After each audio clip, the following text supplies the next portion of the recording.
Welcome to Fiction Audiobooks. If you enjoy the content, like and subscribing would be greatly appreciated. If you have any recommendations for novels, comment below. Please join my Patreon at https://www.patreon.com/fictionaudiobook.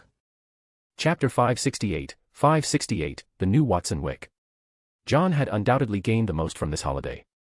While everyone else only had 2 months of vacation, he had gained at least an extra half year. Feeling the passage of time through his own body, John made a rough estimate. If calculated by time, I should already be 18. But if he did not say it, who would know?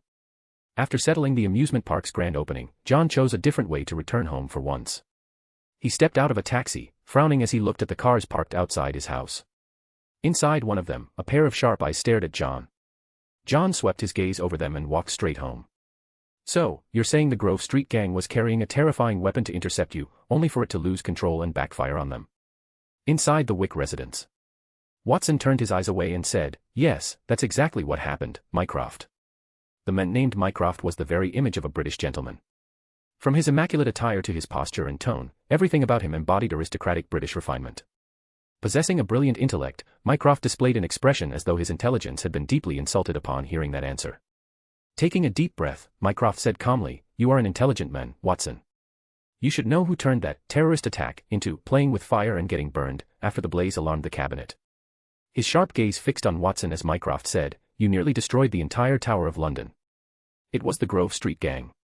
Watson's voice gradually weakened. Mycroft said impatiently, "Your hotel is about to open. You should be honest with me." He straightened slightly in his seat, his presence turning oppressive as he said sternly, "Compared to underground gangs, the government is far less willing to see a terrorist carrying around a nuclear bomb." As a man holding immense power, the aura of authority pressed down heavily. Watson lowered his head in thought for a moment, his intertwined thumbs finally stopping. When he looked up again, he seemed to have made a major decision and said seriously, "I'll tell you the truth, Mycroft." Mycroft smiled faintly and nodded for him to continue. Watson took a deep breath, wearing an unprecedented level of seriousness. "It's like this. The Grove Street gang secretly developed a weapon." "Watson." Mycroft interrupted him, veins bulging on his forehead. His gaze flicked toward the vase on the table, and for a moment he looked as though he wanted to smash it over Watson's head. Suppressing the impulse, he threatened coldly, "I need the truth." Watson wore an innocent expression and said quietly, "What I'm saying is the truth. I was working in finance before I got into this line of business. How would I know how to make terrorist weapons?" Watson said sincerely. "Besides, you know my hotel is about to open. To make it lively, I invited a lot of people." "I don't recall your business growing to this extent," Mycroft sneered, though his eyes remained calm as he scrutinized Watson. Watson waved his hand with a smile. "Just some small businesses. You know me, I'm in finance. My mind only works in these kinds of ways." He pointed at his head. "They aren't fools. They know they need to change. The power of nations keeps growing. They can't continue acting recklessly like before. Without discipline and restraint, they're nothing more than low-level thugs. A new order has to be established to keep this industry under control." Watson straightened in his seat, his eyes no longer evasive. "Change. Between black and white, there needs to be gray as a buffer, and now I'm willing to become that gray." He chuckled lightly. "Those who refuse to change will only be eliminated. As for those who break the rules, we'll move faster than the police." "You're trying to change the entire world," Mycroft said coldly. "Do you really have that kind of capability, Watson?" This was not about ruling a corner of London. This was about becoming a dark ruler spanning nations. Mycroft acknowledged the reputation of the underground president in London, but that influence was limited to London alone. He had intentionally supported a figurehead, a convenient cover. But Watson seemed to have different ambitions. America, the Soviet Union, Japan, Italy, China. Watson ignored the question and calmly listed country after country. When he looked up again, the timid Watson had become the underground president. He grinned and said, "There are only 12 seats. Either you crawl beneath the high table, or you end up on top of it as prey." "I don't have that kind of ability, Minister," he said with a dark smile, "but profit is the greatest ability of all. A monopolized business never loses money." Mycroft fell silent. One underground president could never accomplish this. But what if there were 12? "You think you're the only one watching me?" Watson said with a smile, counting on his fingers. "The FBI, the GRU, the Federal Intelligence Service, the Directorate General for External Security. They're all watching me. I'm a transparent man. Everything about me is in their databases, but... Watson interlocked his fingers beneath his chin and chuckled softly. Without me, the order that was so difficult to establish will collapse. Tell me, how many people do you think would die? The atmosphere turned terrifyingly silent. In the nearly frozen room, even the sound of flower petals falling became unusually distinct. Mycroft looked at Watson. The men he had always believed to be under control had quietly accomplished so much behind his back. I remember you not being this clever.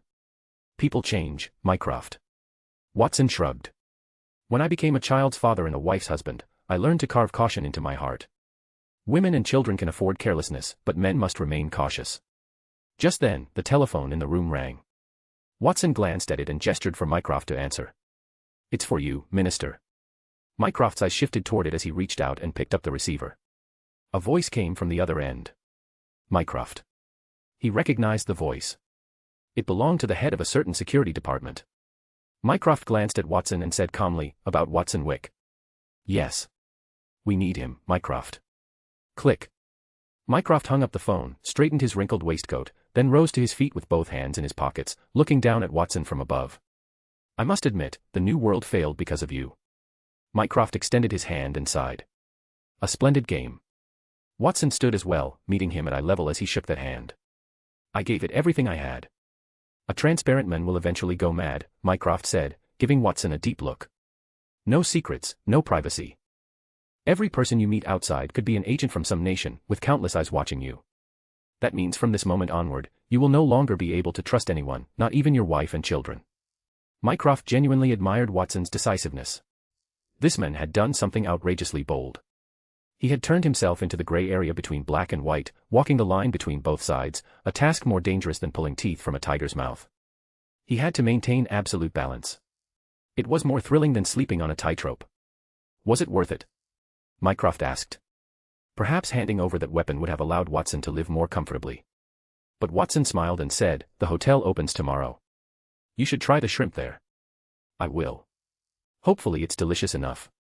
Mycroft nodded. Preferably with less sauce. My belt is getting a little tight. In this exchange, Mycroft had lost. The current Watson was no longer someone who could be easily controlled. He suddenly asked, I don't think I've ever met your son. At that moment, the door opened. John walked in. And met Mycroft face to face. Hello, John said with a bright smile. My name is John Wick. I hope you enjoy your meal at the hotel. The moment Mycroft saw John, he understood that he would never be able to use this son to control Watson. From this boy, he sensed it immediately. In the span of a few seconds, his gaze had already thoroughly assessed John. He came to a conclusion. A madman. Mycroft stared at John and said, You remind me of my younger brother and sister. Then your relationship with them must be very good, John replied elegantly and politely. People of the same kind tend to value one another. No. Quite the opposite, Mycroft said. He looked at Watson and said, My younger brother would probably like you, Watson. Sorry, I'm married, Watson said warily. Mycroft's face darkened as he walked outside. He noticed the driver inside the car looking deathly pale. That wasn't human, was it? The MI6 agent gripped the steering wheel tightly. No one knew what he had experienced during those few short minutes. Through the car window, Mycroft looked at the boy waving at him and muttered to himself, I know that feeling too well. The scent of a madman. Seeing 1 or 2 steps ahead of ordinary people made someone a genius. Seeing 8 or 9 steps ahead of geniuses made someone a madman. Open a new file. Name, John Wick. Codename. 0. Chapter 569, Poor Tom, A Miraculous Transformation. Unaware that he had been labeled a madman after only one meeting, John was instead fascinated by his father's business empire. So you didn't just open one. You opened 12. At the dinner table, John tore apart some bread and fed it to Basil. Beside him, Ariana copied his actions, feeding kale salad to Kiki. Kiki was furious but dared not complain. I'm a mighty fire dragon, and you're feeding me vegetables. The greens crunched noisily in his mouth as Kiki drooped his head in despair. He could not afford to provoke her. The power within this little girl was terrifying even to dragons. Ahem, yes. Watson looked immensely proud of himself. John glanced at his smug expression and said calmly, So from now on, wherever you go, there'll be no fewer than 100 pairs of eyes watching you. That's all for your sake, Watson declared righteously. Don't worry. Your father would never reveal your magic. Watson's seemingly carefree attitude moved John deeply. There's actually a spell called the memory charm, John said. I could. No. That would be discovered. Watson shook his head. I understand Mycroft. He's an exceptionally intelligent man. Like a memory palace, if even one book is misplaced, he can spot it instantly. All right, I didn't think it through carefully enough, John said. I'll handle the relationship with the Muggles properly. His father had truly gone to great lengths to protect the secret. Just as Watson said, for intelligent people, memory charms were not a good solution. It's a shame I won't be able to take you to the station for your school anymore, Watson said regretfully. As a transparent man, the moment he stepped outside, countless eyes would be fixed on him. The governments of various countries did not want him dead, but neither did they want him living too comfortably. The following days unfolded exactly as Watson had predicted. Agents from various intelligence organizations began appearing everywhere. As for how John knew, those agents were excellent actors, but unfortunately, their minds could not act. The hotel opened. There was no grand fanfare. It was as though the building had suddenly appeared overnight. The hotel began operating, and its first guests were influential figures from the political world. People were selfish. Those willing to support Watson naturally had demands of their own. Among the promises Watson offered, certain individuals would receive exemptions. They would never appear in the hotel's assignments, and in return, they were required to provide protection for the hotel. The holiday passed little by little. And John was fulfilling his promise. He brought Ariana to Silverhand Manor.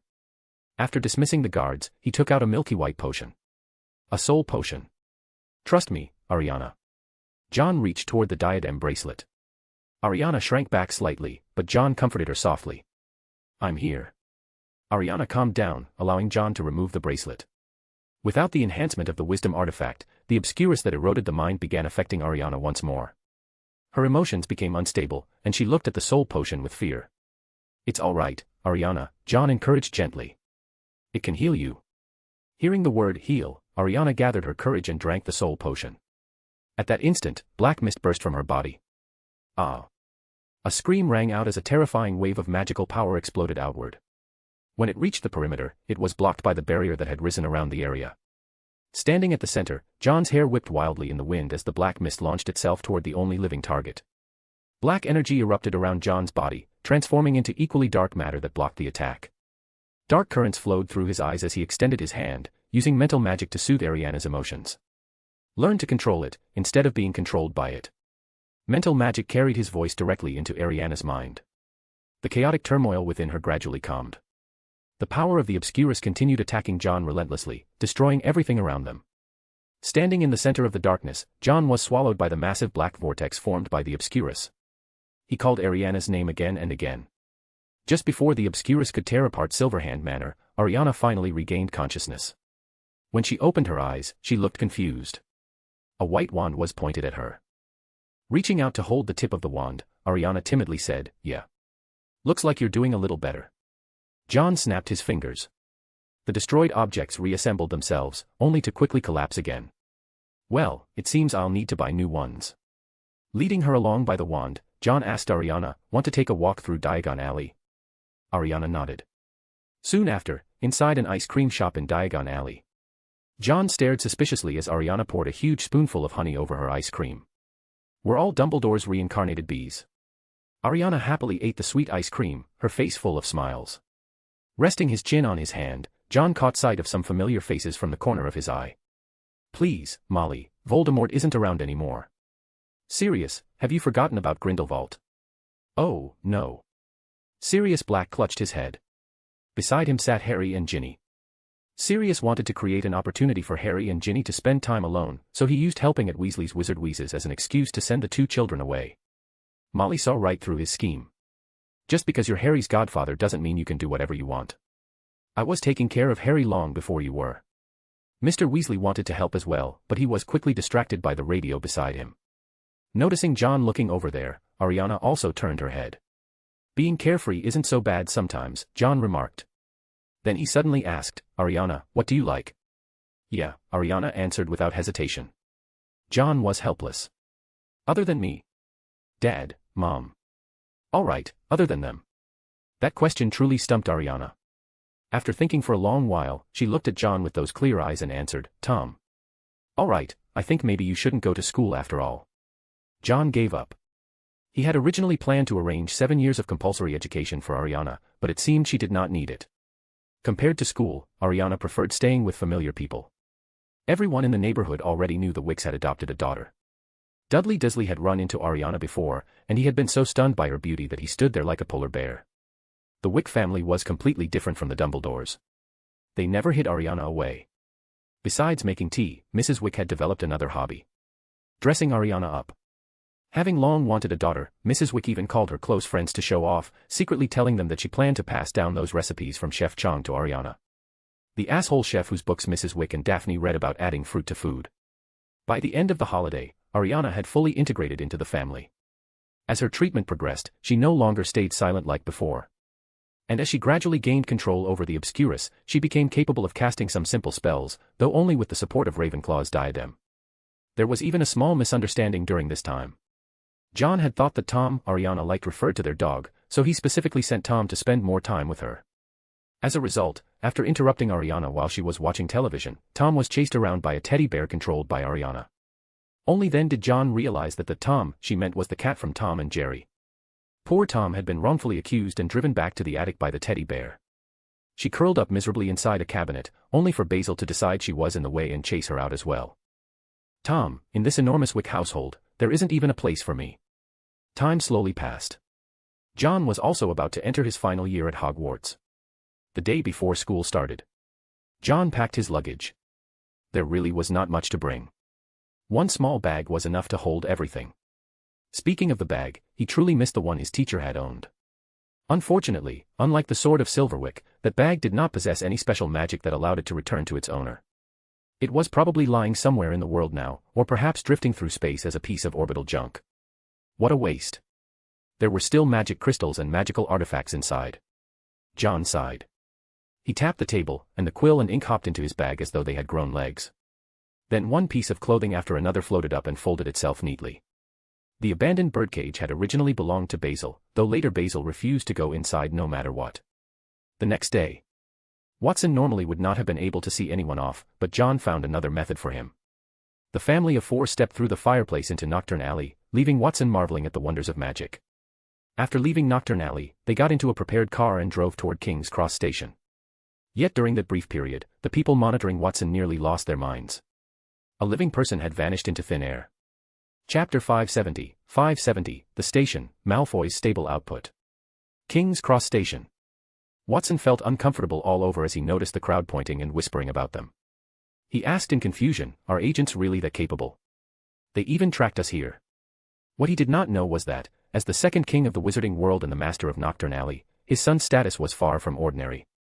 John had not even bothered to disguise himself, so naturally the parents sending their children to school could not help discussing him. Ariana seemed frightened by such a crowded place. A trace of black mist flashed through her eyes before being suppressed. Standing beside the pillar leading to platform 9 3/4, John bid farewell to his family. Ariana, if you miss me, write to me. John rubbed Ariana's head gently. At this point, Kiki, with his oversized head, had practically become Ariana's pet. Ariana nodded, and John turned toward his father. You're sure your school has been repaired? Watson asked. I remember it got wrecked pretty badly. Yes. Since someone rode a dragon straight into the headmaster's office, repairs took some time, John said flatly, glancing at his father. Fortunately, there was a professional team handling it, so it wasn't too difficult. Hearing that, Watson whistled innocently and pretended not to hear anything. Mrs. Wick kissed her son on the cheek. Little wolf cub, you can't make us worry again this time, Mrs. Wick scolded affectionately. Now it was John's turn to feel awkward. After saying goodbye to his parents, he gave Tommy a look nearby. Tommy immediately understood and nodded. There were more than 20 members of the Silverhand security team stationed throughout the station. Besides maintaining order, they were also there to prevent any accidents. As John stepped onto platform 9 3/4, the first person to spot him was Colin Creevey. The Gryffindor war correspondent shouted excitedly, "It's John Wick." Every gaze in the station immediately turned toward him as Colin ran over eagerly. "Can I take your picture?" "Of course," John said with a smile. "We're schoolmates, after all." Colin excitedly snapped more than a dozen photos in succession. As John walked through the station, respectful greetings rose one after another. John. Mr. Wick. It's an honor to meet you, Mr. Wick. I need to thank you. As a mother, you saved my child's life. The parents of Hogwarts students were all grateful to John, while some lurking reporters immediately rushed forward in hopes of getting first-hand news. This was the second king, after all. At present, even the celebrity Gilderoy Lockhart could not compare to his fame. Any scrap of news about him could launch a reporter's career through the newspaper industry. Just as the reporters were itching to move forward, Draco Malfoy swaggered over with an arrogant stride. Move aside, move aside. I told you to back off, are you deaf? And you, yes, you. What are you photographing? Did I give you permission? One reporter protested indignantly, I'm a journalist. I have the right to let the public know the truth. What truth? How many steps John Wick took in the station? You. What do you? Don't block my way onto the train, and stop blocking the students behind you. What's your name? I'm going to expose you. Excellent. Draco Malfoy. Which newspaper are you from? My father is Lucius Malfoy. Believe me, he could buy your company in minutes. You. Malfoy frowned at the reporter, who was too furious to speak. If you're sick, go get treated. Stop wasting air here. The young reporter clutched his chest and staggered backward, while the surrounding reporters hurriedly kept their distance. One reporter accidentally pressed the shutter. Malfoy immediately locked onto him. Do you even know how to take pictures? Do you understand angles or not? Malfoy strode over, grabbed the camera, and adjusted it toward his handsome profile before declaring arrogantly, Asto said my left side looks best. Take it like this. The reporter sucked in a sharp breath. Someone like this could not be restrained by criticism at all. Better not provoke him. The entire group of reporters was scattered by Malfoy alone. Even John could not help giving him a thumbs up. And he sincerely advised, promise me you'll always carry your wand when you go out. After boarding the Hogwarts Express, the noise from outside finally disappeared. The students on the train all greeted John as he passed. Reaching an empty compartment, John sat down and stretched lazily. Malfoy kept his head held high and chest puffed out. John glanced at him and instantly understood. So, you became a prefect. Malfoy smirked proudly. Slughorn has good judgment. He certainly does. John pulled out a badge from his pocket and placed it down. The smug expression on Malfoy's face instantly froze. Head boy. Silently, Malfoy removed his own prefect badge as though nothing had happened. I'll go check on Goyle and Crabbe. If those two idiots don't improve their grades, they'll end up repeating the year. Spotting the two large figures walking past, Malfoy immediately aimed a kick at Goyle's backside. That kick firmly secured Malfoy's position as the most annoying person in the school, a title he would defend all the way through 7th year. Through the train window, John saw Harry arriving outside. Everything had changed. Voldemort's death meant Harry could attend school normally instead of being forced to leave Hogwarts. He saw Ron appear behind Harry, followed closely by Hermione. The bond between the three remained the same, yet fate had quietly begun to change. The invisibility cloak. Watching Harry, John thought of the cloak. The Deathly Hallows. The Elder Wand was in Grindelwald's possession. The Resurrection Stone was with John. The invisibility cloak was with Harry, though it could also be indirectly considered to be under Dumbledore's influence. Each of the three possessed one of the Hallows. Grindelwald wants the Resurrection Stone. John still remembered Grindelwald's plan to create an army. He touched the locket hanging against his chest, where the Resurrection Stone rested inside. Grindelwald would never give up on collecting the Deathly Hallows. Becoming the Master of Death held immense temptation for him. Conflict between the three of them was inevitable. What a coincidence. I also want to collect the other two. John narrowed his eyes, his fingers rubbing against the locket. The Elder Wand was a treasure capable of raising one's power by an entire level. John would be lying if he said he was not tempted. Although the invisibility cloak had been seen through many times, the Resurrection Stone, when used correctly, could truly achieve the effect implied by its name. Perhaps the cloak also possessed extraordinary properties. Now isn't the right time to obtain the invisibility cloak. Grindelwald would be delighted to see me fall out with Dumbledore. Suppressing his thoughts, John closed his eyes and rested. After a while, the compartment gradually became lively. The train slowly started moving, heading toward Hogwarts after the great battle. Astoria was now in her 5th year and had become a prefect. That made Astoria very happy because she had always worked hard to keep up with the Constellation Society. Normally, the head boy would manage the students on the train alongside the prefects. But everyone seemed to have silently agreed that such minor matters did not require John's involvement. Once the train ride settled down, Daphne and the others came into John's compartment. What's this? Malfoy picked up the floating book. In an instant, a strange urge compelled him to open it. Startled, Malfoy threw the book away and asked uncertainly, "What kind of cursed thing is this?" John snapped his fingers. The book floated back up again as he casually replied, "A book written by an ancient Greek wizard. This thing feels truly evil." Daphne frowned deeply. "It makes me feel very uncomfortable." The Darkhold flew back into the small bag as John smiled and said, "Your improvement has impressed me, Daphne." Being able to sense the evil within the Darkhold proved that Daphne had improved considerably. After being praised by John, Daphne's eyes sparkled brightly. Malfoy protested, "I sensed it too." "Oh, then you're amazing," Daphne immediately mocked him. "If there was a curse on it, you'd be the first victim. You noticed something was wrong and still touched it with your hand. Brilliant move." Malfoy fell silent in defeat. "Have some chocolate, Draco." Astoria broke a piece of chocolate in half and handed one portion to Malfoy. "Thank you, Asto." Malfoy happily accepted it, looking just like a pampered pet being fed. Daphne let out a cold laugh. "Such a show-off." "I made these little cakes myself," Daphne said shyly as she took out the cakes she had baked. "Try them." Malfoy looked at the chocolate, then at the 3-layer little cake. "Show-off." The train, trailing smoke behind it, pulled into the station. The sun unwillingly disappeared, carrying away the last traces of twilight. The most popular professor, Rubeus Hagrid, stood at the station preparing to welcome this year's new students. Unlike before, the new students were not frightened by the half-giant's enormous size. Instead, they were filled with excitement. "You're Rubeus Hagrid, the one in the armor. That's so cool. Where's your armor? Can I touch it?" The first-years were thrilled. They had all seen the giant man in the newspapers. After all, he was the legend who had stood alone on the bridge in armor. "Quiet down, all of you. Line up and follow me, and watch your step near the platform." Hagrid was left flustered by the enthusiasm as he loudly tried to maintain order. The students in previous years had never been this enthusiastic. No one even complained about the animal smell clinging to him anymore. John smiled and waved to Hagrid from afar, silently hoping that no students would fall into the lake this year. Chapter 571, Final Mission, 7th Year. "This thing is really ugly. Couldn't they use something better looking?" Malfoy pointed critically at the Thestrals pulling the carriage.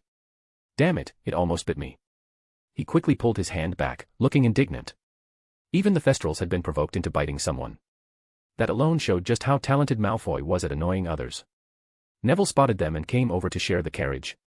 Malfoy was squeezed so hard by Neville that he nearly fell out. "This semester will probably be a peaceful one," Neville said absent-mindedly, tugging at the collar that felt a little too tight around his neck. "I mean, Voldemort is dead." "Maybe." John gave a noncommittal reply. Hogwarts finally seemed peaceful again. After breaking free from the shadow Voldemort had cast over the school for so many years, the students no longer had to fear waking up one day and seeing a green skull mark floating above the rooftops. Neville felt this more deeply than anyone. His parents had once been driven into St. Mungo's by the Death Eaters. And in the end, it had been Neville himself who brought Voldemort's life to an end. The foolish Longbottom boy everyone had once feared might turn out to be a squib had now become the hero of the entire wizarding world. "Things will only get better, Neville," John said with a soft laugh. "You can do anything you want." Neville scratched his head awkwardly. "Actually, I'm planning to stay after graduation." "Stay? You want to become a professor?" Malfoy said as if he'd seen a ghost. "What could you possibly teach?" "Swordsmanship." "Neville's herbology is excellent," John said, not objecting to the idea at all. He could become a herbology professor. "I'm sure Professor Sprout would be very happy to see that happen." Daphne nodded in agreement. The carriage swayed its way to the oak front doors. The first years still hadn't arrived by boat when Malfoy jumped out of the carriage and let out a whistle. "I thought things would look different." "Familiar is best," John said as he stepped out of the carriage and offered Daphne a hand. The entire castle had been restored. Areas damaged by dark magic had needed to have the curses removed before they could be repaired. As they walked into the entrance hall, a water balloon came crashing down from above. Before it could hit John, it was blocked by a ridiculous-looking face. Peeves took off his hat, wrung the water out of it, and with his face dripping wet, declared dramatically, "Welcome back, King of Hogwarts." He had originally planned to ambush some students here, but who would have thought the first person to walk in would be John? Wearing an exaggeratedly fawning grin, Peeves bowed and said, "My king, forgive my rudeness." Peeves. Peeves had already prepared himself to be scolded and was just about to gather up the water balloons he had prepared and leave. "Just make sure your aim is better next time," John said with a smile instead of scolding him. "But you'd better hide before the professors arrive." Peeves froze for a moment before grinning excitedly. "Of course, my king." He floated up to the ceiling and hid himself sneakily, waiting for the next batch of unlucky victims to walk in and receive a shower of water balloons. As John entered the Great Hall, he could already hear waves of screams coming from outside, mixed with shouting, curses, and Peeves' shrill laughter. But before long, the shouting turned into laughter as well. The water balloon ambush made the students realize that Hogwarts was still Hogwarts. The school had not changed because of the war. The lingering heaviness left behind by the battle was completely shattered after a single holiday, all thanks to Peeves. A group of students with soaking wet hair entered the Great Hall, cheerfully chatting about their holidays. The start of term feast for the new school year officially began. Ding! Final Hogwarts stage mission activated. Complete the 7th academic year as a magical apprentice. Reward, Magic Blood +1, free attribute points +3. Before he realized it, the Hogwarts-related missions had already reached their final stage. John could not help feeling a little emotional. Even though the system rarely made its presence known, the help it had given him had been immense. Just as he was reflecting on that, the system sounded again. Ding! Challenge mission triggered. Before the end of the school year, locate the secret chambers of the other 2 founders. Reward, Magic Blood +1. Magic Blood. John's eyes lit up. The secret chambers of the other 2 founders. He had always suspected that the remaining 2 members of the Hogwarts Four had also left behind inheritances within Hogwarts. Now it seemed that was indeed the case. He had originally thought this year would be spent attending Hagrid's Care of Magical Creatures classes, but now it seemed there were far more interesting things to do. Still, the chambers were hidden extremely well. Even during the battle against Voldemort, the secret chambers of the other 2 founders had never appeared. That made John curious. Where exactly were they hidden? During the start of term feast, Slughorn had once again mentioned that he was not suited to being headmaster. But John had directly sent him a newspaper article titled The Brave Headmaster of Hogwarts, Horace Slughorn. After that, Slughorn never brought up stepping down again. After all, who wouldn't want to leave behind a good reputation? Besides, this title of Brave Headmaster had practically fallen into his lap. Other than joining Professor McGonagall and the others in ganging up on Voldemort, he had not contributed all that much. As a Slytherin, the temptation of honor was something almost none of them could resist. By the way, what about the Constellation Society? With a cheerful dig in, Slughorn signaled the start of the feast, and everyone immediately began eating heartily. Malfoy stuffed a mouthful of mashed potatoes and meat gravy into his mouth and asked, "Last time we summoned the Constellation Society, it disappeared after the battle ended. The Constellation Society is always with us. I already sent it back." John stared thoughtfully at an unpeeled potato. How many years has it been already? Couldn't they at least change the recipe? John had already returned the Constellation Society to Slytherin's chamber. The last battle had released all the magical power it had accumulated over many years in a single burst. Even after an entire holiday, it had not recovered to even a tenth of its former state. "But I made a few small modifications," John said after hesitating for a moment before finally peeling the skin off the potato. "It will now appear beside members of the Constellation Society." Taking advantage of the massive magical release during the previous battle, John had thoroughly remodeled the Constellation Society. It was no longer fixed to a single corridor. Instead, it would move throughout the school according to the needs of its members. The entire Hogwarts castle was filled with traces of the same magical energy left behind after the release, allowing this to become possible. The only place where the Constellation Society could not be summoned was inside the Room of Requirement. In a sense, this gave the Constellation Society the ability to move freely throughout Hogwarts. It also made things more convenient for John. Through the Constellation Society, he could search for the Founder's hidden chambers concealed somewhere within Hogwarts. There were no werewolves among this year's first years. However, there were several familiar faces from prominent wizarding families. After the sorting ceremony ended, all the students returned to their common rooms under the guidance of the prefects. John deliberately lagged behind, because he knew someone was looking for him. In the corridor leading to the Slytherin common room, he greeted Filch as the old caretaker walked past him. Then John noticed the box of mapo tofu ice cream and his expression turned complicated. Did people really like this flavor? Strawberry mapo tofu flavor, no less. Still, if the current John could actually taste food, he would not mind even strawberry mapo tofu ice cream. After a while, all the students entered the common room.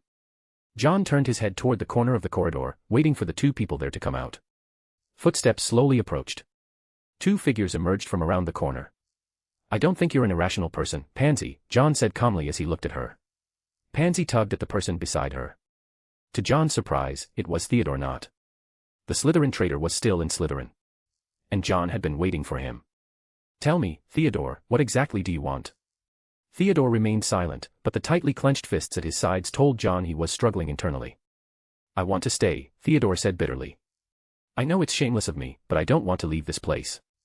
John glimpsed the thoughts within Theodore's mind and understood that he was telling the truth. This Slytherin student had done a series of things last semester to frame his king. Pansy pleaded, please, John. Theodore had his reasons.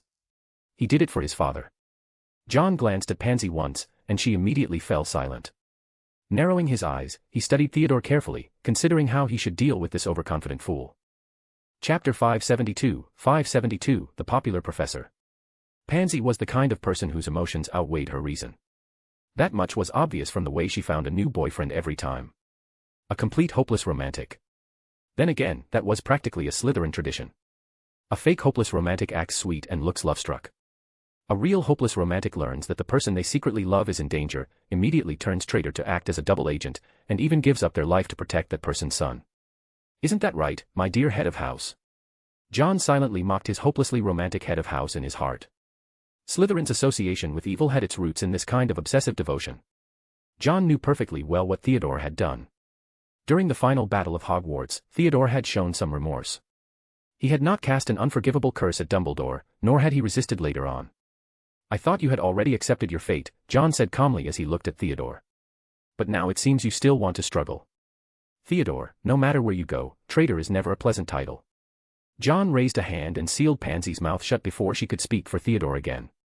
Staring directly at Theodore, he said slowly and clearly, tell me, Theodore. Give me a reason to forgive you.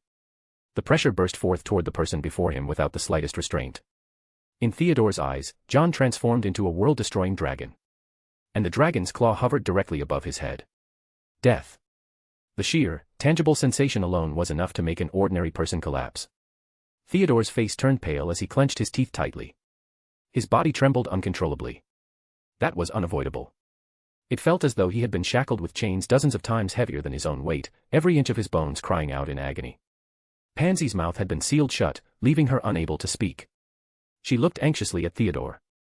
John slowly walked over to Theodore and placed a hand on his nearly collapsing body, whispering into his ear. Only those who betray and still possess enough value can be acknowledged. Show me your value, Theodore. That hand became the final straw that broke the camel's back. Theodore collapsed to the floor, gasping for breath as his body shook uncontrollably. With great difficulty, he raised his head to look up at the king he had once followed. Stand up, Theodore. John's indifferent gaze swept down across Theodore's sweat-soaked face. I taught you this before. Power above all else. If he could not even stand before his king, then he had no value. Blood trickled from Theodore's lips as he bit down hard enough to draw blood. Bracing himself against the floor with his arms, his body trembled violently. A single movement felt as though it would cost him his life. Pansy wanted to step forward to help him, but one glance from John stopped her in place. Like a dog with a broken spine, Theodore continued struggling, shaking, writhing, and letting out beast-like growls.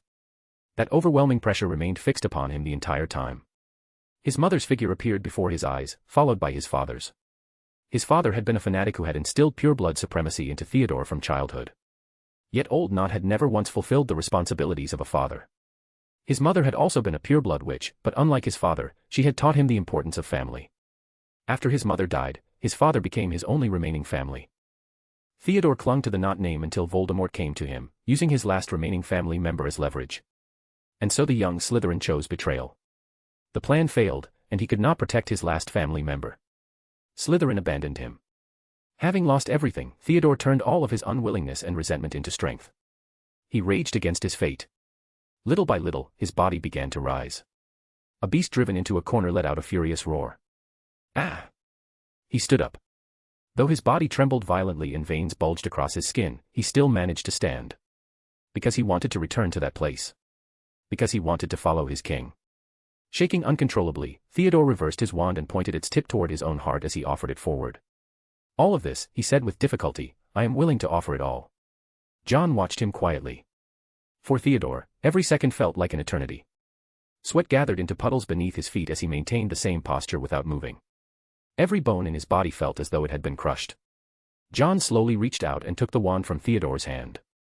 The overwhelming pressure vanished instantly. Theodore's body gave way, and he collapsed to his knees before John. You have shown your value, Theodore, John said as he examined the wand in his hand. Hawthorn wood, dragon heartstring, 12 1/4 inches. You are someone filled with inner conflict, unable to decisively abandon things, forever caught between black and white. John released the wand, letting it fall before Theodore. "Since you struggle so much over choices, then abandon everything from now on," John said calmly.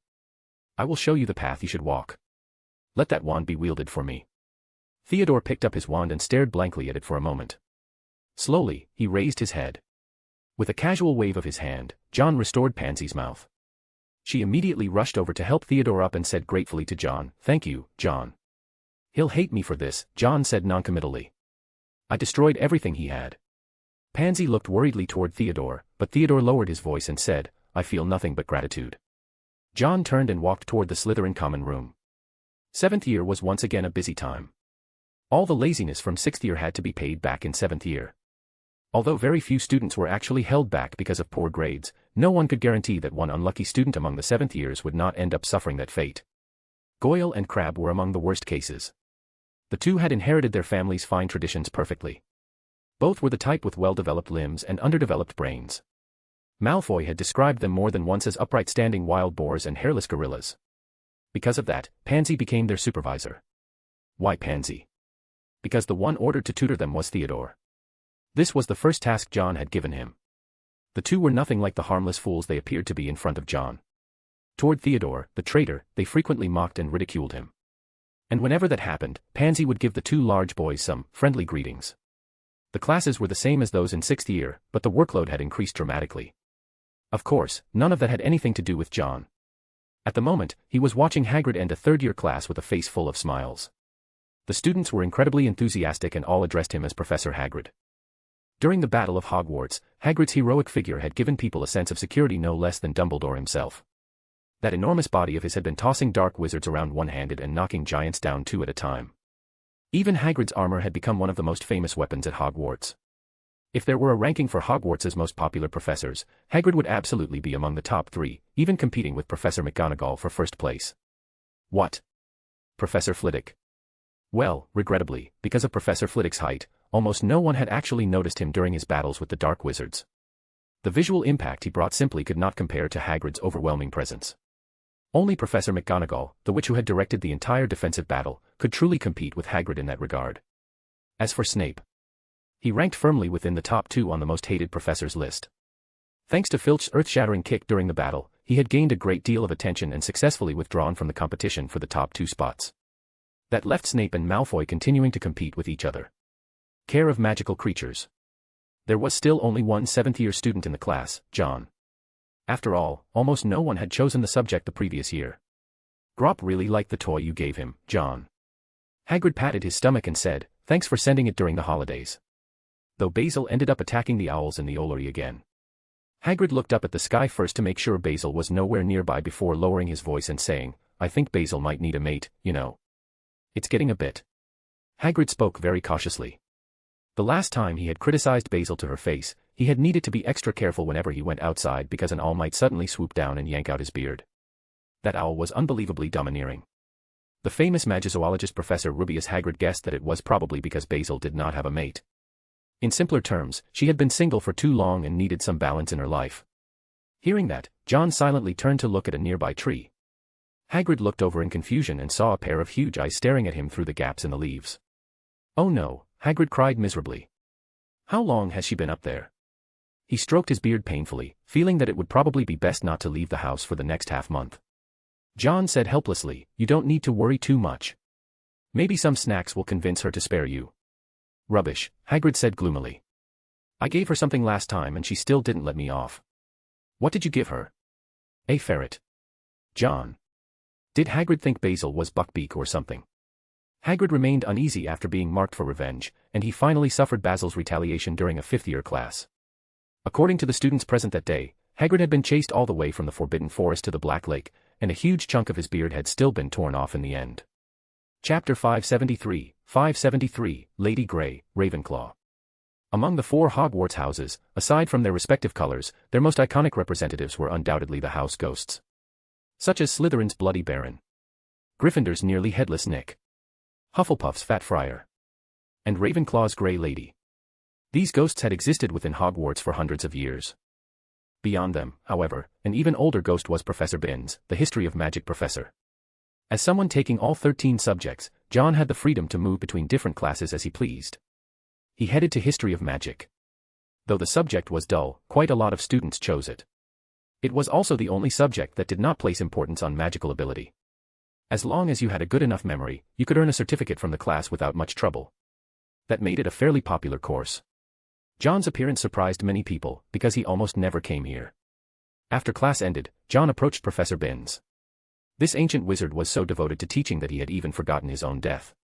To be honest, John was rather curious whether Hogwarts paid salaries to ghosts. In terms of seniority, the only people at Hogwarts who could probably outrank Professor Binns were the 4 founders themselves. Professor Binns, John said after approaching him, I wanted to ask about Rowena Ravenclaw and Helga Hufflepuff. Ah, Wick. When Professor Binns saw John, he spoke in the same wheezing, drawn-out tone as always. At the same time, John was one of the very few students whose name he could actually remember throughout his teaching career. Even Hermione's name was something he occasionally got wrong. That was because his mind was filled with history, and John was someone who would one day become part of history. Ravenclaw and Hufflepuff. What is it you wish to know? John asked. Among the 4 founders, both Slytherin and Gryffindor left behind secret chambers. I wanted to know whether the other 2 founders did the same. Sorry, Wick. I don't know anything about secret chambers belonging to those 2 founders, Professor Binns replied. However, Ravenclaw was an exceptionally intelligent woman. She once said that knowledge should never be discarded, and that she would secretly hide away certain special pieces of knowledge. Professor Binns shook his head. As for where she hid them, no one knows. With her intelligence, if she truly wished it, she could make sure no one would ever find them. John smiled faintly. But if that happened, the knowledge left behind would have no purpose. A fair point, Professor Binns agreed with a nod. After all, an inheritance only mattered if someone could eventually find it. The inheritances left behind by the 4 founders each reflected the qualities they valued most. Gryffindor valued courage and a spirit of adventure, which was why his chamber had been hidden within the Room of Requirement. Only witches or wizards who enjoyed exploring could discover that room. Slytherin valued ambition and bloodline, so his chamber could only be opened by a Parselmouth. Ravenclaw valued wisdom, so her chamber was likely connected to intelligence in some way. John rubbed his chin, silently speculating about where the chamber might be hidden. Professor Binns continued speaking to himself. Hufflepuff was intelligent as well, but I do not believe she would leave behind a secret chamber. She treated everyone equally and cared deeply for all students. Compared to the other 3 founders, whose personalities were all very distinct, Hufflepuff seemed somewhat ordinary. Yet people like her were often the most worthy of respect. Even Professor Binns believed she would not hide anything away in a secret chamber. She was the most generous and kind-hearted person he had ever known. Everything Hufflepuff had belonged to Hogwarts. Hearing this, John revealed a bitter smile. There was not a single clue regarding Hufflepuff. It seemed he could only begin by searching for Ravenclaw's chamber first. After saying goodbye to Professor Binns, John headed toward Ravenclaw Tower. Like Gryffindor, Ravenclaw House was located within a tower. John. Luna's voice rang out. John stopped walking and saw Luna wearing those exaggerated 3 large shell earrings again. Beside her, a crumple-horned snorkack as large as Fong was using its horn to carry a string of dragon fruits. It's growing at an astonishing rate. John stopped and smiled. You're not in class, Luna. Luna looked as though she had just drifted out of a daydream. I don't have any classes this morning. What are you looking for? She was already in 6th year now, and after rearranging her schedule, she had quite a bit of free time. She had participated in the Battle of Hogwarts and had come through it with barely any injuries. The protective charms John had given her were all designed according to Luna's tastes, so she almost always carried them with her. Your intuition has always been accurate, John said with some amazement after Luna guessed he was searching for something before he even explained himself. You always seem to know what I'm thinking. Luna tilted her head slightly. Thank you for the compliment. John smiled and raised a hand instinctively, but then remembered that Luna was no longer the little girl she used to be, so he stopped himself from patting her head. I'm looking for the Grey Lady of Ravenclaw, he said. If you know where she is. She likes reading in the library section, Luna replied in her airy, sing-song voice. In the common room. All right then, it seems I'll need you to lead the way. John stepped aside and bowed playfully toward Luna. Miss Lovegood. Luna lifted her chin happily and strode forward. Ravenclaw Tower. Each house had its own unique method of entering the common room. Ravenclaw's entrance was a door with a bronze eagle-shaped knocker. This was actually John's first time here. Among the 4 houses, Ravenclaw's entrance method was the most unique, perhaps because Ravenclaw herself favored intelligent people. To enter, one had to answer the bronze knocker's question, and only answers it considered reasonable would grant entry. John looked eager to try. "Let me do this." Luna stepped aside upon hearing that, and John moved closer. As soon as someone approached, the bronze knocker spoke. Which came first, the phoenix or the fire? The phoenix or the fire? John searched through the books he had read in his memory, but none of them seemed to mention an answer to that question. His expression stiffened slightly, and he coughed awkwardly. "Do you have any other questions? What is the essence of humanity? How can you prove that the world was not created 5 minutes ago? If you toss a galleon, which side is more likely to land facing upward? What were you thinking before you were born?" John fell silent and quietly stepped back. He was beginning to believe what the Sorting Hat said. None of these questions had any standard answer. What was the essence of humanity? Was it being a parrot repeating things endlessly? The important thing was giving an answer that the bronze knocker considered reasonable. "Luna, I think Ravenclaw really doesn't suit me," John said with a faint sense of sorrow. But Luna replied, "You're just too attached to finding the true answer, John." John froze slightly. Luna stepped forward. The bronze knocker asked its question. "Where do vanished things go?" Luna replied, "Maybe the Raxpert stole them." The bronze knocker paused for a moment before saying, "A reasonable answer." The door opened. John stood outside in stunned silence. The moment he heard the question earlier, he had immediately thought of the vanishing charm. His mind had instinctively begun searching through the books he had read, trying to find an answer hidden somewhere within them. But Luna's answer had been completely unconstrained. Some questions simply had no answer, just like this one. Yet the rigor of being an alchemist had made John pursue truth too obsessively. "I think I should thank you, Luna." Having figured it out, John smiled in relief and said gratefully, "How should I repay you?" "We're friends, John," Luna said to him. "The Grey Lady likes reading over there." Ravenclaw had its own reading area, which suited the image of intellectuals perfectly. Within the library section, a tall female ghost was quietly reading a book. A ghost's body resembled faint drifting mist. The Grey Lady possessed a cold sort of beauty as she sat there with dignified composure, reading the knowledge recorded within the book before her. John walked over to the table and softly called out, "I hope I'm not disturbing you, my lady." The Grey Lady slowly raised her head. After glancing at John, displeasure immediately appeared on her face. The last time they met, John had delivered a flower to her on behalf of the Bloody Baron. Unfortunately, that had only angered the Grey Lady. So upon seeing John again, Ravenclaw's ghost showed him no kindness. John did not seem bothered by it and said politely, "If possible, I would like some time alone with you. I have some questions regarding Ravenclaw." The Grey Lady abruptly looked up, anger flashing through her eyes. "You intend to be just like him as well?" John raised an eyebrow in surprise. "Him? Tom Riddle," the Grey Lady said furiously. "Then you can rest assured," John replied with a smile. "I already killed him." Chapter 574, The Uncrowned King, Searching for the Secret Chambers. It was obvious that when Voldemort was young, he had spent plenty of time flaunting his good looks. What John had not expected was that the men had not even spared ghosts. "Tom, you really are," John said speechlessly. The Grey Lady knew Voldemort was dead. But after being deceived once, it became difficult for her to trust anyone again. Especially someone who looked just like the young Tom Riddle from that era, another handsome young man. "Believe me, Grey Lady," John said seriously, "I am different from that person." Looking at that face, the Grey Lady let out a cold snort. "Handsome men? I refuse to believe them." John found this situation rather troublesome. Voldemort being a scumbag had nothing to do with him, John Wick. A thought suddenly crossed his mind. Maybe he should just use Priori Incantatem to interrogate the Grey Lady directly. But after glancing at her, he hesitated. She was still one of Hogwarts's veteran staff members. Wouldn't doing that be a little inappropriate? "Grey Lady, John is a good person." An airy voice rang out. It was Luna. Hearing those words, the Grey Lady's wariness toward John shifted into suspicion. "At least give me a chance," John said with a bitter smile. "You can hear my question first before deciding whether to refuse." After hesitating for a long time, the Grey Lady reluctantly agreed for Luna's sake. "No matter what you ask, I won't tell you anything." She said that, yet she still did not leave. Seeing this, John said, "I want to ask about Rowena Ravenclaw's secret chamber." "You want to find Ravenclaw's diadem," the Grey Lady sneered. "Keep dreaming." "No, I have no interest in that thing." Already possessing the diadem himself, John calmly replied, "What I seek is Ravenclaw's knowledge." "Knowledge?" The Grey Lady looked deeply at John. "You will never find it. Ravenclaw hid it too well."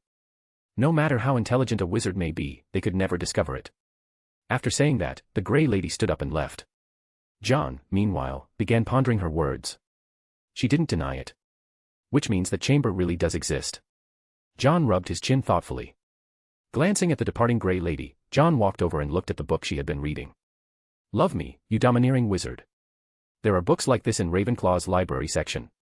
John looked as though his entire worldview had been shattered. He had thought the Grey Lady was seriously reading a book, but it turned out she was reading this. After leaving the Ravenclaw common room, John confidently tried answering the Bronze Knocker's questions again. The result was that he walked away from Ravenclaw Tower once more, sighing with emotion. Sorting Hat, I really shouldn't have blamed you.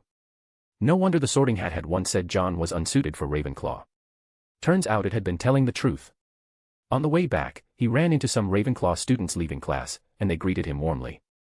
The Battle of Hogwarts had made them realize that John Wick was not merely Slytherin's king, but Hogwarts' king as well. Without John, all of Hogwarts would have been destroyed. Even though John himself had never declared such a thing, they had already acknowledged him as their king. What? The headmaster? Slughorn would simply say that being able to lie back and relax felt wonderful. His current life mostly consisted of holding small gatherings and chatting with his former students. Life could not have been more comfortable. After arriving at the Great Hall, John sat there thinking about the clues related to the chamber.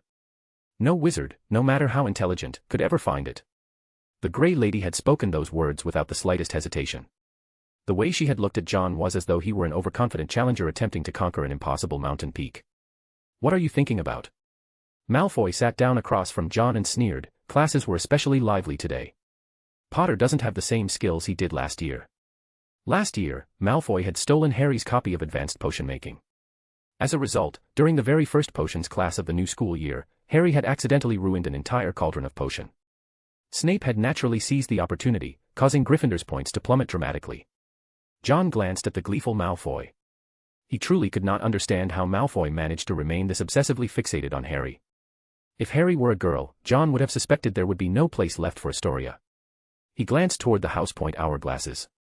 Sure enough, the gap between Slytherin and Gryffindor was very small. There was no need to guess which professor had been deducting points. You lost points. That damned Black. Malfoy's smile immediately disappeared as he gritted his teeth. He's deliberately targeting me. The biggest difference this year was that the annual revolving door professor had actually lasted into a second year. It seemed that with Voldemort's death, the curse on the defense against the dark arts position had finally been lifted. Sirius Black had successfully remained in the position and continued teaching defense against the dark arts. However, according to rumors, Sirius had originally only planned to teach for a single year. This year, he had apparently forgotten to resign and simply continued teaching. After going through the war, forgetting something like that was perfectly understandable. Still, this also proved to everyone that the terrible curse had truly been broken. From now on, Hogwarts probably would not keep changing defense against the dark arts professors every year. Though poor Malfoy had suffered because of it. Earlier today, Sirius had deducted 10 points from him because he swung his wand too forcefully. A new round of point deduction warfare was about to unfold at Hogwarts. Malfoy looked indignant. This year, I'm going to humiliate Potter properly in Quidditch.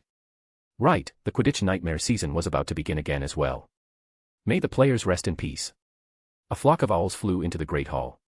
A barn owl cautiously flew to a spot about 5 meters away from John, while Basil flew over and proudly nodded in approval. The barn owl dropped the newspaper and flew away as though it had just been pardoned from execution. Basil picked up the newspaper and flew down to land in front of John. You really should control your temper a little, John said as he picked up the paper and glanced at it. Do I seriously need to find you a mate? Basil became visibly angry the moment she heard that. Clearly, she had not plucked enough of that giant's beard. Daphne placed down a serving of colorful fruit fried rice and reached out to stroke Basil's smooth feathers as she asked, Basil needs a mate. I always thought Riddle was her mate. That's actually not a bad idea, but unfortunately Riddle is the same sex as her, John said with a shrug. They're both female birds. Daphne's mouth fell open in surprise. She had always assumed Riddle was male. After all, that cold and aloof demeanor made it easy to think so. Wait. Daphne suddenly became confused. She remembered Basil being very attached to Riddle. Could it be? No, stop. She absolutely could not continue thinking about that. Daphne adorably shook her head, throwing those thoughts out of her mind. Astoria was the last to arrive. She had just gone to the library a moment earlier. After arriving, Astoria sat down beside Malfoy and said curiously, this lily bloomed. A lily that Malfoy had given Astoria was sitting in a cup on the table. He had probably picked it from some unlucky person's flower pot. The lily had fully bloomed. German Ministry of Magic, high alert as Grindelwald appears in Berlin. Grindelwald had returned to Germany. John stared at the contents of the newspaper. Grindelwald had reappeared in Germany and openly shown himself in Berlin.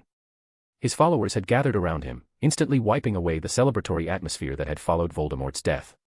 Compared to Voldemort, Europe feared Grindelwald far more. Back then, Grindelwald had nearly plunged the entirety of Europe into chaos. Even after half a century, people still remembered just how terrifying the man wielding the Elder Wand had been. Now, he'll only be even stronger. Having personally faced the young Grindelwald before, a trace of caution flashed through John's eyes. Back then, Grindelwald had nearly destroyed Paris. Now, after decades of accumulation, his once aging body had been restored to its youthful state. A century's worth of magical power, combined with the body of a man in his prime, and the Elder Wand in his hand.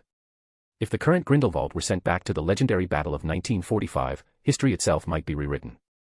Grindelwald would likely win that war. Germany. John narrowed his eyes, recalling something Barty Crouch Sr. had once mentioned. During the amusement park's opening ceremony, the German Minister for Magic had seemed disappointed that no werewolf attack had occurred. It was almost as though he had known in advance that werewolves would appear. Could the German Ministry of Magic have already fallen? Looking at the photograph of Grindelwald in the newspaper, John felt deeply uneasy at how openly the man was acting. Without even looking, John scooped up a spoonful of the brightly colored fried rice and put it into his mouth. How are things going in France? He had left the affairs in France to Heinrich and Kim. Kim had happily spent the holidays talking about how many tourist attractions they had visited, though he never mentioned the branch store business. With the abilities those two possessed, preparations for the branch should probably be nearly complete by now, right? Chapter 575, the French branch, the Great Lockhart reappears. France, the Hidden District. Heinrich wore a gloomy expression as he slapped away Kim's hand when it tried to drape itself over his shoulder. Kim shook his head and sighed. As your senior, your lack of respect toward me is truly disappointing. Senior. Heinrich sneered. I don't recall you ever being my senior. How am I not? Kim argued confidently. In terms of age, I'm older than you. In terms of qualifications, I joined Johnny Silverhand before you did. Seeing Heinrich turn his head away, Kim grinned and continued, I also have more experience running stores than you. Calling me your senior isn't excessive, right? Heinrich ignored him and stared toward the other side instead. Someone's coming. At the moment, they were standing in another hidden area, Corner Alley. Every place in the world had its darkness. Corner Alley was exactly that kind of place. French wizards who disliked following the rules often came here to buy things that could not normally be purchased elsewhere. And today, the bodies scattered all over Corner Alley made it obvious that a fierce battle had taken place here. Aside from Heinrich and Kim, several wizards stood nearby, occasionally casting sleeping charms on anyone who showed signs of waking up. The moment they heard approaching footsteps, everyone became alert. A man slowly emerged from around the corner. The man seemed completely unsurprised by the scene before him. Removing his hat, he smiled and said, this was the last shop illegally reselling Silverhand products. The Aurors will take over from here. The newcomer was a French Auror. Corner Alley was filled with illegal dealings, and the Aurors had chosen to turn a blind eye to Silverhand's actions against the dark forces there. What the Auror had just said was also a warning. That had been the last target. If they continued, the people backing those dark forces would no longer remain silent. Heinrich stared coldly at the Auror while Kim sneered. You don't actually think this is enough, do you? The Auror's smile stiffened slightly. With an awkward chuckle, he added, oh right, I almost forgot to mention this. A shop in the Hidden District is about to be sold. The owner urgently needs money. Urgently needing money meant the price would be very cheap. The French Ministry of Magic had tacitly approved of Silverhand cleaning up the dark forces and was even willing to offer them a prime location. Heinrich said flatly, go back and tell those people that Silverhand has no need for charity. A trace of displeasure flashed through the Auror's eyes, but it vanished quickly. Smiling once more, he said, I'll pass the message along. He nodded and watched Heinrich and the others leave. His gaze swept across the fallen wizards scattered around the alley as he muttered to himself, they brought in someone troublesome this time. Minister for Magic Charles Rowland had personally instructed them to give Silverhand special treatment. The Auror turned to those behind him and ordered, take them away. Tell everyone the Aurors made the arrests. More than a dozen Aurors stepped out from behind him. Very few of the people in Corner Alley had clean records anyway. Arresting them was easy. The Aurors only needed to casually come up with a charge. After Silverhand arrived in France, they immediately began displaying their strength. At first, there had only been 2 of them, but as time passed, their numbers gradually increased. 1 week later, the French branch of the Johnny Silverhand specialty store officially opened in the Hidden District. Kim was responsible for managing it. He was already extremely familiar with Silverhand's business operations. Back when he was in America, he had often helped Nagini manage branch stores as well. The very first shipment of Silverhand products caused explosive demand the moment it arrived. With the French Ministry of Magic giving them special approval, every inspection and review process passed unusually quickly. The Minister for Magic was greatly looking forward to the political achievements Silverhand would bring him. Meanwhile, others were already secretly calculating how to claim a share of the profits. Then the branch store experienced its first major sensation. Gilderoy Lockhart appeared in the French Hidden District.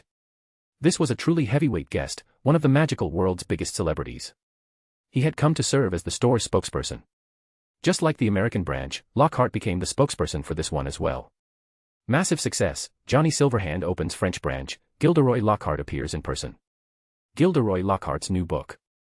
Gilderoy Lockhart interviewed, regrets missing the chance to fight for his alma mater. The newspapers were filled with Lockhart's name. John raised an eyebrow as he read through them. With Silverhand sparing no effort in promoting him, Lockhart was no longer the same man he used to be. Once, he had merely been a famous author. Now, Lockhart was portrayed as a powerful wizard, a fighter against Death Eaters, a brave warrior, and a heroic protector of the people. The moment his new book went on sale, it shattered previous sales records.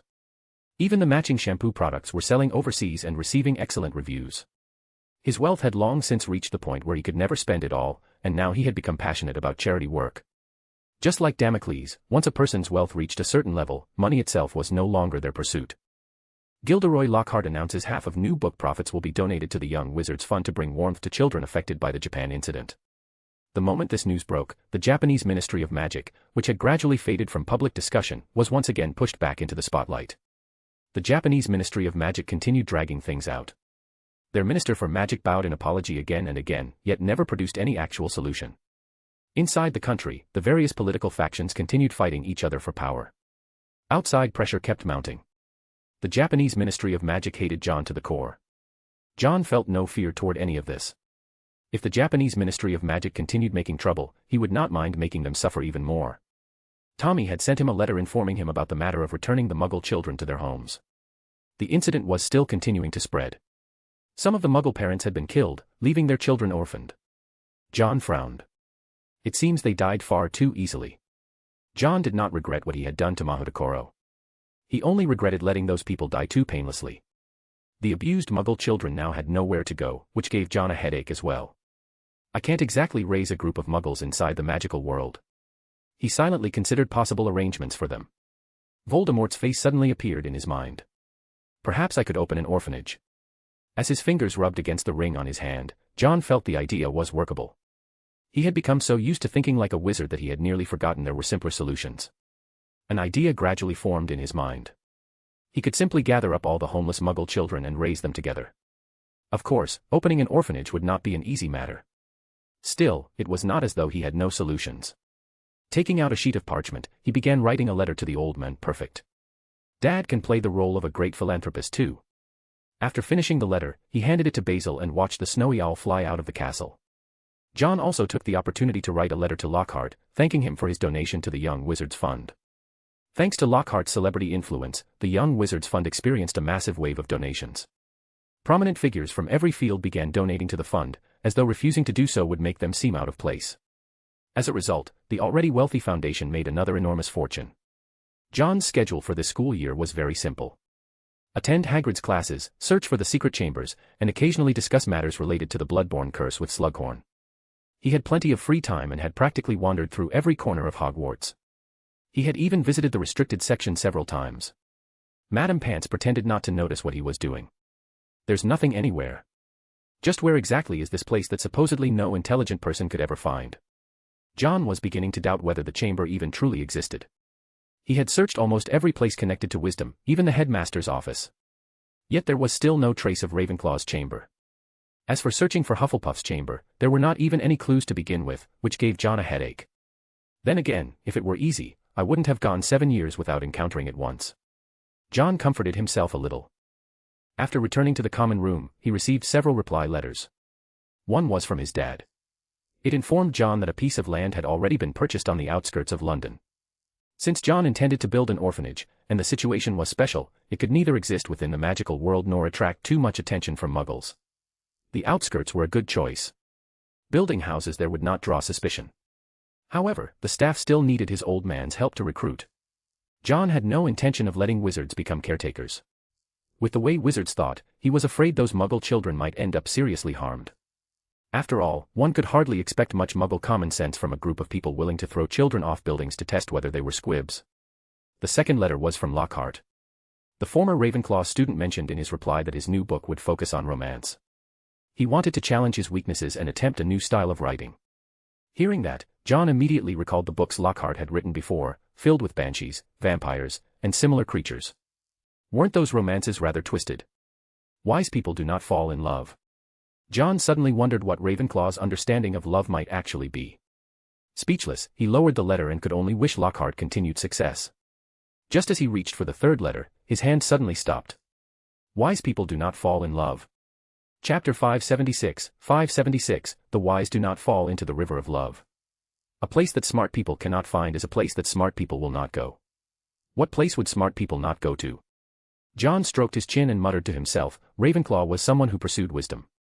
So what could have made her set that wisdom aside? Or to put it another way, what could be worth the proud eagle abandoning the wisdom she pursued?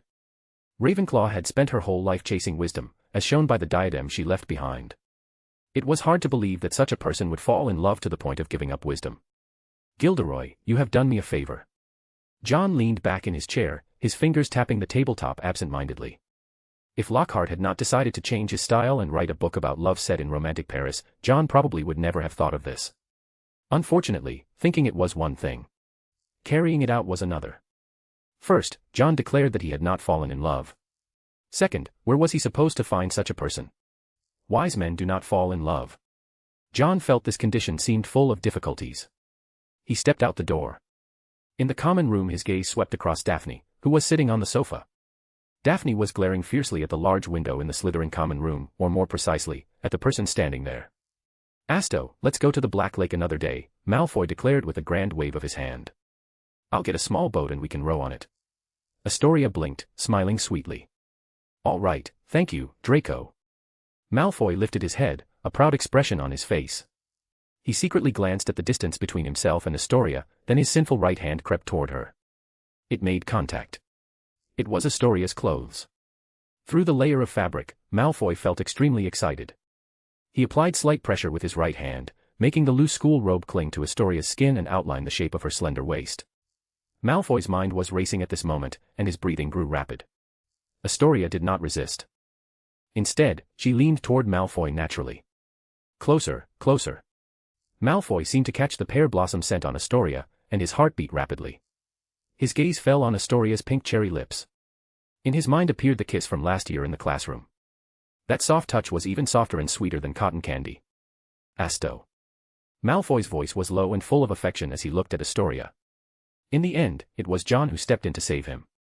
Malfoy was furious. I am only 17. I just wanted to kiss someone. What did I do wrong? John looked at him in silence, then quietly took a step to the side. Daphne, who had finally been restrained behind him, immediately drew her wand at the sight. Frightened, Malfoy quickly pulled John back. You really don't know how to keep a low profile, Blaise said, shaking his head with a sigh. Some things you could just do secretly while on a date.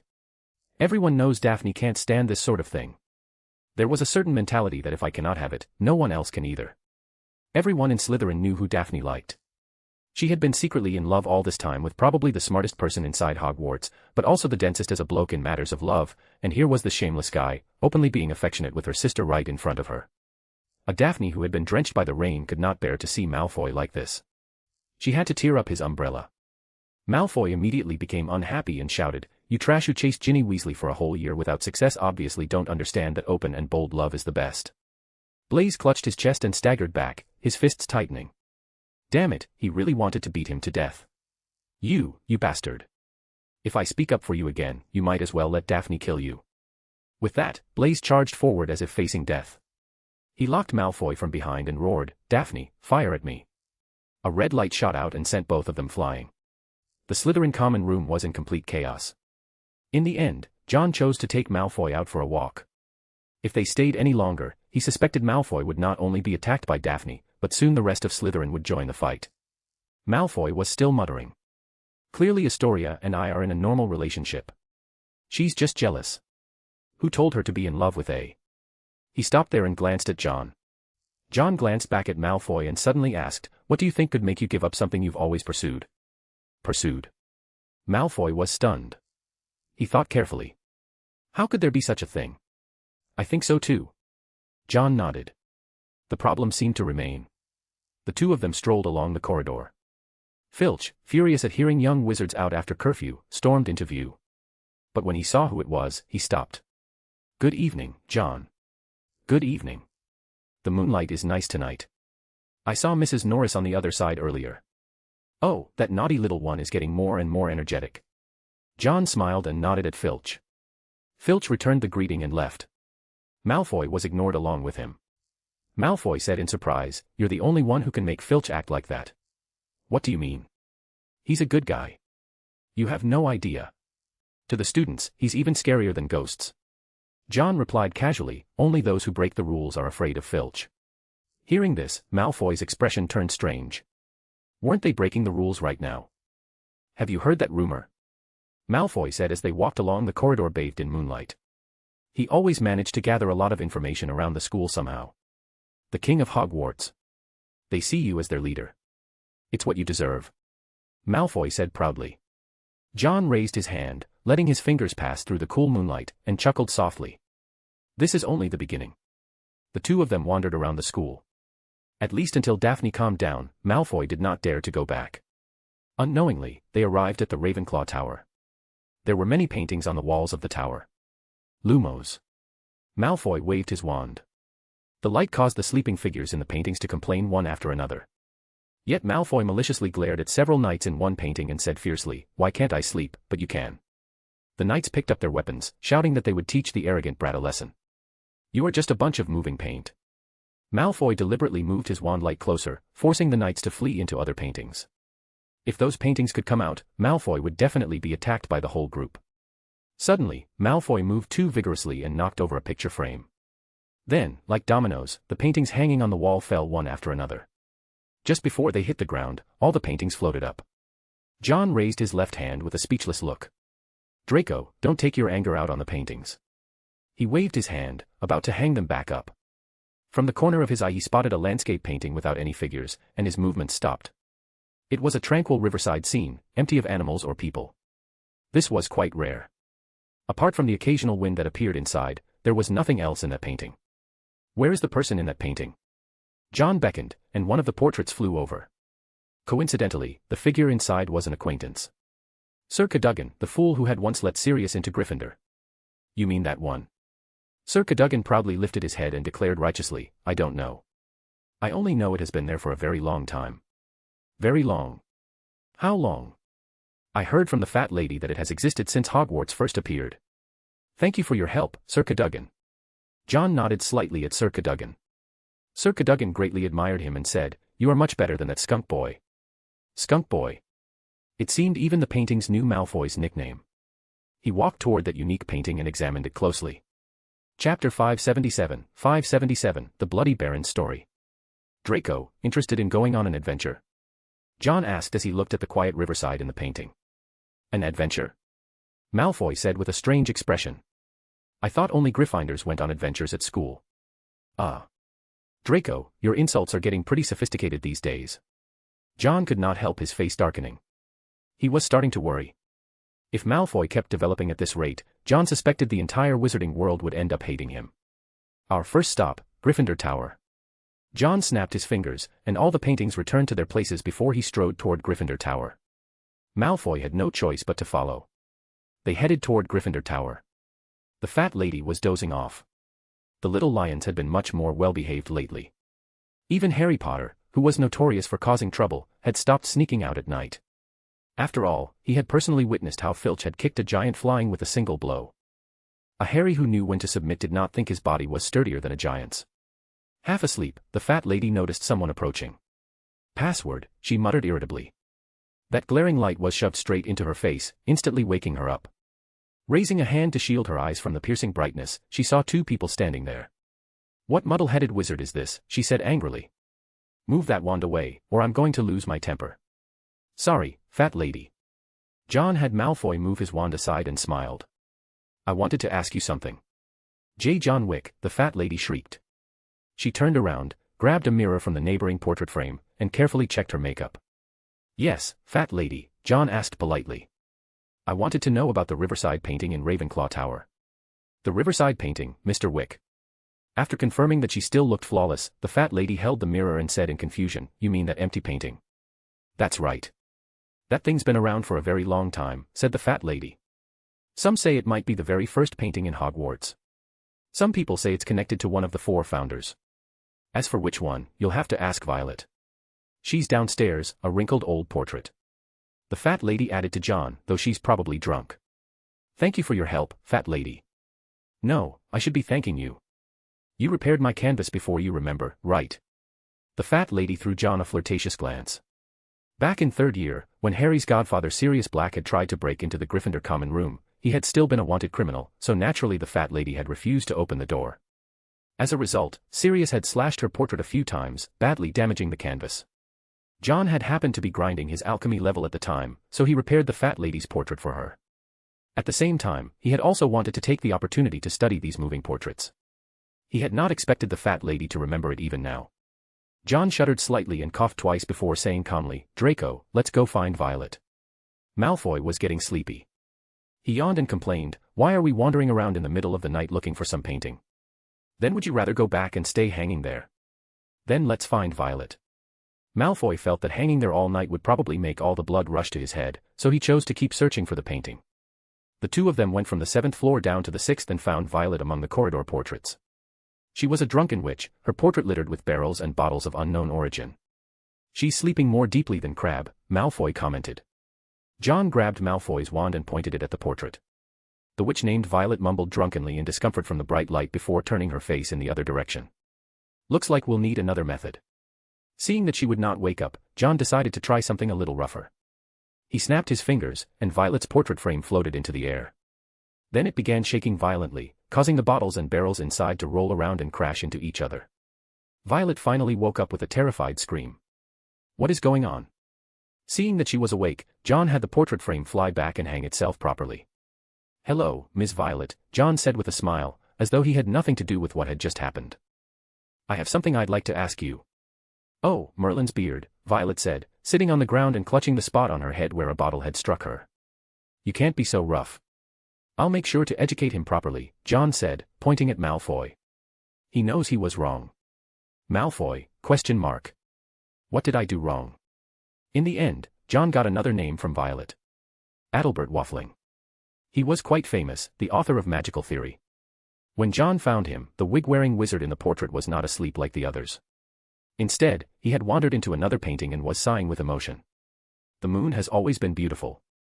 I prefer the night. It gives me more inspiration." Perhaps that was a common flaw among creators. "That painting." Leaning against the frame, Adalbert Waffling said, "That goes back a very long time. It depicts Rowena Ravenclaw's hometown. A quiet riverside. Supposedly, there was once meant to be a girl in that painting, but she ran away from home and never returned." "A girl?" John paused. "Who was she?" "Perhaps Ravenclaw's daughter," Adalbert Waffling said. "Rowena Ravenclaw's death was caused by illness. Historians speculate it was because she lost her daughter. The four founders of Hogwarts had all been powerful wizards, and Rowena Ravenclaw had been the wisest witch of them all. For an illness to take her life, she must have already been extremely weakened." "A wise person does not fall in love," John murmured. "Not merely romantic love. Her love for her daughter had weakened the witch just the same."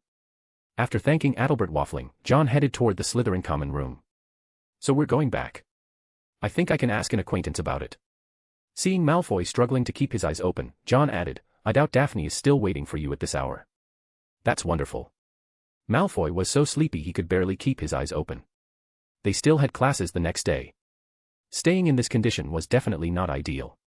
Power supremacy. After giving the password, he walked back into the Slytherin common room. John turned a corner and arrived at a corridor. There, he saw the Bloody Baron floating motionlessly in the air. Admiring the moonlight. No. remembering. The Bloody Baron noticed John. The ghost, stained with silvery blood, said, "I thought you would come looking for me. There really isn't anything happening in Hogwarts that escapes your notice." John was very curious about where the Bloody Baron got his information from. "Sir Cadogan likes wandering everywhere," the Bloody Baron said expressionlessly. "He has a very big mouth." "Well, I should have guessed." John shrugged and asked, "So you know what I want to ask?" "Rowena Ravenclaw," the Bloody Baron said heavily. "Her daughter. Looks like you knew her." John noticed his expression becoming grim. The Bloody Baron nodded, his voice low. "Deeply. It was I who killed her." As he said those words, even the ghost's body seemed to tremble. She pursued wisdom just like Rowena Ravenclaw. In order to become wiser than her mother, she stole Ravenclaw's diadem. A grieving Rowena Ravenclaw came to me and asked me to bring her daughter back. The story was both complicated and bizarre. The Bloody Baron had once been a nobleman, Sir Barrow, a wizard of great magical power. He had always been in love with Ravenclaw's daughter and eventually found her in Albania. The two had argued, and when Barrow confessed his love to her, she rejected him. Blinded by anger, Barrow stabbed the woman he loved to death. After regaining his senses, Barrow was overwhelmed with regret. He ended his own life and became the Bloody Baron of Hogwarts. Ravenclaw never saw her daughter Helena one last time. Before she died, she seemed to have something she wanted to say to her. The Bloody Baron's body gradually faded away. That painting was something Rowena Ravenclaw painted for her daughter. Helena hated it and drove her own image out of the painting, which caused Ravenclaw to grow weaker and weaker. When Helena was little, the two of them used to spend time there together. But as Ravenclaw became increasingly busy, they never returned to that riverside again. The ghost vanished. John stood there in thought. Ravenclaw, who pursued wisdom. He stepped to where the Bloody Baron had been floating moments ago and looked ahead. The Grey Lady was sitting there. Chapter 578, Helena and the Secret Chamber. The Grey Lady was sitting in the courtyard. She did not know what she was thinking about, lost in thought. For ghosts, endless life made time move very slowly, yet at the same time, decades passed in the blink of an eye. She stared at one corner of the courtyard. It seemed as though the laughter she once shared there with her mother still lingered. Back then, she would tirelessly ask, "Mother, what is the most precious thing?" The witch, so brilliant that even Slytherin had once marveled at her, would smile, gently stroke the girl's head, and softly reply, "Exceptional wisdom is mankind's greatest treasure, Helena. And you are your mother's most precious treasure." Yes, exceptional wisdom was mankind's greatest treasure. Helena had always remembered those words. Just as her mother had wished. Ravenclaw students were meant to possess intelligence above all others, and as the daughter of the supremely wise Ravenclaw, Helena had been raised toward that goal since childhood. As she grew older, Helena's mother gradually drifted further away from her. Rowena Ravenclaw pursued wisdom, while Helena chased after Ravenclaw's fading figure. But the more she chased, the more she realized she could never catch up. She wanted her mother to look at her instead of the countless magical books. For that reason, Helena worked even harder and forced herself to become outstanding. She would often gaze at Ravenclaw Tower, hoping her mother would turn her attention toward her. But that desire was selfish and foolish. Helena gradually began to change. She became sensitive. Sensitive toward Ravenclaw, because as Ravenclaw's daughter, she had to be intelligent. At last, one day, in order to surpass her mother, she stole the diadem that Ravenclaw treasured most. Helena hid herself away. She left Hogwarts and concealed herself deep within the forest. She believed her mother would hate her and despise this shameful daughter. The Grey Lady shifted her gaze away from that corner, her eyes empty. It was as though she could still see the sword that had pierced her to death. "Helena, come back with me. Ravenclaw is ill. She's gravely ill." Barrow had chased her all the way to Albania. Helena looked at the men and sneered. "I'm not going back. I'll prove it. I'll become wiser than her." "She wants to see you," Barrow said. "She's calling your name." "Lies." Helena screamed. "She sees me as a disgrace. She would rather hold those unreadable books than stroke my hair." It was jealousy. Helena clearly understood her own emotions. Once, she had regarded her mother as her entire world, yet her mother's pursuit of knowledge had already surpassed her love for her daughter. Barrow said heavily, "You must come back with me, Helena. Come back. I will always love you." "I do not love you," Helena replied coldly. "Nor will I go back. I would rather die here." "Helena. Shut up. Your love is as lowly as a worm crawling through the dirt." Helena turned to leave. But the sword pierced through her body. The irony was that Helena became a ghost. And she remained within Hogwarts. The very place she had refused to return to. As for Ravenclaw, she died from that grave illness. For some reason, that brilliantly wise witch of supreme intellect never left behind a portrait. She hid all her knowledge within a secret chamber. The Grey Lady searched for it countless times, yet she could never find that chamber. She still wanted to prove that she could become wiser than her mother. It was a form of revenge. The seed had already been planted the moment Ravenclaw immersed herself completely in knowledge. Too much time had passed. For ghosts, that was cruel. Your death. Your regrets. They would replay endlessly through the passing years, never fading away. The Grey Lady prepared to leave the courtyard. Do you need any help, my lady? Someone stopped her. The Grey Lady turned around and frowned. Why are you here? Aren't you a student? This was the first time the Grey Lady had seen a student openly violating curfew. John walked over, smiling beneath the moonlight. I wanted to ask you something. I will not answer you. The Grey Lady turned as though preparing to leave. About Helena Ravenclaw, John said. The Grey Lady stopped. She turned back to look at John. You're Helena, aren't you? John walked toward the Grey Lady. Rowena Ravenclaw's daughter. How did you? It wasn't difficult to guess. John stopped walking. From the Bloody Baron's concern toward the Grey Lady, combined with the story he had just heard, the truth had already been laid bare. Rowena Ravenclaw's daughter, the ghost of Ravenclaw House, was the Grey Lady. The diadem Tom Riddle obtained came from you, didn't it? At the mention of Voldemort, Helena became highly agitated. He deceived me. I trusted him so much. An emotional Helena let out a scream. That handsome wizard from back then had tricked her and caused Ravenclaw's diadem to disappear. It was the last thing her mother had left behind. Shoo. John placed a finger against his lips. I understand you, Helena. He comforted Helena as he said, you always wanted to gain greater wisdom than your mother and prove yourself to Rowena Ravenclaw. That's impossible, Helena said as she floated upward. No, you can do it. John looked at Helena and said, but I need you to come somewhere with me. What are you trying to do? Helena asked warily. Once upon a time, the wizard named Tom Riddle had spoken to her in the same way. Scumbag. Seeing her vigilance, John spread his hands helplessly and said, you're a ghost. I can't exactly do anything to you. But there's somewhere you'll definitely want to go. Looking at Helena, he said, Ravenclaw's secret chamber. No, that's impossible. Helena refuted him instinctively. But John said confidently, trust me, Helena. Helena looked at his face and replied stubbornly, if you want to prove how clever you are, then I'll accompany you to the end. John smiled at her obvious contradiction. He walked into the castle, and Helena followed behind him. This is the path to Ravenclaw Tower. Yes. Perhaps intelligent people have the hardest time finding that place. John led Helena to the painting. Seeing the painting, Helena turned her head away and sneered. Where is this secret chamber you spoke of? Right there. John pointed at the painting. That is the secret chamber. Impossible. How long has it been since you last paid attention to this painting? John said calmly, probably not since the moment you drove your image out of it. Helena's expression darkened as she mocked, Ravenclaw would never care about something unimportant. No matter how intelligent someone is, they still might never find it. John shook his head slightly. Helena, you really are arrogant and conceited. Feeling insulted, Helena was just about to flare up when she saw John walk over to the painting. He knocked on it and listened carefully to the sound. It's hollow behind this. What? Helena floated over as John stroked his chin thoughtfully. Maybe a password will open it. Do you know any passwords? No. Helena snapped irritably. You can try those famous words you saw. That makes sense. John nodded and said, exceptional wisdom is mankind's greatest treasure. The painting did not move. John tried several more phrases, all of which failed. Greedy plunderer, Helena suddenly said. When she noticed John looking at her, she replied in embarrassed anger, that's Ravenclaw's hidden meaning. Well, it seems even you have no solution, Helena. John shrugged. As soon as the words left his mouth, the portrait frame opened, revealing a tunnel leading deep inside. John blinked. The password was Helena. So he smiled at Helena and said, even the smartest person wouldn't have found it.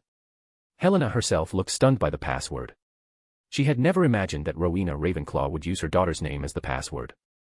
At that thought, she fell silent. Perhaps Ravenclaw did not value you as little as you believed. John stepped into the opening and asked Helena, you can come inside, right? Yes.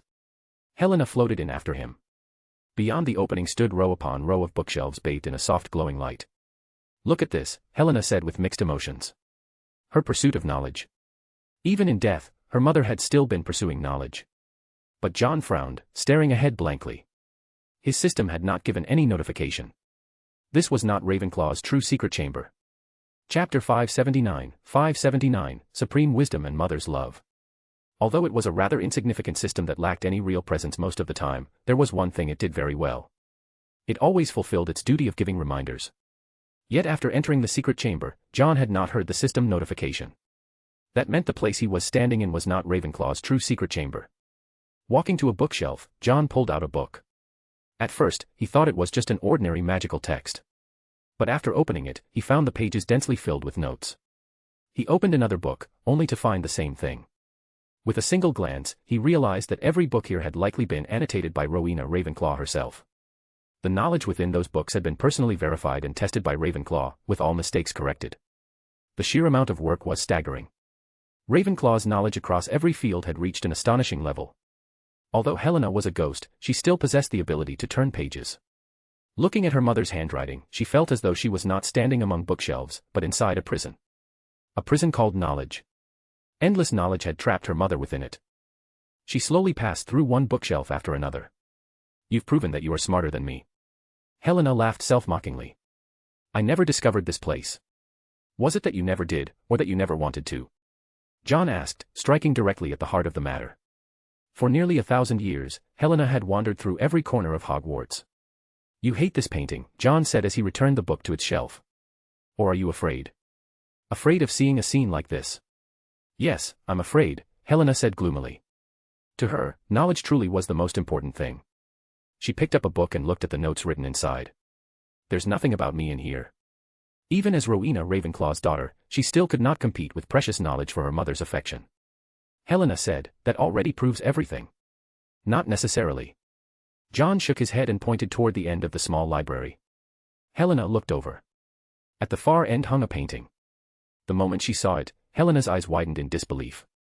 "How is this possible?" The woman in the painting had long black hair. She possessed beauty that captivated others and wisdom that commanded everyone's admiration. Without wearing the diadem that symbolized wisdom, the woman looked at Helena with gentle affection. Helena murmured, "Mother." Rowena Ravenclaw. One of the founders of Hogwarts had left a portrait of herself here. Seeing her daughter, Rowena smiled and said, "I have been waiting for you, Helena." "Waiting for me?" Helena asked in confusion. "Helena," John said as he walked to her side and looked at the painting. "I think this is you." Helena saw a little girl beside Ravenclaw, delicate like a porcelain doll. The girl saw Helena and fearfully hid behind Ravenclaw. It was her, the little Helena she had driven away herself. "You stayed here to take care of her." Helena's expression grew complicated. After little Helena was driven away, she came into this painting. Ravenclaw had been taking care of her daughter. Even within a painting, it was still the same. At that moment, something seemed to glimmer at the corner of Helena's eyes. Could ghosts cry? John looked at the painting and said, "The real secret chamber should be behind this painting." "Do you know the password?" Helena said, "Treasure." The little Helena in the painting replied crisply, "Password correct." That was what Helena had once heard from Ravenclaw when she was little. Treasure. Something precious. When she was young, she had always believed it would be herself. The painting slowly opened, revealing a door. That familiar door made Helena afraid to approach. John walked over and slowly pushed it open. It was a room. Inside were childish toys and a princess-like dressing table. The blue ceiling was painted with stars. A cradle sat quietly in the room. On the surrounding walls hung portrait after portrait of little Helena. Ding, discovered Ravenclaw's secret chamber. John stopped walking and stood at the doorway, deep in thought. "I always wanted to tell you," Ravenclaw's portrait said as she walked in, "that you are my greatest treasure." Ravenclaw looked at Helena lovingly. "You surpass all the knowledge I have ever learned, Helena." The so-called knowledge of Ravenclaw was all of this. The knowledge of being a mother. Learning how to love. Helena walked inside, her hand passing through the things she had once used. From the days when she had just learned to speak, to the time she eventually ran away. She hated portraits because when she was little, her mother used to paint her. After realizing that she could never surpass the importance of knowledge in her mother's heart, she never allowed another portrait of herself to be made. And all those memories from the past had remained within this room. Herself wearing wizard robes. Herself reading books. Herself being mischievous. Amid one portrait after another, Helena seemed to lose track of time.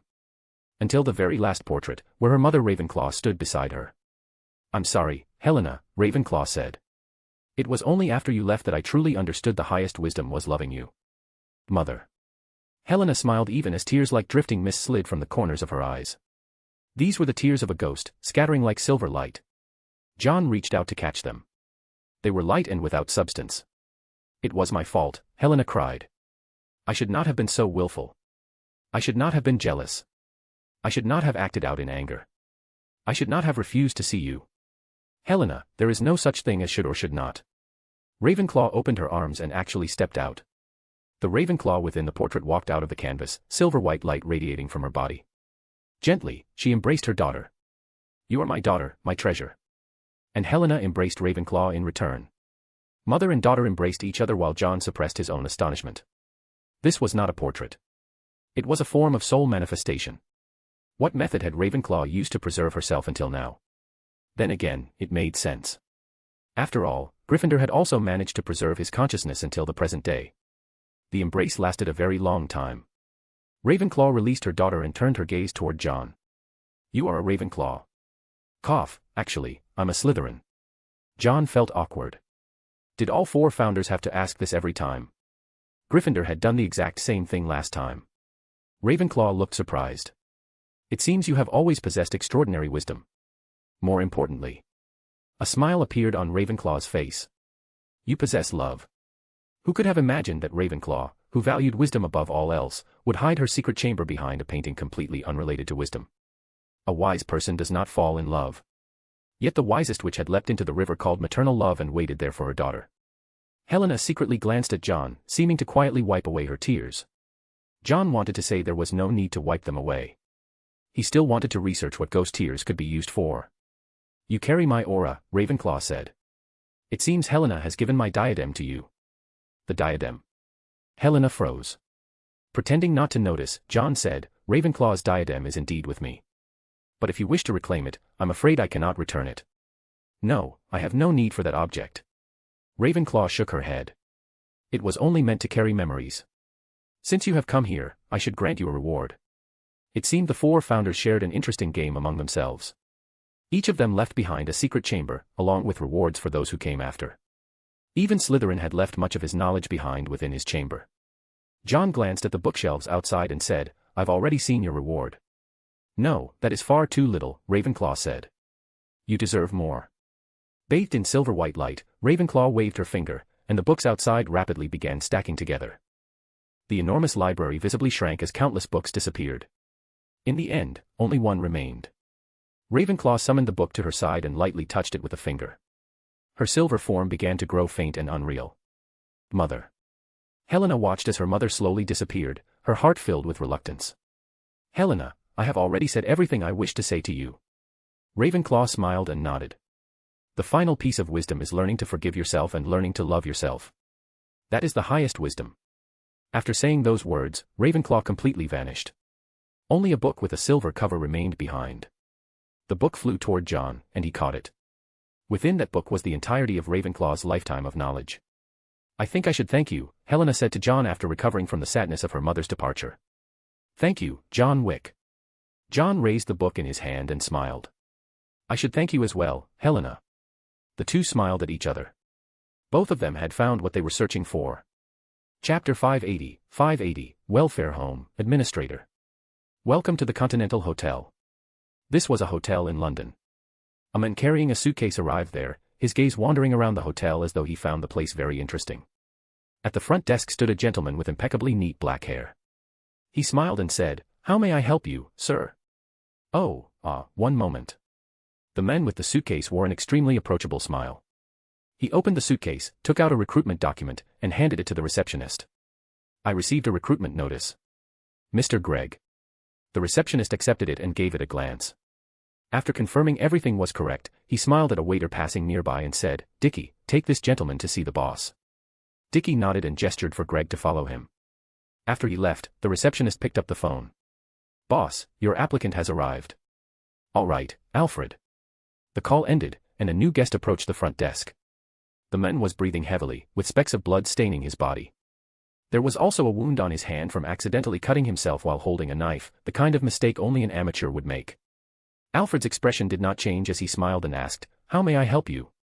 I need you to help me dispose of a body, the man whispered, unable to stop himself from glancing around in panic. The people in the hotel lobby ignored him completely, while some whispered to those beside them, letting out mocking laughter. He looked like a child who had caused trouble and run over begging for someone to clean up the mess. Alfred smiled and gestured for the men to come closer. As the men approached the front desk, Alfred grabbed his head and slammed it onto the counter. His skull made intimate contact with the desk. A chill touched his neck as a dagger capable of taking his life appeared there. It had been pulled from his pocket. Please, don't kill me. The fear of death made the men scream and cry like a terrified child. Alfred's smile disappeared. He leaned close to the men and spoke in an angry voice that was clearly trying to remain polite. Listen carefully. If you want room service, you can make a call. This is a hotel, not a place that wipes the asses of little thugs after they cause trouble. Now, before I take the pistol out of the drawer, get out as fast as you can. After speaking, Alfred released the man's hair, calmly straightened his clothes, and smiled. We look forward to your next visit. The men scrambled out of the hotel in a panic. Alfred pulled out a tissue and wiped his hands.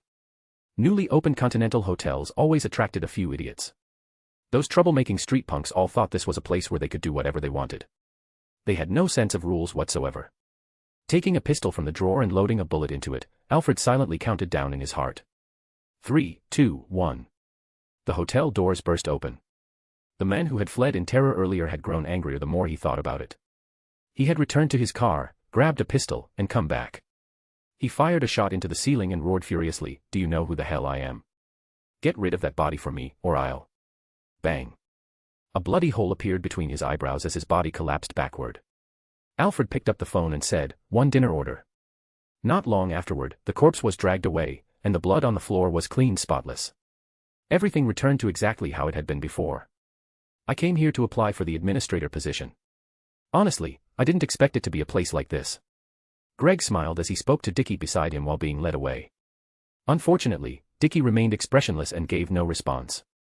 After walking for a while, Greg stopped and said apologetically, "I'm sorry, I think there may have been something wrong with the sandwich I had this morning." Holding his stomach with an apologetic look, Greg's meaning was instantly understood by Dickie. Dickie brought Greg to the restroom and stood outside with the same expressionless face. Inside the restroom, Greg pulled a portable communication device from the sole of his shoe. "I've already seen at least 13 wanted criminals inside the hotel." Recalling the people he had seen in the hotel lobby, Greg spoke into the communicator, "Are you sure you want me staying beside an invisible man? A man who controls London's underworld and owns 12 hotels suddenly deciding to act charitable." The voice on the other end replied, "Watson Wick is not simple. Do you remember how he suddenly disappeared? None of us know how he managed it.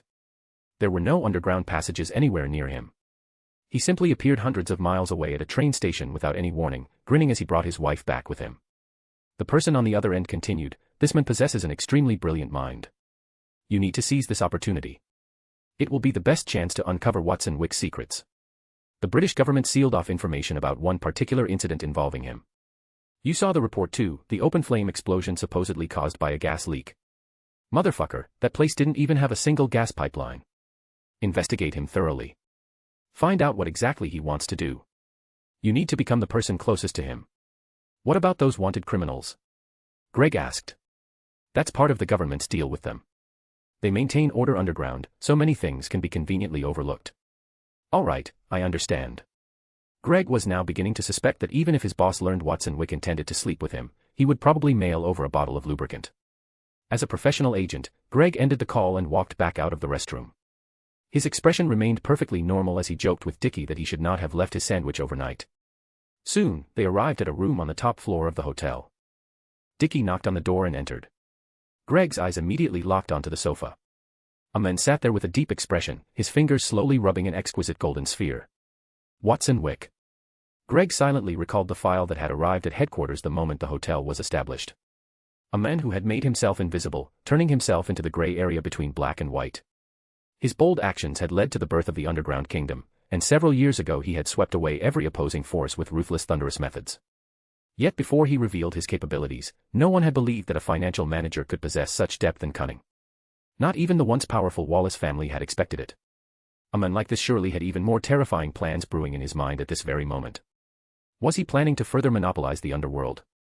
Or target a particular country? Or perhaps interfere in elections? Greg felt the pressure grow even heavier the moment he saw Watson. Oh, Dickie, then you must be Greg. Watson had been blankly wondering what to eat today. After seeing the person he had recruited arrive, he stood with a smile and shook Greg's hand. Greg was inwardly tense, but outwardly he remained warm and composed, no different from any ordinary applicant. His wariness toward Watson only deepened further. The switch was completely flawless. If I didn't already know who he was, I'd probably think he was some kind-hearted middle-classman. Watson's completely natural behavior set off alarm bells in Greg's mind. Pretending to be confused, Greg asked, "Hello, Mr. Wick. I didn't expect we would meet here." "Oh, this is my hotel." After saying that, Watson looked toward Greg. Greg reacted at once, opening his suitcase and taking out his resume before respectfully handing it over to Watson. Watson casually opened it and skimmed through it, appearing very satisfied. After all, this was a perfect resume created after attracting intense attention from headquarters. There's only one issue. After finishing the resume, Watson set it down and looked Greg over. "Are you someone who can keep secrets?" Greg's heart tightened. Had his identity been exposed? He forced himself to remain calm and smiled. "I believe I can, Mr. Wick." After all, this was one of the rare occasions his son needed a favor from his old men, even if not a single word in the request sounded remotely like asking for help. Naturally, Watson became fully alert. His scrutinizing gaze made Greg feel as though someone could point a gun at his forehead at any moment. "You're hired," Watson said with a smile. "I assume you know where your workplace is. Though it may sound strange, I hope you won't mention that place to outsiders." Watson smiled mysteriously. "I wish you a pleasant time at work." Greg smiled and said, "I will, boss." Watson patted Greg's hand, then lowered his gaze to Greg's leather shoes and casually remarked, "Nice shoes. But it's better not to indulge in luxury shoes like these too often." Watson remembered Greg's work history. Buying shoes like that would probably require saving up for several months. In his eyes, that kind of behavior was somewhat irrational, causing Greg to hold his breath. After leaving the room, Greg could not help finally exhaling the breath he had been holding in. Wiping away his cold sweat, he suspected Watson had noticed something. Looking down at his shoes, he felt Watson had been hinting at his identity as an agent. Then again, for someone bold enough to turn himself into a behind-the-scenes boss, he must have already prepared himself for agents getting close to him. Greg left the hotel and drove toward the address of the orphanage. Unable to stop himself, he muttered, "You know I'm an agent and still dare send me there. What exactly are you relying on?" Arriving at the orphanage, he looked up at the place, which resembled a school more than an orphanage. Silverhand Angel Orphanage. Chapter 581, European Upheaval.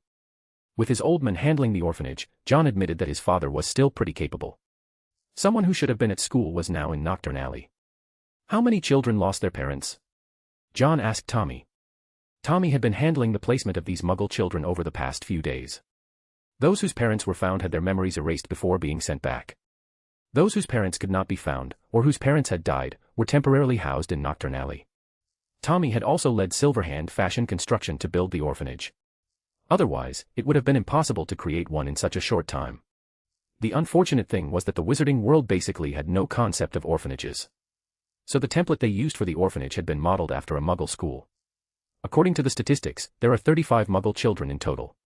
Among them, 13 were left disabled because of the experiments. Additionally, there are 7 wizarding children whose parents were persecuted. Hearing those numbers, John rubbed the locket thoughtfully. Fortunately, the land his father had purchased was large enough.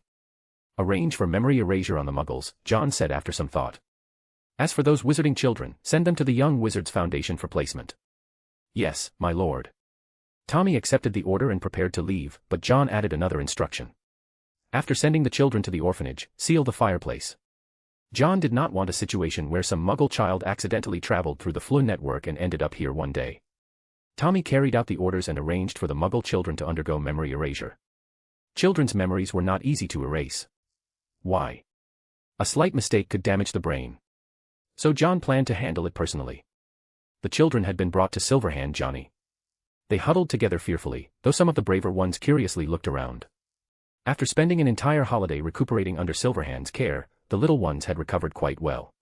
Though most of them still looked painfully thin. "Everyone line up properly. Don't move around," Tommy said as he maintained order. John walked out holding a white wand in his hand. He looked at the group of children. The children had no idea what was about to happen. But before erasing their memories, John still needed to make other arrangements. He waved his wand, and a burst of silver-white light scattered down. "If any unusual changes happen to any of you, I will see them." His voice was low and hoarse, speaking words no one could understand. A diamond-shaped mark appeared on the backs of the children's shoulders. This was a form of detection magic. If something unusual happened to these children, the spell would activate. John was adding an extra layer of protection. After all, the children had already suffered persecution once. This would ensure they would not be harmed by wizards again. After finishing everything, John raised his wand and spoke the incantation in dragon tongue. Obliviate. A flash of white light passed by, and the children rubbed their eyes. They found themselves inside an orphanage that resembled a school. The memories in their minds had disappeared, leaving only the vague impression that they had arrived here for some reason. During this time, they had also made friends with one another. Laughter and cheerful voices echoed throughout the place. As Greg walked inside and heard the laughter, a smile appeared on his face as well. He approached a classroom. Since there were no teachers yet, no one was managing the place. He leaned against the window and looked inside. The suitcase in his hand slipped loose and fell to the ground with a thud. He paid it no attention, staring fixedly at the children who looked as though they had suffered abuse. The skinny, emaciated children appeared to have undergone some kind of experiment. Watson Wick. At that moment, Greg finally understood the meaning behind his arrival. There was something disgraceful hidden here, and those children were very likely from some kind of experimental facility. That outwardly kind man was a demon wearing human skin. Greg wanted to slay the demon, yet he could not do it. Achoo. Watson sneezed. My son must be thinking about me behind my back, Watson said with a cheerful grin as he drove. Thinking about the beautiful wife and adorable daughter waiting at home put him in an excellent mood. Completely unaware that, in the mind of his new employee, he had already become a demon. He happily got out of the car, returned home, and immediately cuddled up to his wife. Ariana peeked over the edge of the table with only her eyes visible, staring at Kiki, who was drooling over the beef on the chopping board. The adorable sight made Watson unable to resist rubbing her head. Ariana did not resist, because Watson had brought her delicious ice cream. Don't give the child too many sweets, Mrs. Wick complained. Be careful about her teeth. Watson was also eating ice cream. He nodded, showing that his wife was absolutely right. Ariana, do you want to learn cooking with mommy? Mrs. Wick shot Watson a glance before proudly telling Ariana, John likes my cooking the most. The moment she heard John liked it, Ariana quickly got up and walked over. She watched as Mrs. Wick's dazzling knife skills finely chopped tomatoes, pineapple, and oranges. Then, with a stylish motion, she tossed minced meat, fresh shrimp, and fruit into the pan. Fruit medley sugared orange fried rice. Mrs. Wick displayed her skills proudly while Ariana secretly took a bite. Her body trembled, and her brain seemed to shake.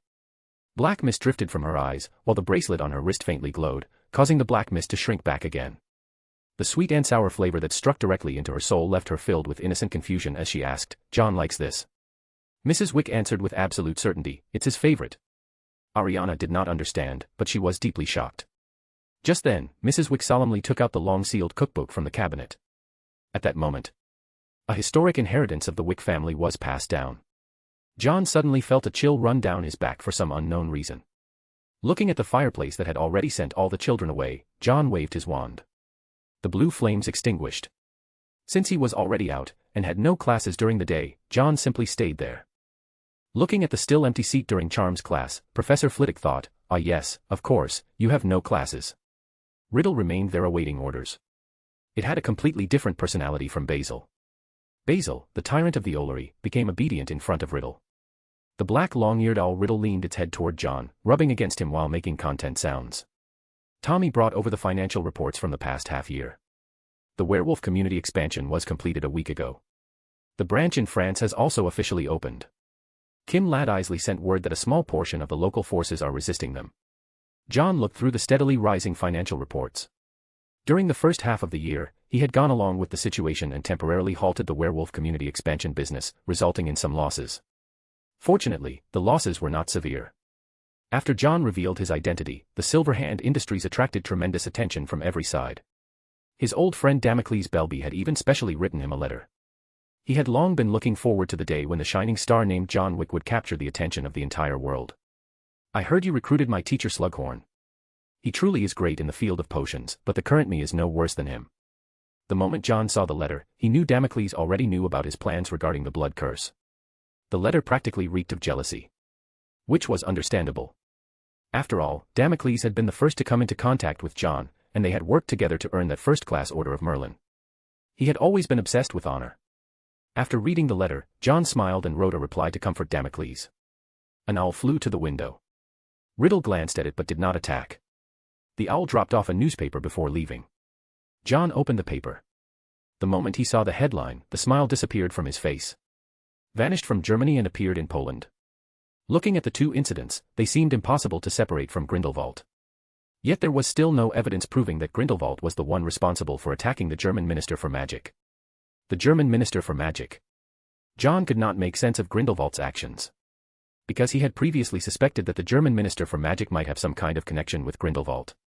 But now, with the minister disappearing and Grindelwald appearing in Poland, it seemed all of John's previous speculations had been overturned. Surely Grindelwald was not planning to blitz Poland.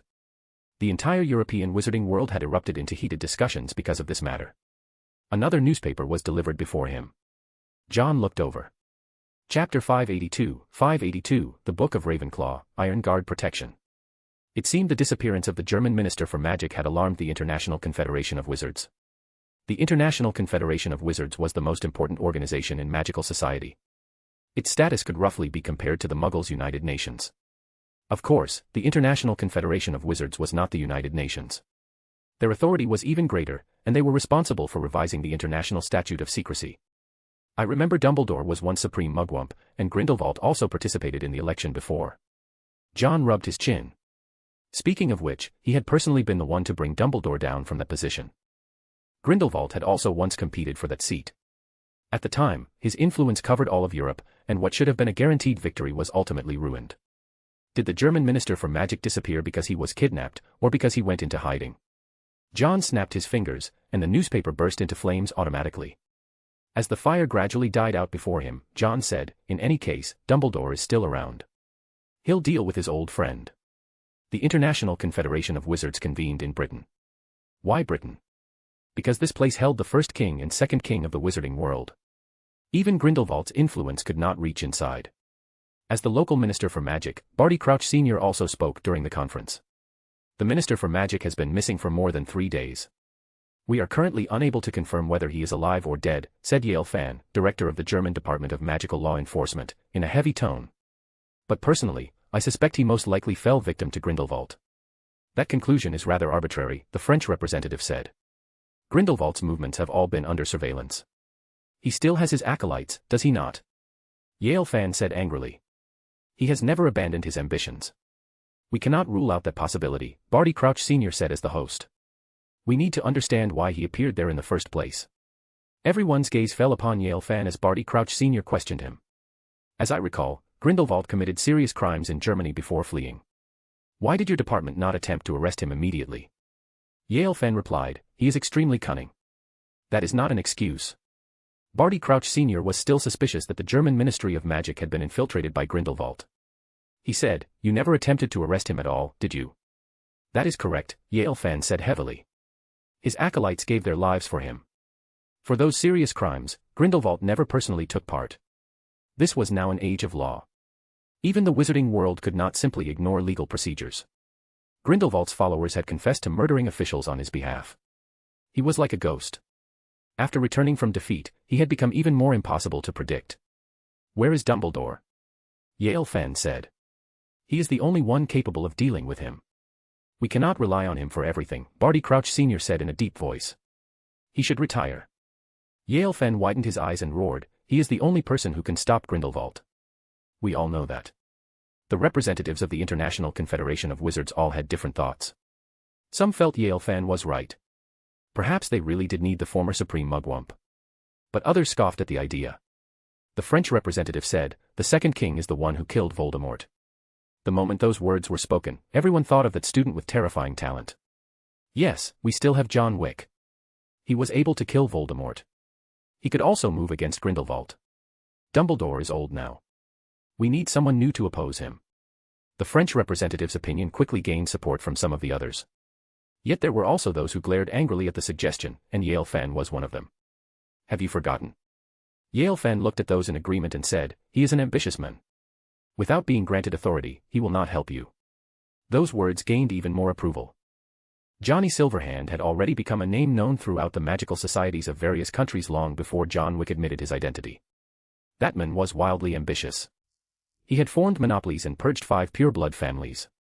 Compared to Grindelwald, a man like that was even more terrifying, and he was precisely the sort of person the International Confederation of Wizards least wanted to see gain power. Compared to John Wick, they would rather have Dumbledore, the man who had stopped Grindelwald before, return once again. Barty Crouch Sr. looked over the crowd. He could tell that the majority still hoped for Dumbledore's return. "We cannot rely endlessly on others," Barty Crouch Sr. finally said, drawing everyone's attention. "Whether it is Dumbledore or Johnny Silverhand, in the end, their power belongs to someone else. The International Confederation of Wizards represents the highest authority. Are we truly incapable of dealing with a Grindelwald who has already failed once before?" Barty Crouch Sr.'s words caused the room to fall into thought. Clearly, years of peace had made the International Confederation of Wizards somewhat complacent. The chaos caused by Voldemort had been confined to a single country, so it had never truly affected them. But Grindelwald had thrown them into disorder. Grindelwald was not necessarily stronger than Voldemort. Coming from Barty Crouch Sr., who had overseen the campaign that killed Voldemort, the statement carried greater weight. Whether they supported John Wick's rise or belonged to Dumbledore's old faction, both sides ultimately decided that Grindelwald had to be eliminated during this conflict. After the conference ended, countries across the world almost simultaneously issued warrants for Grindelwald's arrest. Hogwarts. The Great Hall. John set the newspaper aside and continued reading the silver-covered book in his hands. The book, formed from Ravenclaw's accumulated knowledge, recorded many mysterious and ancient forms of magic. Ravenclaw was undoubtedly the most well-rounded among the 4 founders. She might have been slightly inferior to Gryffindor in dueling, but in every other branch of magic, she was absolutely exceptional. John studied the various spells within, including perfected potion formulas. There was also a magic spell that bordered on the forbidden. Protego Custos. This spell differed somewhat from the Patronus Charm.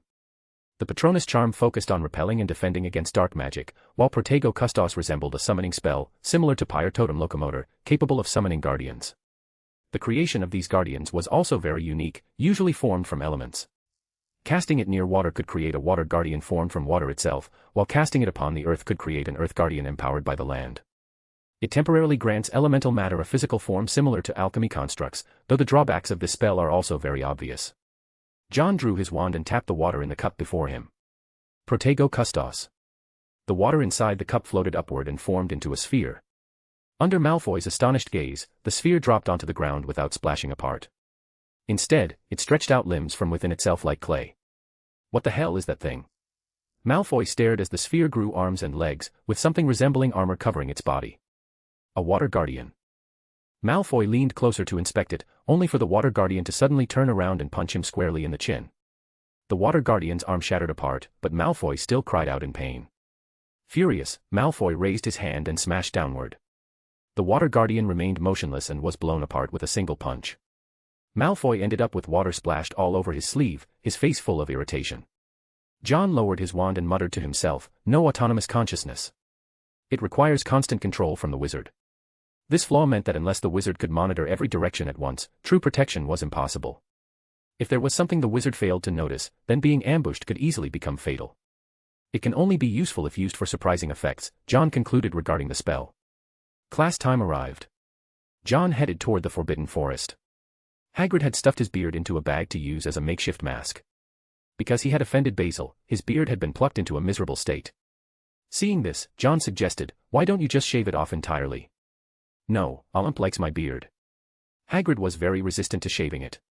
Hearing him directly call Madame Maxime by name, John figured the progress between the two of them was going rather well. Though John felt Madame Maxime definitely would not like Hagrid's current beard. "Hagrid, trust me. If you shave it off now, it'll have grown back by the time Madame Maxime sees you again." From John's understanding of Basil, the owl would never stop until Hagrid's beard had been completely plucked clean. But if Hagrid shaved it off himself, perhaps Basil would feel accomplished enough to stop. Hearing this, Hagrid felt that John was the person in Hogwarts who understood Madame Maxime best, so his words naturally had to make sense. Thus, Hagrid painfully shaved off his beard, even ruining a razor in the process. His weed-like beard was far too tough. If giant hair were collected, it would probably make excellent rope material. Chapter 583, Hannah, Hufflepuff's Friends. Herbology class ended. Hannah hurried out with quick steps, leaving even her friends Ernie and Justin unable to stop her. "Where's she going?" Justin looked bewildered. Ernie said, "No idea. She's been like this lately." As he spoke, Ernie lowered his voice and added, "I saw her leave after curfew yesterday." "No way," Justin muttered. Has she gone mad? Filch is scarier than ghosts. Even as a prefect, she'd still be scared to death. Justin had once been caught by Filch while sneaking into the kitchens for a midnight snack. At the time, it had felt like seeing a ghost. Filch had clearly been far away one moment, only to suddenly block the doorway the next. As a result, Justin still had to polish trophies in the trophy room every evening. The two friends were completely puzzled by Hannah's behavior. Then they watched Hannah catch up to a boy walking ahead and lightly pat his broad shoulder. "Hi, Neville." Hannah had run so fast that her breathing was uneven. Neville turned around in surprise. "Hannah, do you need something?" The two of them were classmates in herbology and were often assigned to the same group. Hannah's face was flushed red as she lowered her head and fiddled with her fingers while asking, "Are you going to the Great Hall to eat?" "I haven't seen you in the Great Hall lately." "Last time Professor Sprout asked me to take care of the chomping cabbages in the greenhouse," Neville said, shaking his head. "Those things are really troublesome. I need to check on them constantly." Hearing that, Hannah's eyes lit up. She quickly pulled a box from the bag she had unusually brought with her today. "Professor Sprout also asked me to help take care of the chomping cabbages." "Let's go together," she said while shaking the lunch box in her hand. "I just happened to make a lot of food." "Huh?" Neville asked in confusion. "Professor Sprout asked you too?" He did not remember Professor Sprout mentioning anything like that. But Hannah had already impatiently grabbed Neville and started pulling him away. Behind them, Ernie and Justin stood frozen on the spot. "Justin, guess what I just saw?" "Ernie, I'm guessing you also guessed what I saw." The two exchanged a look. Between lunch and gossip, the food-loving badgers chose gossip. The pair quietly followed behind them.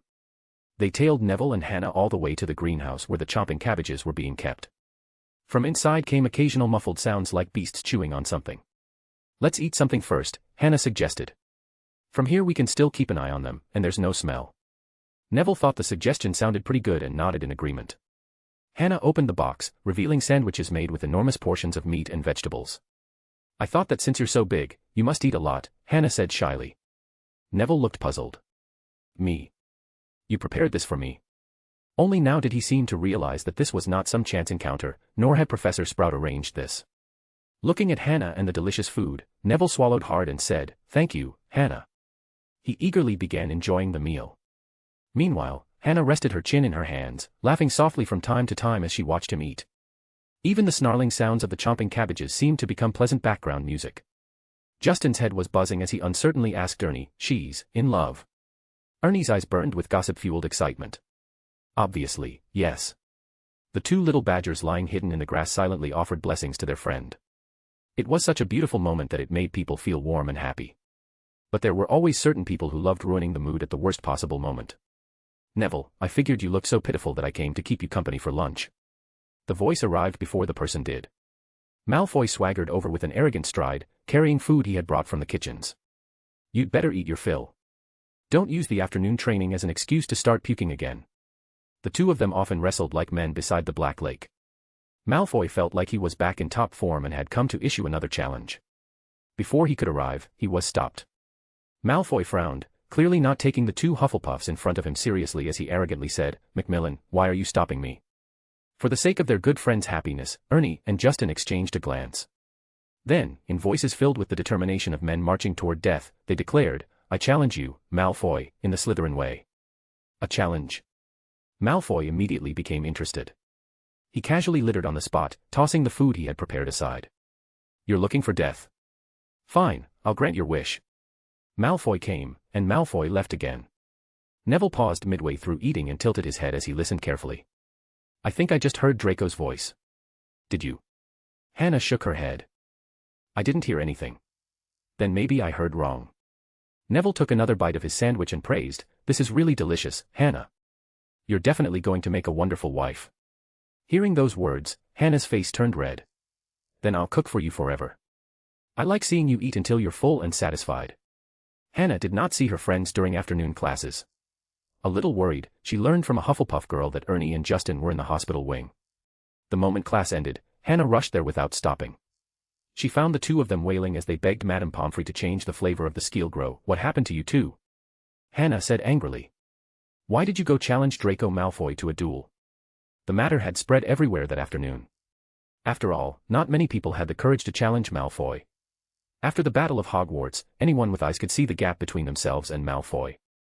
But for the sake of protecting their friend's romance, Ernie had fearlessly issued the challenge. And after Ernie fell, Justin inherited his banner and was thoroughly beaten down by Malfoy.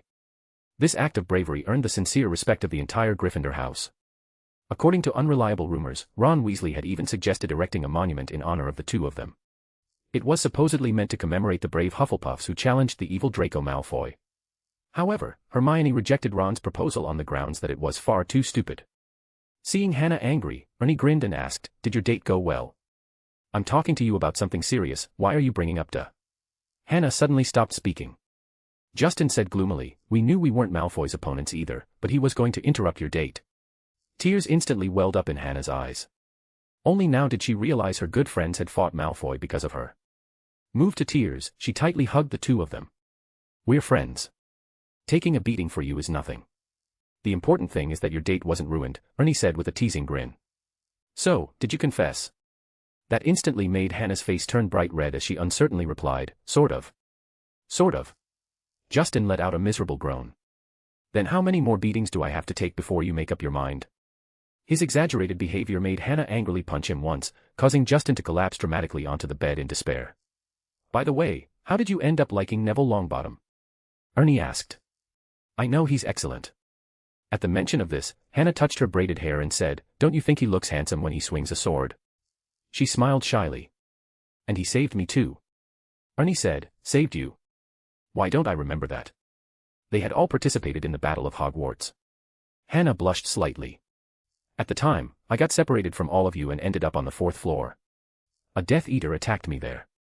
Neville came out from behind a door and dealt with the Death Eater for me."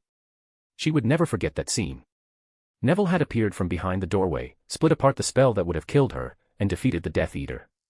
Then, in that unwavering voice, he had said, "I'm here now. You're safe." Those words gave her an incredible sense of security. From that moment on, Hannah fell for the sword-wielding wizard.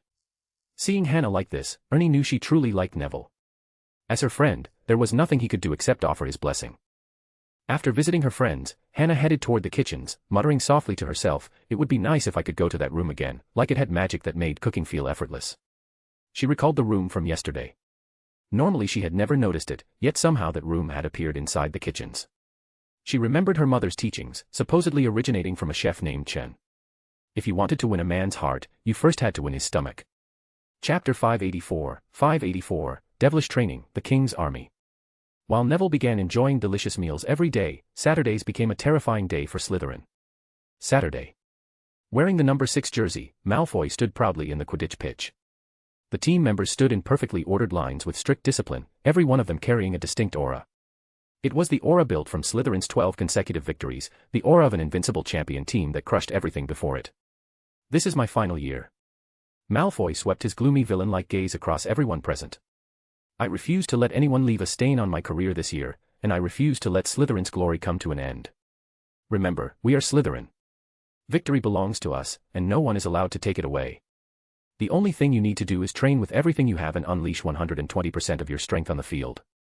Strength above all. That is Slytherin's principle. If anyone thinks they can take my position, come challenge me." Malfoy was already in his 7th year. This would be his final Quidditch season. At the same time, it was also his most dangerous year. He carried the glory of 12 consecutive championships on his shoulders, but one step backward would cast him into the abyss of eternal humiliation. Marcus Flint and Montague, who had once stood here before him, were already gone. Now Malfoy faced that same fate. The title of the worst Quidditch captain in Hogwarts history was beckoning toward him, and for a glory-loving Slytherin, that was nothing short of a nightmare. "Everyone, mount your brooms." With a single command from Malfoy, Slytherin began their devilish training session. As for the results, rumor had it that Astoria stayed angry for 3 whole days and completely ignored Malfoy. John had even overheard people plotting to tie Malfoy up and throw him outside while he was bathing. Of course, the plan was still only in the conspiracy stage and had not yet been carried out. That was because Malfoy had calculated everyone's physical limits with frightening precision. After training, they still retained just enough strength to attend their normal classes. "I've never seen you this smart at any other time," John remarked in admiration. Glancing at Crabbe and Goyle, who were sprawled across the table like dead dogs, John tactfully warned, "If you keep this up, be careful not to get thrown out one day while bathing." "Throw me out," Malfoy said arrogantly. John, you and Daphne and Astoria stand up for a second. They were currently in the Great Hall, and John gave him a strange look upon hearing that. After thinking about it, he stood up to see what exactly Malfoy was planning. Daphne rolled her eyes at him before standing as well, while Astoria seemed to already know what he intended to do. Malfoy cleared his throat and declared in the most arrogant tone possible, "Everyone here is trash." Player Malfoy activated an area attack, dealing 99.9999% group damage efficiency to the Slytherin table. Slytherin triggered status effect, Collective Rage. John was speechless. You love rage-baiting others this much. I honestly can't save you. Yet this man possessed an incredibly strong survival instinct and carefully avoided provoking anyone he truly could not afford to offend. Still, this behavior was not without benefits. Under Malfoy's relentless provocation, the Quidditch team erupted with endless energy. Even the Gryffindors at the neighboring table were left staring in shock. Harry personally watched a student get struck by lightning after flying too high and fall from the sky, only to crawl back onto his broom afterward. Ron swallowed with difficulty and asked fearfully, "Harry, you're not going to do this too, right?" Compared to Malfoy, Harry suddenly felt that would have been as gentle as an understanding older brother back then. Ginny watched Slytherin's training with sparkling eyes and muttered to herself, "This actually seems pretty good." Ron said, "I treat you like my sister, and you don't even want me as your brother anymore." Harry immediately added, "You can have the captain position. I'm quitting the team right now." For perhaps the first time ever, the entire Gryffindor team became completely united, firmly declaring that Harry must remain their captain. This was just Quidditch. Why were they gambling with their lives? Ginny rolled her eyes at the terrified team members. She simply thought this kind of training would help improve the players' abilities. After Slytherin's training ended, it was Gryffindor's turn to take the field. Malfoy wiped the rainwater from his face and swaggered forward with his usual arrogant stride as he brushed past Harry. "This time, I'll personally defeat you."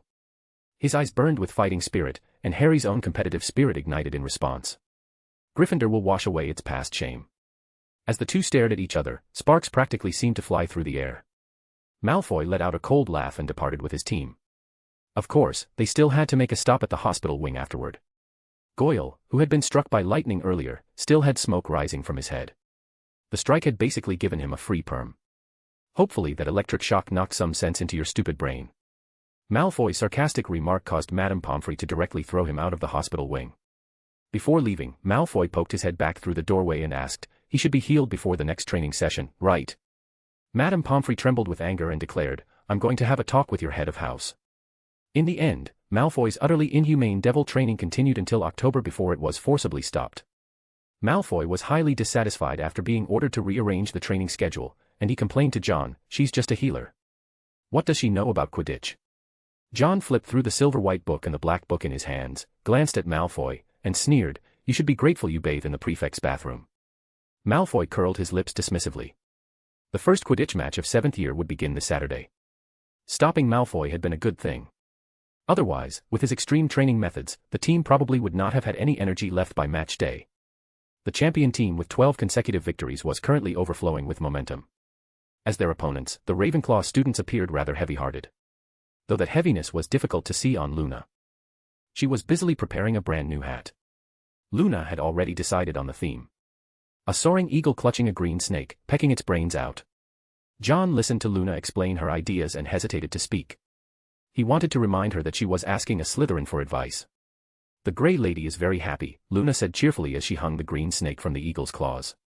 "She asked me to thank you. We both got what we wanted." John shrugged. "Without her help, I wouldn't have been able to enter." The Grey Lady has become much more cheerful. Ravenclaw's Grey Lady had become willing to speak. In the past, she had rarely spoken even to the little Ravenclaws of her own house. The crumple-horned Snorkack slowly wandered over to the table and used its curved horn to stab a fruit from the tabletop. It was now as tall as the table and made sounds similar to a cow's mooing. "Mr. Snorkack is hungry." Luna pulled various fruits from her pockets. So far, it hasn't shown any abnormalities. John studied the crumple-horned Snorkack. This creature he had created, aside from its skill in spatial movement, seemed to possess dangerous qualities in the rest of its body as well. It's still in its growth stage. It makes one wonder just how large it might eventually become. Basil flew down and landed on the crumple-horned Snorkack's head, while Tom stared intently at the creature's tail. The crumple-horned Snorkack let out a dissatisfied cry, demanding Basil get down. Basil ignored it and delivered a letter to John instead. John opened it and glanced at the contents. It was from Hagrid. "The unicorns have entered their shedding period." He looked at the letter in surprise. Hagrid had probably been too excited while writing it, because the lines of the letter were slightly shaky. Hagrid was extremely happy, because almost no wizard had ever witnessed a unicorn shedding period before. This time, Weiwei had personally informed him and asked him to pass the message along to John. The arrival of the shedding period meant the unicorns would soon grow a new batch of horns. John happened to be lacking that particular material. Looks like Weiwei wants to trade for more stardust. John guessed why Weiwei had taken the initiative to inform him. Come to think of it, he had not gone to trade unicorn horns for quite some time. For the unicorns that loved stardust, it was probably as unbearable as an itch cats could not scratch. Speaking of which, the Constellation Society should still have some stock left, right? After integrating the Constellation Society into Hogwarts, John had not entered it again. Now that this had come up, he did not want to miss the opportunity. He bid Luna farewell and walked into a corridor. A door suddenly appeared out of thin air at the end of the hallway. John walked over and opened it, revealing the interior of the Constellation Society. Golden little figures diligently cleaned the place like a group of adorable elves. The moment they saw John arrive, the little figures hurriedly gathered together and collectively bowed to him. John nodded and asked, "How much stardust is left?" Hearing that, the golden little figures carried out 2 bottles of stardust from inside the Constellation Society. 2 bottles. That should be enough. John snapped his fingers, and the stardust vanished. Chapter 585, Unicorn's Horn Shedding, Treatment Ideas. Carrying the stardust with him, John prepared to leave. Suddenly, his footsteps halted. He turned back and glanced at the golden little figures sitting around the table after finishing their work. A thoughtful look appeared in his eyes before he finally turned and walked out of the Constellation Society. As the door closed, the entrance to the Constellation Society gradually disappeared. John headed toward Hagrid's hut and ran into Professor Flitwick midway there. "Good heavens, Wick, when are you finally going to attend my classes?" "You haven't come even once," Professor Flitwick said. "I will, Professor." "Don't just brush me off," Professor Flitwick said warily. "Give me a time." John thought about it. It really had been a long time since he attended any other classes. Since he had class tomorrow anyway, John said, "Tomorrow, Professor." "I'll come tomorrow." "You're an important figure now, so don't break your promise," Professor Flitwick added worriedly. John smiled as he watched the little old man leave. The old professor really was quite amusing. Before he even reached Hagrid's hut, John saw Hagrid fiddling with a rather old-looking camera. "What are you doing with the camera, Hagrid?" Hagrid's massive fingers made the camera look tiny as he awkwardly tried to operate it. A bright flash burst out, followed by white smoke rising from the flashbulb. Hagrid excitedly said, "I'm going to photograph the unicorns shedding their horns. You've no idea how rare that is. We're probably the first people in 300 years to witness unicorn horn shedding." He was incredibly excited. For a magizoologist, nothing was more thrilling than recording magical creatures. John glanced at the camera creaking in Hagrid's grip and said, "Hagrid, your camera's about to break." "Oh, blast." Startled, Hagrid accidentally crushed the old camera beyond its limits. The pile of broken pieces on the ground left Hagrid looking close to tears. "It's over. I won't be able to get another camera," he said dejectedly. "It's fine, Hagrid. We're wizards, remember?" John said. As he spoke, John raised his left hand, a golden ring of light wrapping around his wrist. A golden magic circle appeared over the shattered camera. John twisted the ring, and the broken camera rapidly reversed itself. In moments, it had fully restored itself to the state it was in before being crushed. "John, I swear even Dumbledore couldn't do something like that," Hagrid said, staring at the restored camera without daring to touch it. John beckoned the camera into his hand and chuckled. That would truly be an honor. The two of them headed toward the unicorn habitat. Along the way, Hagrid kept rambling about how Basil had indeed stopped bothering him after seeing that his beard was gone. His once thick beard had now been replaced by a layer of stubble, and it would probably take until next year to grow back into the style Hagrid liked. On the way, they encountered the Zowu chasing after furballs. The giant cat they had rescued was extremely lively, and upon seeing John, it immediately came over demanding affection. After Grop launched 5 furballs in a row without seeing the Zowu return, one of the furballs ended up crashing into Centaur territory and infuriating them. All right, big guy. You should head back now." John smiled as he rubbed the Zowu's mane and patted its head, sending it back to play with Grop. Grop had contributed during the Battle of Hogwarts, and following John's suggestion, Slughorn had designated the cave and surrounding area in the Forbidden Forest as Grop's habitat. He was also the only giant allowed to remain within Britain. All the giants who participated in the assault on Hogwarts had been exiled farther north. Unless they displayed good behavior for an entire century, those giants would never be permitted to return to Britain. As for the golden head, it had been preserved by the Ministry of Magic and displayed as an exhibit called Proof of Kingship. The crown of the giants had forever fallen into wizarding hands. John chatted casually with Hagrid as they arrived at the unicorn habitat. After entering, they saw the unicorns waiting outside the enormous tree. One unicorn walked inside while Clark presided over the sacred ritual. Inside the hollow tree, the unicorn began shaking its head. The horn, sharp enough to pierce through a giant's foot with ease, trembled like jelly before finally falling off. The shed horn rapidly hardened and dropped onto a small mountain of unicorn horns. A beam of light descended from the towering tree, causing a tiny horn to quickly grow from the unicorn's forehead. Hagrid held his breath, staring at the scene without daring to blink. As the small horn grew out, the unicorn let out a shrill neigh. The horn grew larger and larger until it became a brand new unicorn horn. Amazing, Hagrid muttered to himself before suddenly realizing, I forgot to take pictures. He hurriedly snatched the camera from John's hand. In his panic, sweat was already pouring down his face.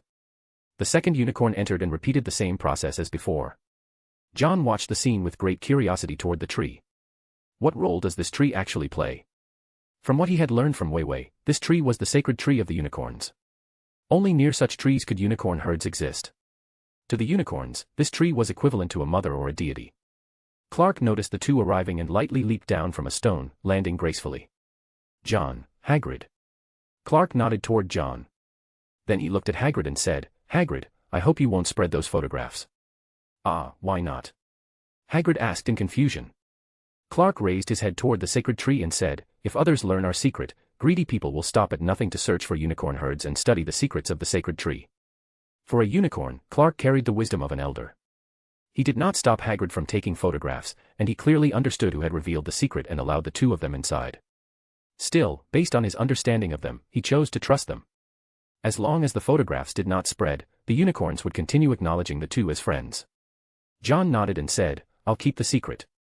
Glancing at the camera in Hagrid's hands, John added, Hagrid, some beautiful things are better left in memory.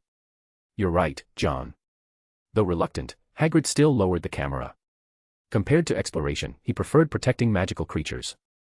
John snapped his fingers, and a flash of white light passed over the camera, reducing it into a pile of broken parts. Clark's expression softened. Lowering his front body slightly, he said, Thank you for your understanding. You will forever be friends of the unicorns. The shedding period was still ongoing. After Wei shed her old horn, a new one grew in. She happily bounced over to John and said, Look at my horn. The spiral patterns mean I'm 1 year older. John was happy for her as well. Taking out 2 bottles of stardust, he said, Then we should definitely have a good drink today. The moment the stardust was opened, the unicorns became restless. All of them wanted a drink. Even Clark stared fixedly at the golden liquid inside the bottles. Hagrid looked somewhat bewildered. He did not remember alcohol being part of a unicorn's diet. However, Wei remained highly wary of Hagrid, because if someone that large tried to steal the drinks, she definitely could not beat him. In the end, when John left, he took quite a few freshly shed unicorn horns with him, while a large number of unicorns lay collapsed throughout the habitat. After returning to Hogwarts, John immediately began preparing potions. He ground the unicorn horns into powder before pouring them into a cauldron. The eternal flame was carefully controlled at a low temperature beneath the cauldron, otherwise it might melt the cauldron entirely. Opening his palm, John looked at the teardrop, so light it almost seemed non-existent. Silver-white light drifted from it like smoke. A ghost's tear. After pondering for a moment, John stored it away. Raising his hand to summon the book, John stared at the chapter concerning the blood curse. The variety of blood curses makes them difficult to understand, but fundamentally, all of them bring death and misfortune. John waved his hand again, and the silver-white book appeared in the air. The book seemed to contain countless pages, flipping continuously for a long time before finally stopping on a section describing souls and curses. Without stopping, John waved his hand once more. Reports regarding experiments on curses and souls appeared in midair, continuously scattering out until the entire room was covered. John said, It's time to begin treatment for the blood curse. He now had the support of 3 powerful wizards, along with the assistance of the potion's master Slughorn. At last, he could officially begin dealing with the blood curse. I need someone to support my treatment process. The images of the 2 Greengrass sisters flashed through John's mind. He had already examined both of them. Compared to Daphne, Astoria was far more likely to trigger the blood curse at some point in the future. The current plan was still only in its testing phase, so John needed to reduce the risks as much as possible. Thus, John wrote a letter to Daphne. Chapter 586, The Horror of the Curse, on the Verge of Death. Ah. The piercing scream made Malfoy jolt violently. What the? He flipped up from the sofa where he had been lying, pulled out his wand, and immediately entered a guarded stance.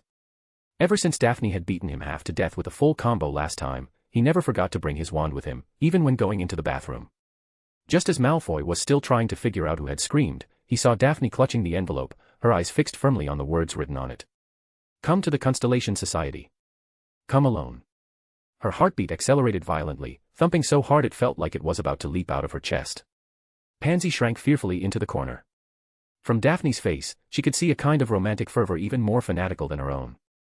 Inside the room, Basil the owl turned its head away while Pansy's owl let out terrified hoots. Pansy's owl, let me out. I don't want to stay here. Daphne suddenly appeared in front of Pansy and dragged her toward the wardrobe. She yanked open the wardrobe doors and threw out the school robes, revealing all kinds of dresses and clothes inside. Quick, help me pick what to wear. Pansy was shaken so hard by the strength Daphne had developed from years of hanging around the kitchen that she nearly fainted. Dizzily, she pointed at one outfit. Daphne tossed Pansy aside and began changing clothes.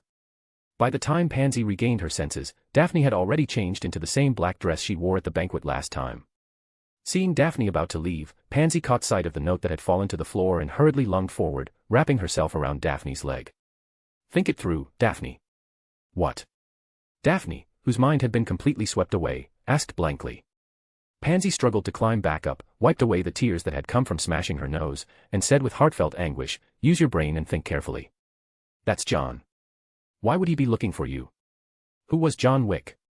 He was the perfect dream guy in the eyes of Hogwarts girls. The problem was that this perfect dream guy was famously dense. John writing a letter to ask Daphne out on a date. Pansy would burst out laughing at the idea. Impossible. Absolutely impossible.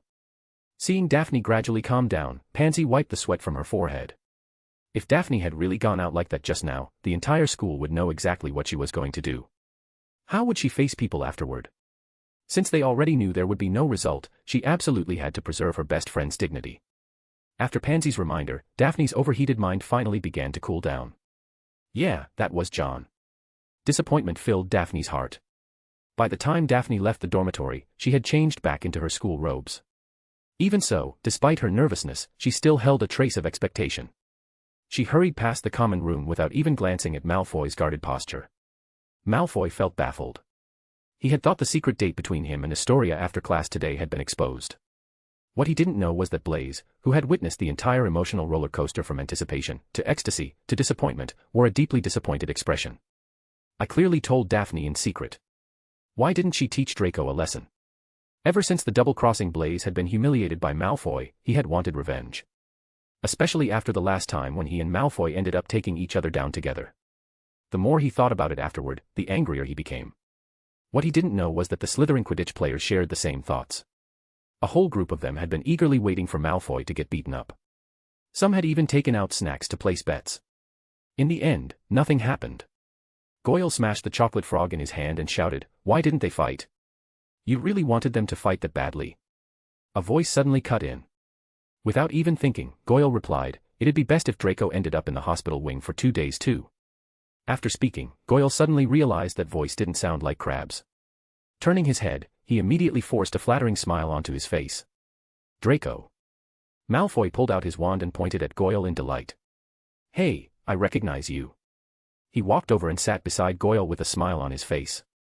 "Ah, I remember now. Behind that tree beside the Black Lake, I saw you there before." Throwing an arm around Goyle's shoulders, he drove a punch straight into Goyle's stomach. "Take a deep breath. It's normal for it to hurt a little." What followed was Goyle's miserable howling. To Malfoy, the situation was simple. "I treat you like my lackey, and you stab me in the back. Unforgivable." It was strange. Normally, all she had to do to reach the Constellation Society was think about it. Yet Daphne walked from the first floor to the 3rd floor, then from the 3rd floor back down again.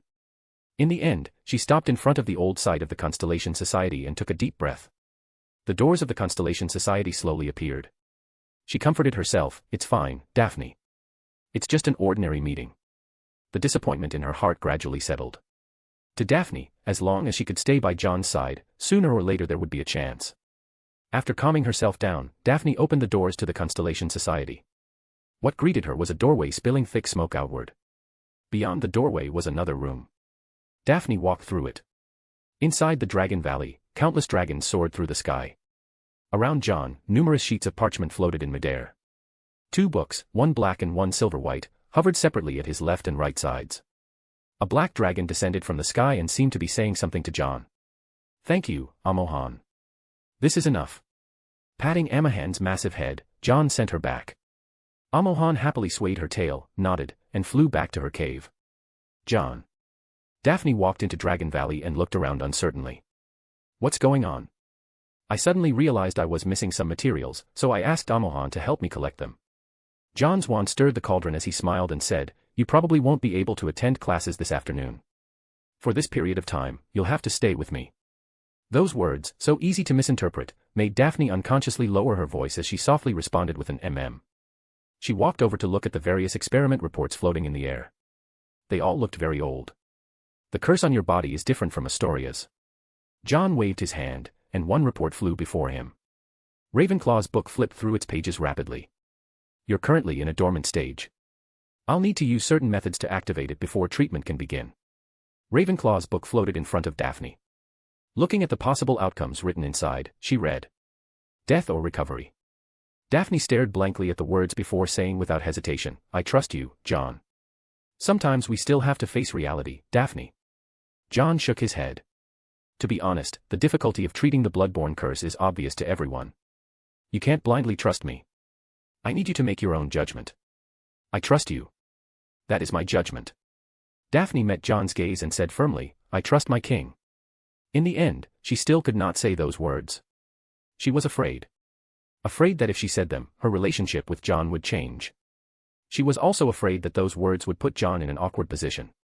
If she unfortunately died, then she wanted to die as John Wick's friend, not as the girl who would leave him with lifelong regret. The proud Greengrass loved so humbly that even Daphne herself could not tell whether she should be this way. Yet she was willing to trust John unconditionally and calmly face the curse that might cost her life. "Daphne." John looked at her resolute face and slowly nodded. "I swear on my life that nothing will happen to you." After saying that, John flipped through the materials and found the method to activate the curse. Floating over to Daphne, John poured the finished potion out from the cauldron. "Drink this, then touch this book." John walked over to Daphne and handed her the potion. Daphne took a deep breath. The nervousness in her heart left her with no time to even taste the potion before swallowing it down. After drinking it, she felt no change. Then she looked at the book and slowly reached out her left hand to touch it. She could sense the evil radiating from the book, but she was willing to trust John. She trusted John, this king who always kept his word. Not even death itself could stop John from fulfilling a promise. Her palm touched the book. Yet Daphne felt no discomfort at all. She looked toward John, her lips parting slightly as if she wanted to ask something. But in the next second, darkness filled her vision. After the world spun around her, her body collapsed. She fell onto a patch of soft vegetation. John waved his wand, and the parchments floating around him rapidly gathered together into a single book. He quickly stepped forward and used magic to examine her condition. Inside Daphne's body, the cursed power began growing rapidly, like mushrooms bursting forth after rainfall, swiftly spreading throughout her entire body. And within an extremely short time, Daphne entered a state on the verge of death. The eruption is far beyond expectations. John's heart tightened as he hurriedly began the treatment. Chapter 587, Bloodborne Curse, Unraveling the Mystery. The Bloodborne Curse completely erupted. The moment it was triggered, Daphne instantly fell unconscious. John drew his wand to deal with it, his expression grave. The souls obtained from the Dementor breeding grounds dispersed and transformed into nanometer-thin strands of light in the air. This was the sharpest weapon in the world, capable of even cutting through souls.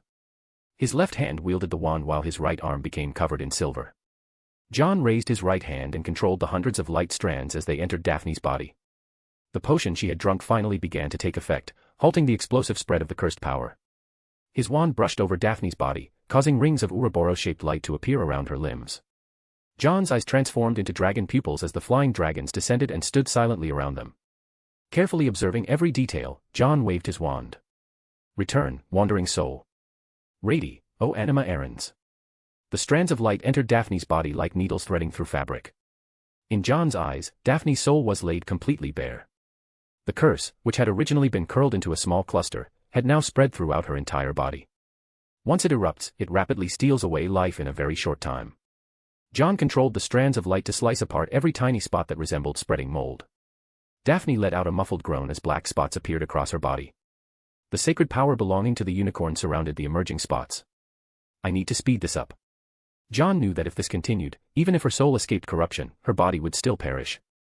The soul scalpels moved simultaneously, clearing away the curse at maximum speed, yet the curse still continued growing at an astonishing rate.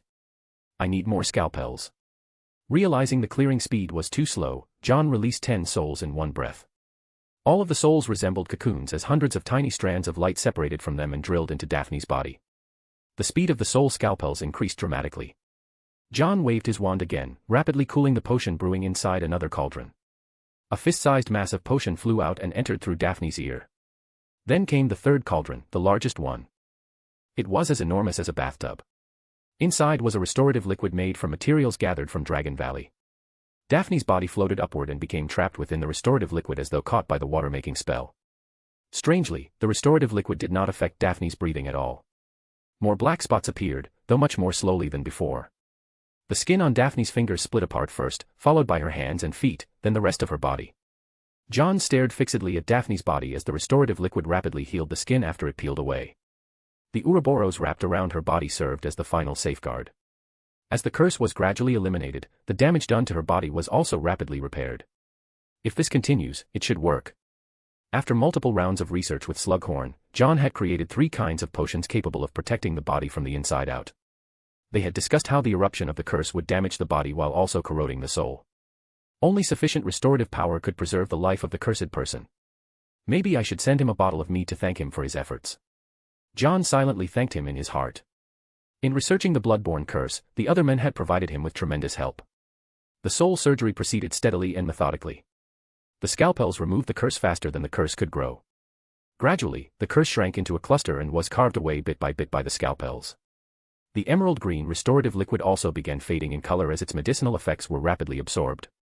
Daphne's skin had already shed and regenerated once, becoming even fairer and smoother than before. Just as only a tiny remnant of the curse remained, an unexpected change suddenly occurred.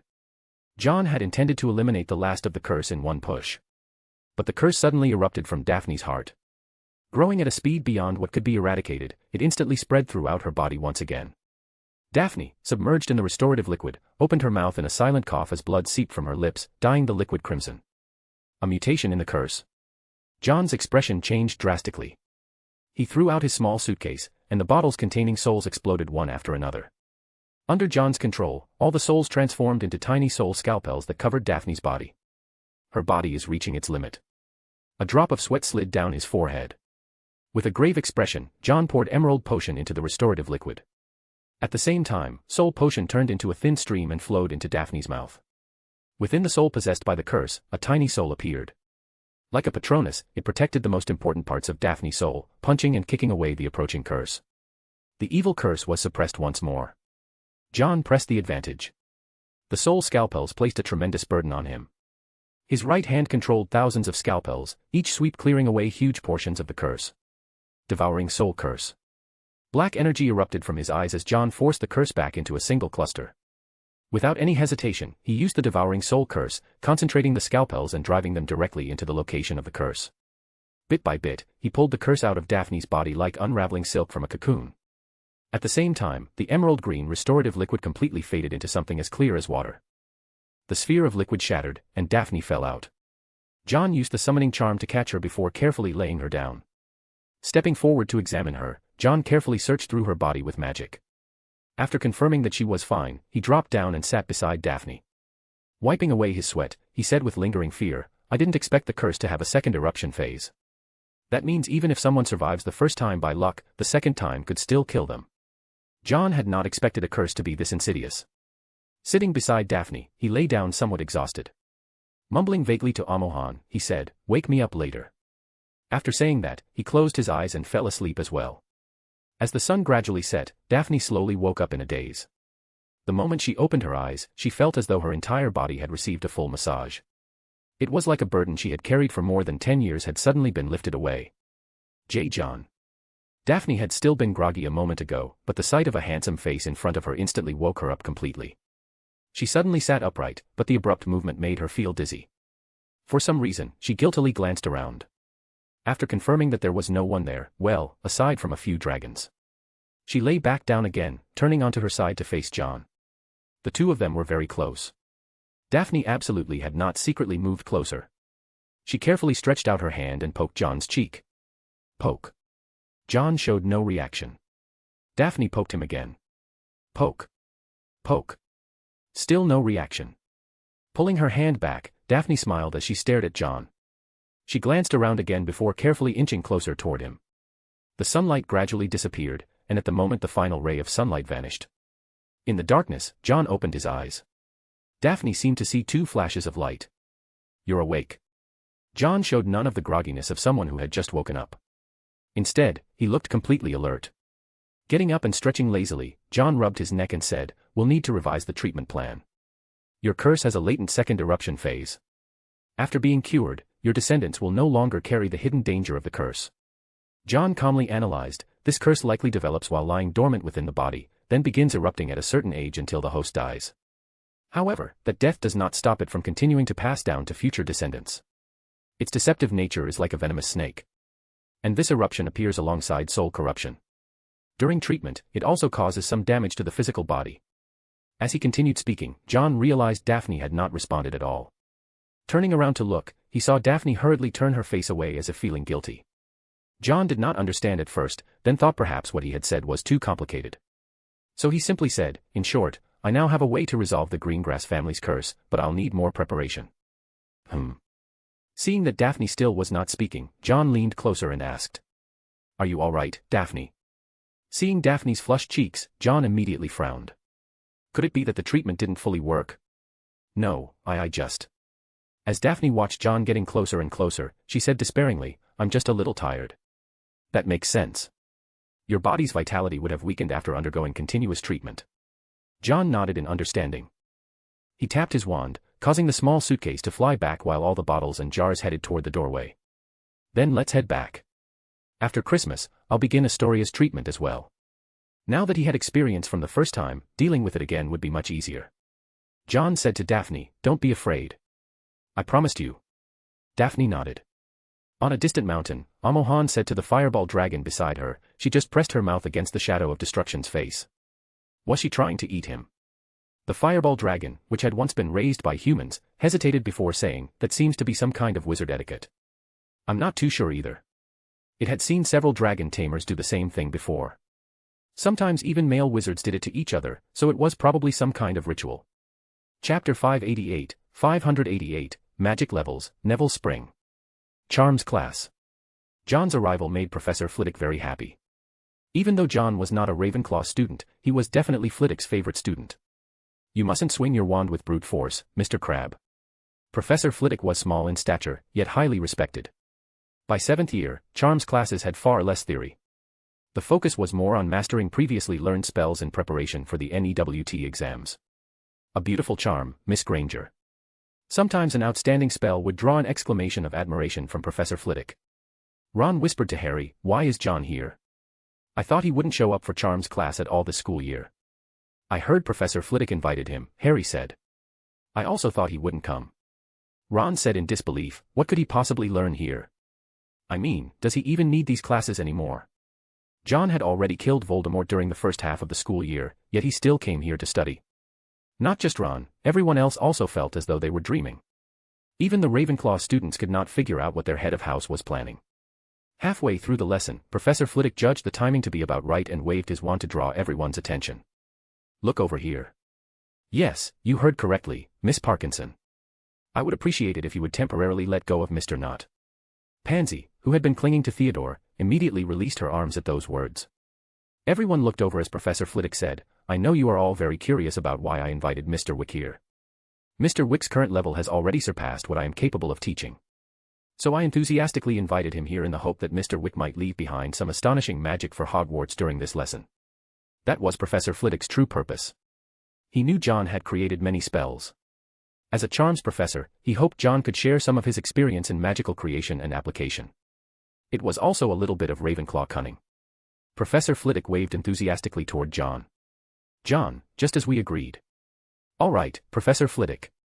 John spread his hands helplessly and stood up from his seat. The students immediately lit up with excitement. The second king of the wizarding world was personally teaching them. They stared at John with unprecedented enthusiasm in their eyes. Walking to Professor Flitwick's position, John considered what kind of magic he could teach. Come to think of it, most of his spells were extremely dangerous. With even the slightest mistake, forget harming the enemy, the magic itself would backfire on the caster. After some consideration, John settled on the spell he was best at, a variant of the blasting curse. I divide magic into 7 levels, John said after a moment of thought. His wand moved lightly, and a white light struck a humanoid target inside the charms classroom. White smoke rose from the target as the middle portion shattered apart. He then unleashed 4 more attacks in succession. Each humanoid target suffered different levels of damage and blasting effects. Levels 1 through 5 represent the dividing line in magical power application and combat technique. The resulting effects increase step by step. The students all let out sounds of amazement as they watched the damage John caused so casually. That barbarian crab raised his hand and asked, "Then what's level 6 like?" Level 6 is when, based on the original spell itself, you create new variations. You can alter the spell's form of expression. As he spoke, John lightly tapped his wand against the table, and a wave of white light spread outward. Wherever it passed, the newly restored humanoid targets weathered away into drifting dust. Professor Flitwick's eyes lit up as he let out a shrill cry, an outstanding blasting curse. John waved his wand again, and a lightning-shaped whip wrapped around the table. With a forceful pull, the area it touched shattered apart. Next, a white sphere of light appeared at the tip of his wand.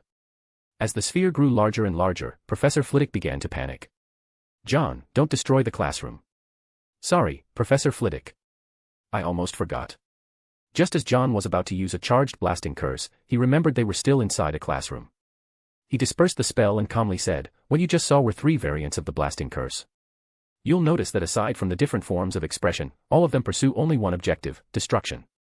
The altered forms of the blasting curse left everyone's eyes shining, and the resulting effects were tremendously powerful." At that moment, someone else raised a hand. It was Ernie. He asked excitedly, "Then what is level 7 like?" "That would already count as a completely new kind of magic." John smiled faintly, glanced around, then spread his hands. "I can't demonstrate it here." Which meant that John had already reached the 7th level. The students immediately turned pleading gazes toward Professor Flitwick. Hermione still did not know how to face John. She had long since given up any thought of catching up to him. By the time she still needed to take notes in class, John was already standing at the podium teaching others. Professor Flitwick also desperately wanted to see what 7th level magic looked like. So he simply exercised a professor's privilege and led the students out of the classroom. The students erupted in cheers as everyone followed along. Neville and Hannah walked together, their behavior intimate enough that they clearly were not in an ordinary relationship. Malfoy gritted his teeth and said, "If my Astoria were here, it wouldn't be their turn to show off." Daphne rolled her eyes at him and sneered, "You think you'd be showing off?" Remembering that his nemesis was still around, Malfoy felt utterly stifled. Pansy walked over beside Daphne and whispered, "Where exactly did you and John go yesterday?" Thinking back to what happened yesterday, Daphne's cheeks flushed red like she had been drinking. She stammered, we didn't do anything." "Really?" Pansy stared at Daphne suspiciously. After returning last night, Daphne had rolled around on her pillow for several hours straight. That definitely did not look like nothing happened. Daphne muttered in a voice as soft as a mosquito's buzz, "We just slept together." Slept together? Pansy's brain nearly overloaded. And this was what you called doing nothing? No, wait. I'm still at the hugging and flirting stage, and your relationship has already progressed this far. No, it really was just sleeping, Daphne hurriedly explained. Pansy gave her a look that clearly said, I understand. Just sleeping, right? The more Daphne explained, the more suggestive it sounded. She was completely despairing now. They arrived at an open area outside the castle. John looked around. In the distance stood the broken ruins and shattered walls left behind after the cleanup following the Battle of Hogwarts. This place will do. He stopped everyone and said seriously, I'll only demonstrate this once. After all, there was only one target. Everyone was curious about what 7th level magic looked like, and they all held their breath in concentration. John raised his wand and aimed it at the pile of ruins. Reducto. White light gathered at the tip of the wand, transforming into spiraling lightning that shot forward. At that instant, all anyone could see was a blinding white light. Then, the ruins struck by the spell were instantly shattered and erased without a trace. On the ground where the ruins had once stood, a massive crater nearly 100 meters wide had appeared out of nowhere. It looked as though the sword of a god had pierced through the earth itself, while white smoke rose from John's wand. He stopped before continuing any further. Everyone stared blankly at the enormous crater. This is the blasting curse. Ron asked dumbfoundedly, voicing everyone's confusion. This was practically an annihilation spell. With a single strike, everything had been utterly destroyed. Even Professor Flitwick could not help wondering what realm John had already reached. No wonder he's considered comparable to Dumbledore. John waved his wand, dispersing the white smoke, and calmly said, "As you can see, 7th level magic possesses tremendous power, but it also places an enormous burden on both the wizard's body and wand." It was a leap in quality. In other people's hands, the blasting curse was merely a somewhat more refined exploding charm. But in John's hands, it could unleash an effect akin to a weapon of total annihilation. This gave everyone a far more direct understanding of the gap between themselves and the second king of the wizarding world. A few days later, rumors about the 7 levels of magic began spreading throughout Hogwarts. A strange trend even appeared where students in conflicts would announce their spell levels to each other. "This is bad. My disarming charm is only level 3, while the other guy's is at least level 4. Usually, the battle would already be decided before it even began. As a result, spell level assessment became an extremely popular topic, with John's system serving as the standard. However, since John had only demonstrated the blasting curse, the standards for levels 1 through 5 of other spells remained relatively vague. Ron curiously asked, "Harry, your disarming charm should already be level 5, right?" "Probably." Harry replied uncertainly. Hermione was also curious and felt that Harry's disarming charm was likely at a very high level. Chapter 589, The Polish Lightning, Dumbledore's Letter. Poland, Warsaw. Once, this had been a beautiful ancient city, but a great war that swept across Europe had destroyed it. The magnificent classical buildings had vanished without a trace, and Poland rebuilt its city upon scorched earth. After decades of recovery and reconstruction, those former palaces and churches had returned to the world once more. Castle Square, Warsaw. Dark clouds covered the sky. Within the heavy black cloud cover, the violent flashes of lightning and rumbling thunder caused pedestrians to quicken their pace. Anyone could tell that a torrential downpour was not far away. Tourists and passers-by left the area. A group of people appeared in the center of the square, completely indifferent to the ominous weather. As a wand was waved, the statue atop the memorial tower in the center of the square raised its weapon and slid it downward. The leader curled his lips into a faint smile and walked toward the base of the memorial tower. The group passed inside and rapidly descended. "Welcome to the Ministry of Magic, sir." A ministry employee with a narrow mustache asked, "May I see your identification, please?" "No, you should take a closer look at who I am." The leader shushed him and placed a finger against the employee's lips. The employee's eyes became unfocused, as though he had suddenly remembered who the man was. He immediately said enthusiastically, "I'll take you inside right away." He led the group toward the minister's office. The Polish Minister for Magic was reviewing instructions issued by the International Confederation of Wizards. He stood up and tossed the letter into the fireplace. Then the door to the Polish Minister for Magic's office opened. The group walked in. There was a man among them. The Polish Minister for Magic did not seem surprised by this at all. He casually waved a hand, indicating for them to put the man down. The man's face was filled with terror. He tried to speak, but no sound came out. "Give him back his voice." The leader let out a cold laugh and waved his wand, restoring the man's ability to speak. "Who are you?" The man, who had been forced to drink polyjuice potion, looked at the Polish Minister for Magic and said fearfully, "What are you going to do with me?" "Shoo. I believe this is not our first meeting, Minister Schmidt." Schmidt, the missing German Minister for Magic. The polyjuice potion began to wear off. Minister Schmidt let out a scream as a beard grew across his face and his body became taller. The young man from moments ago transformed into a middle-aged man. Schmidt stared at the Polish Minister for Magic. "You're not the Polish Minister for Magic. I know him.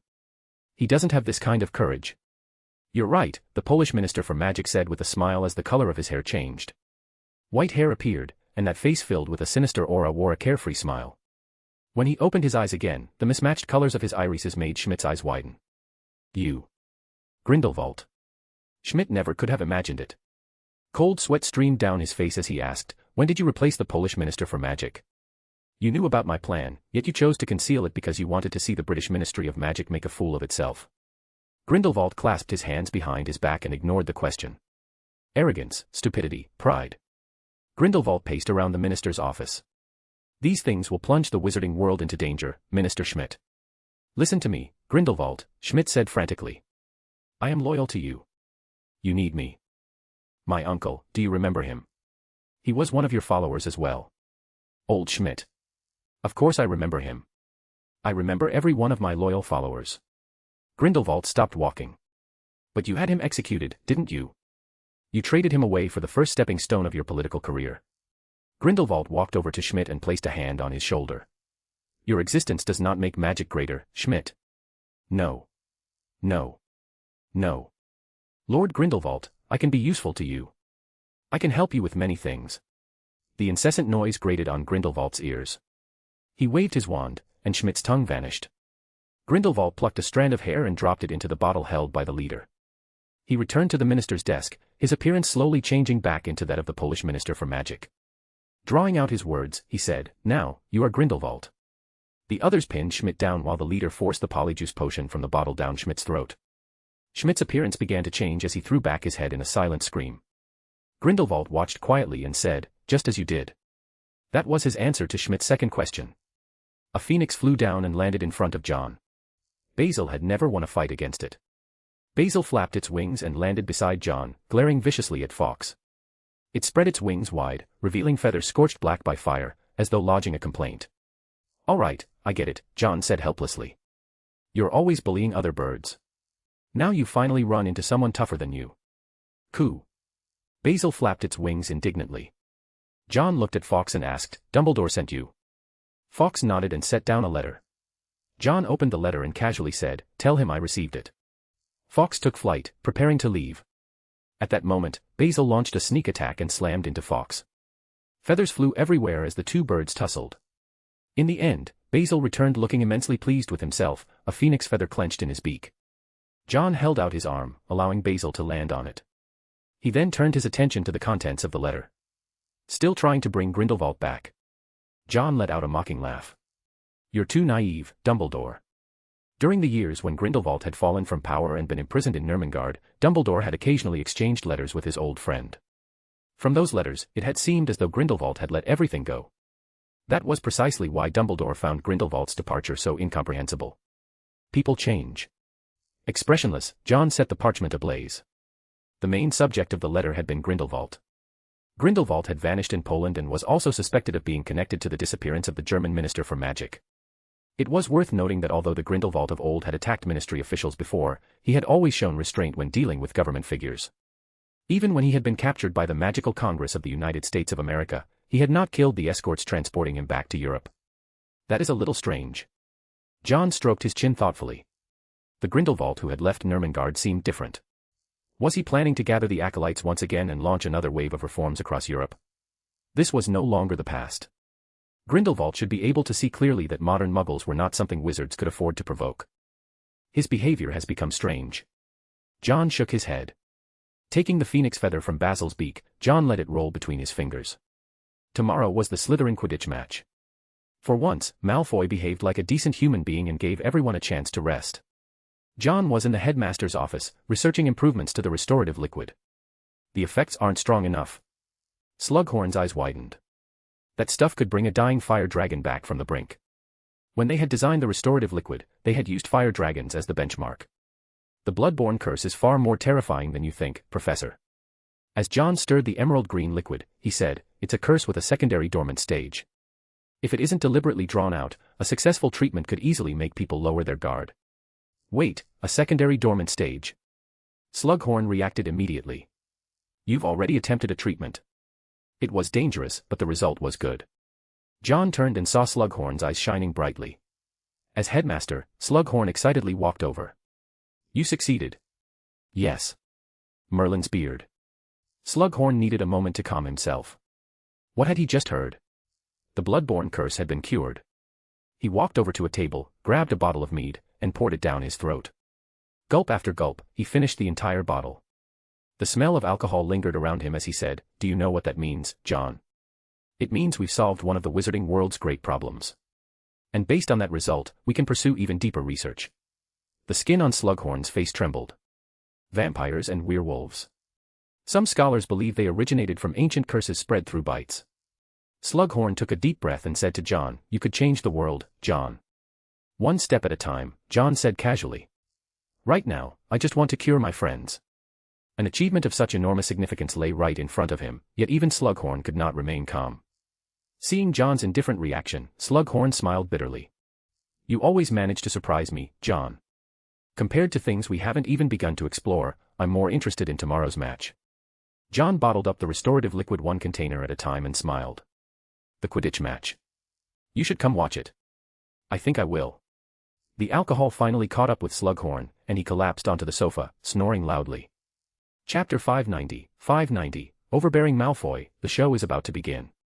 Saturday. The first Quidditch match of the school year had begun. Slytherin versus Ravenclaw. The proud Eagles had once displayed tremendous determination, nearly catching up to Slytherin. If Malfoy had not caught the golden snitch, Ravenclaw's plan would have succeeded. Cho Chang had graduated, and their new captain was now a Ravenclaw girl. After graduation, Cho Chang and Cedric had rekindled their relationship. There was no telling how many bad things they had said about Malfoy. The Great Hall. John saw Luna, wearing an eagle hat, happily cheering for the players. The atmosphere among the Ravenclaws was tense. In contrast, there was a kind of effortless arrogance among the Slytherins. Malfoy flashed a malicious smile at Ravenclaw's new captain, Sophia Nelson, and threatened, "You'd better not eat too much. Otherwise, you might throw it all up later." The poor girl was only in her 5th year and already had to endure such a scumbag's threats. She stared at her breakfast in distress, unsure whether she should continue eating. Astoria turned her face away. Malfoy really knew how to irritate people. The Ravenclaw boys glared furiously at him, while Luna added fuel to the fire by saying, "Jerk." All those insults became background music for Malfoy as he enjoyed his breakfast. When breakfast ended, Malfoy led his team toward the Quidditch pitch. Sophia Nelson was a petite girl who looked even more delicate than most students her age, yet she was Ravenclaw's chaser. As Malfoy passed through the entrance hall, he roughly shoved the girl aside when she was in his way. Ravenclaw's seeker gritted his teeth and said, "I'm going to kill him. I really am going to kill him." "There's no one who wouldn't want to do that," another beater said. "Provided we win." At that moment, Ravenclaw's desire to win was completely ignited. Even Sophia felt a little confused. Somehow, it seemed that misfortune had turned into a blessing. They arrived at the changing rooms. Dressed in Slytherin team uniforms, Malfoy delivered his final pep talk. "Get out there, take the victory, and crush those damned Ravenclaws." Malfoy's speech was simple and direct, but it made the little snakes, who had been hungry for victory for so long, light up with excitement. 2 months of training had built up enough resentment in them to drown Hogwarts. After changing into their uniforms, the entire team left the changing rooms. The Quidditch stands were packed with students. The fiery sport always got people's blood pumping. Especially now that Malfoy was involved, everyone wanted Slytherin to lose as quickly as possible. John was among the spectators. Sitting in the stands, he listened to the chants coming from the other 3 houses. "Take down Malfoy. Show that little skunk what you're made of. I put all my money on Ravenclaw." Once again, John found Malfoy's universally hated reputation difficult to deal with. He sighed and said, "Draco, how am I supposed to save you?" It wasn't hatred. It was simply that Malfoy's arrogant personality had earned him the resentment of countless students. Malfoy entered the pitch carrying his broomstick, and the boos almost drowned out the entire stadium. But Malfoy did not care in the slightest. He even said to his teammates, "See that? Those are the powerless boos of the week." The team members were terrified. "Captain, please stop drawing aggro. Keep this up and they'll come down here and beat us up." Even Madame Hooch could not help darkening her expression after hearing that remark. She had graduated from Ravenclaw. Although Ravenclaw's win rate was not particularly high from a professional standpoint, she still chose to support her own house. The main reason was that Malfoy's attack had been aimed at far too many people at once. After the captains shook hands, the match began. Once airborne, Malfoy leisurely drifted around the edge of the pitch. The seeker who had sworn to kill him kept glaring at him viciously. As soon as the match began, Ravenclaw employed the same tactics that Cho Chang had devised the previous year. However, the same strategy could not be used successfully against Slytherin twice. Astoria stole the quaffle from Ravenclaw and, with a beautiful feint, broke through and scored. Only 3 minutes into the match, and Slytherin have opened the scoring. Ernie announced excitedly. "Amazing. A beautiful feint." Astoria steals the quaffle again and scores another goal. Astoria moved through the pitch as though no one could stop her, constantly creating points for Slytherin. Under Astoria's relentless assault, Ravenclaw found itself in constant danger. Even when they managed to score a goal, Slytherin would quickly answer with one of their own. Crabbe and Goyle, the 2 inseparable enforcers, continuously used bludgers to create danger across the pitch. The score quickly reached 150-30, with Ravenclaw managing only 3 successful goals. Malfoy remained completely relaxed, showing no urgency whatsoever. He wanted his teammates to build up as large a lead as possible here, so that when they faced the other houses later, it would place even greater pressure on their opponents. Ravenclaw's seeker was becoming increasingly anxious. He searched desperately, but the golden snitch was like a mischievous sprite. The more anxious he became, the harder it was to find. The score reached 200-50. A gap of 150 points had already killed the match. What followed was a complete slaughter of Ravenclaw by Slytherin. John noticed that even the eagle perched atop Luna's head had stopped moving. He shook his head. Ravenclaw was currently in a transitional period. When Cho Chang had been there, they could still pose a genuine threat to Slytherin. But after that year graduated, the new players lacked experience and adaptability. They clung to the strategies left behind by their predecessors, yet could not execute them with the same efficiency or teamwork. In contrast, the Slytherin team could be considered the strongest in its history. Not only did they possess 2 top-tier broomsticks, but they also carried the confidence and momentum built from a long winning streak. The weakest team against the strongest. The outcome was obvious. The match ended. Ravenclaw's Eagles failed to create a miracle, losing by a crushing score of 550-100. Slytherin claimed victory without any suspense. Their cheers stood in stark contrast to Ravenclaw's deathly silence. The match shocked both Gryffindor and Hufflepuff into increasing their training intensity. Rumor even had it that Gryffindor had agreed to Ginny's proposal. That alone showed just how badly they did not want to lose to Slytherin. Especially losing to a Slytherin team that had Malfoy on it. Sigh, I wasn't even trying, and they already collapsed. In the Great Hall, Malfoy's smug attitude made the Ravenclaws grind their teeth in frustration. But they could not find any words to refute him, especially after Malfoy had caught the golden snitch while their seeker was still several lengths behind, left breathing in his wake. Malfoy raised his pumpkin juice and shouted, "A toast to our easy victory." The Slytherins raised their cups. The words easy victory were practically scraping against Ravenclaw's nerves. John could now confirm that after today, Malfoy's position would be unshakable. Number 1 on the list of the most hated students. Grindelwald's wanted posters spread throughout Europe. As the country where Grindelwald was currently believed to be hiding, Poland intensified its search efforts. Yet no matter how hard they searched, the Polish wizards could never have imagined that the criminal they were hunting was actually their superior. Grindelwald had just finished a speech as the Minister for Magic.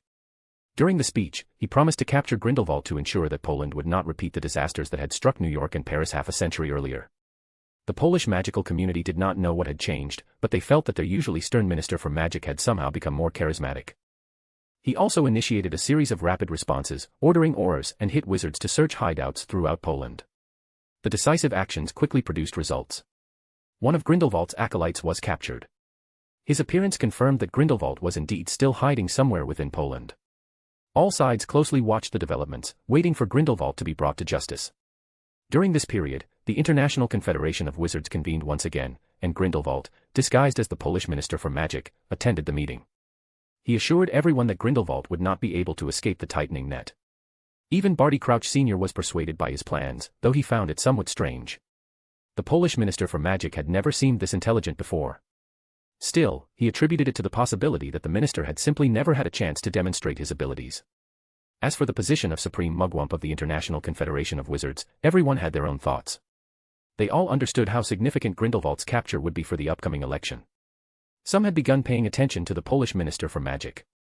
If he managed to capture Grindelwald this time, his support would increase dramatically.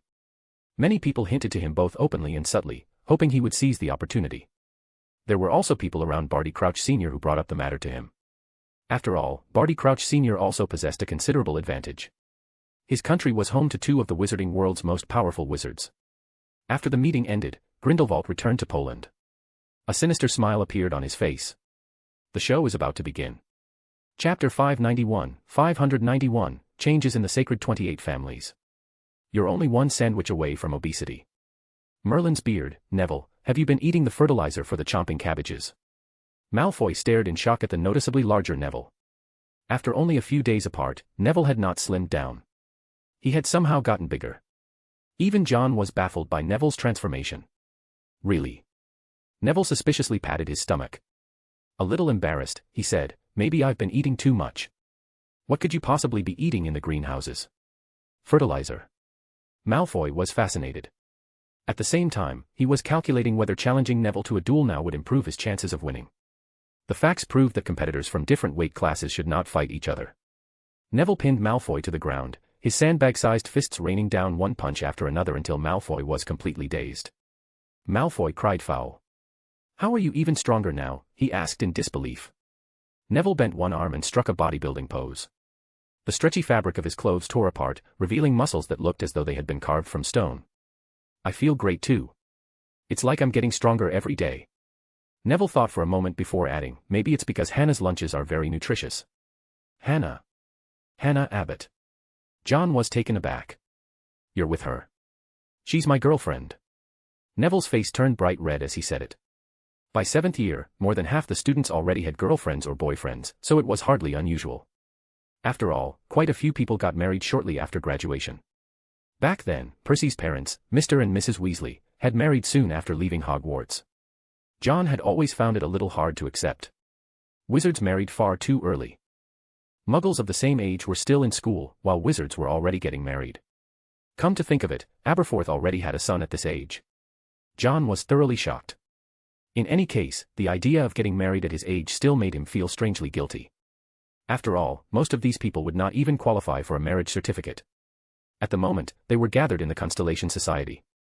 Little golden figures were hard at work cleaning. One adorable little fellow was sticking its backside up while wiping a table. Daphne and Astoria were there as well. All 5 members of the Constellation Society who were still at Hogwarts were present.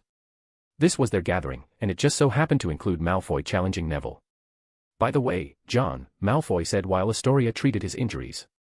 He winced in pain before continuing, my father asked me to tell you that the Sacred 28 are considering a reordering. The pureblood families that have died out will be removed, and new pureblood families will be added. A reordering of the Sacred 28 meant a reshuffling of pureblood influence. The Sacred 28 were the oldest and most powerful 28 pureblood families in Europe. Among the 5 families John had wiped out last time, several had been part of that list. The vacant positions needed to be filled, and both the Edgars and the Delacours had a chance. However, the Delacours did not have particularly good odds because, strictly speaking, they were not considered entirely pureblood. Fleur's grandmother was a Vila, a magical creature. The Delacour bloodline therefore contained Vila blood, making it difficult to define them as either half-bloods or purebloods. After all, Vila were not Muggles, but neither were they wizards. The Sacred 28 are being reorganized, and the International Confederation of Wizards is also about to elect a new Supreme Mugwump. The timing of the 2 events was remarkably coincidental. For years, the influence of purebloods has been deliberately reduced. Is this reordering intended to reshape the balance of power, or is it meant as a counterattack? John pondered. A reordering was not necessarily a bad thing. To most half-bloods and Muggleborns, purebloods were practically synonymous with everything they disliked. But in reality, there were plenty of advantages to being part of the Sacred 28. Even during Voldemort's era, he had needed the support of the Sacred 28 to sustain the Death Eaters. The Malfoys, Greengrasses, Diggories, Weasleys, and Longbottoms. These ancient pureblood families held considerable influence within magical society. Especially the Malfoys and the Greengrasses. Both families possessed enormous wealth and extensive connections. Among the Sacred 28, only the Weasleys could truly compete with them. The Weasley bloodline seemed to possess a natural advantage. They were like the magical world's champion breeders. Under normal circumstances, nearly every Weasley had 3 or more children.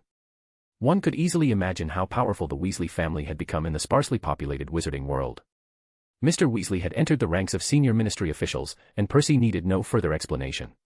If things continued this way, even if he never became Minister for Magic, there would certainly be a place for him in the Department of Magical Law Enforcement. Their family was steadily growing stronger, while also maintaining ties with powerful wizards such as Dumbledore. In contrast, the Malfoy and Greengrass families were much smaller. The Malfoys had only a single son, Draco, leaving their family line rather thin. The Greengrasses had 2 daughters, but no male heir to inherit the family name. Lucius Malfoy had asked Draco to relay this matter to John because he wanted the Second King's support. Naturally, John had no reason to refuse. Using his influence to support the Malfoys came with no disadvantages whatsoever. For Lucius, claiming the title of the foremost pureblood family was an incredibly tempting prospect. Tell your father that I'll support him. John agreed without hesitation. But there's one condition. John smiled lightly. I need him to support the Delacour family's admission into the Sacred 28. Fleur's family? No problem. Malfoy declared confidently, thumping his chest. The Edgars needed no assistance. In terms of age, the Edgar family could trace its lineage back 1,000 years. In terms of influence, Lucifer Edgar was currently headmaster of Durmstrang. Furthermore, if the German Minister for Magic remained missing, John intended to have him stand for election. In terms of wealth, the Edgar family castle contained immense riches. If the Edgars could not enter the Sacred 28, it would only prove that the list itself lacked credibility. The reason they had failed to join in the past was that the Edgar name had long been associated with dark magic. But now, setting aside Lucivitz's position as headmaster of Durmstrang, Heinrich's status as the deputy of the second king who defeated Voldemort was more than enough to erase that stain. After the Constellation Society gathering ended, John headed to Hagrid's hut the following day. Standing outside the door, John heard Hagrid's cheerful voice from within. He lowered the hand he had raised to knock and was about to turn around. Then the door opened. The three friends who stepped out froze in surprise. "Hi, John." Hermione was the first to break the awkward silence. Harry and Ron exchanged glances, both unsure how to face John. Especially Harry. He had witnessed John's battle with Voldemort firsthand, and he had also seen Neville deliver the final blow. The title of the boy who lived had slipped away from him. That feeling of gaining and losing at the same time left him confused. "Hello, Hermione," John said as he looked at his former good friend. "Visiting Hagrid?" It was a pointless question, considering they had just come out of Hagrid's hut. Hermione's expression was complicated. "Yes. What about you?" "The same." "I'm here to ask him for a favor," John replied. After that exchange, silence fell once more. "Oh, right. I haven't congratulated you yet," John suddenly said. "Head girl." Hermione forced a smile. "Thank you." Hogwarts had both a head boy and a head girl. John was the head boy, and Hermione was the head girl. She had defeated Daphne to win the position. That had left Daphne in a bad mood for several days. Well, specifically during the same days that Malfoy had been getting beaten up. John nodded to her and stepped aside to let the three of them pass. After walking some distance away, Hermione could not help turning back. "John." John stopped. Hermione's face was filled with sadness and guilt. "I'm sorry. You haven't wronged anyone, Hermione." John shook his head and walked into Hagrid's hut. Harry tugged gently on Hermione's hand. "Come on, let's go." Ron silently stared at Hagrid's hut. Hermione left in low spirits. They all understood. There was no going back. The pace Hermione had tried so hard to catch up to was one she had ultimately never reached. When she saw John, it felt as though a stone were lodged in her throat. The second king of the wizarding world was simply too far away. She had gone from standing at his side, to chasing after him, and finally to watching him disappear into the distance. Harry's feelings were complicated. In a way, it all had something to do with him. If he had never met Hermione, she would probably be the brightest person standing beside the king today. But there was no such thing as if. Once they graduated, all their regrets would remain at Hogwarts. They would drift farther and farther apart until, in the end, they could no longer see each other's silhouettes. And Hermione would eventually move on from that painful chapter of her life. Chapter 592, Dumbledore's Worries, the Heir. John had come to Hagrid to commission the search for some materials. Although he was the famous owner of Silverhand Johnnies, when it came to sourcing magical materials, Hagrid was the very best. "Bistheme. I don't understand what you want the horns of those nasty creatures for." Hagrid accepted the small card John handed him. His hand trembled, and the card unfolded into a list more than 2 meters long. Some of the items were common enough, but others included magical creatures such as Bistheums, known for their aggressive nature. Bistheums were giant magical creatures covered in scales and crowned with deer-like antlers. They were enormous and highly combative. "I think they're too rare. You'll probably have to look in some shady places to find them," John said. Hagrid never refused a friend's request for help. He rolled up the 2-meter-long list and poured a cup of tea from the boiling kettle before handing it to John. "The international situation's pretty tense these days. Things you could have bought easily before now have to be smuggled in." As soon as the words left his mouth, Hagrid covered it with his hand. His big mouth had let slip something he probably should not have said. John smiled helplessly. "You don't have to treat me like a child, Hagrid." "But you are a child," Hagrid said, shaking his head in disagreement. "You're still at school. I mean, no matter how famous you are, you're still young." "Thanks, Hagrid. You're always so thoughtful." John patted Hagrid on the arm and lifted the teacup to drink it. Hagrid looked at him oddly. "That was just boiled. You forgot. I'm a dragon." John shrugged and opened his mouth, breathing out a small fireball. "How do you do that?" Hagrid's eyes lit up as though he had just discovered a fascinating magical creature.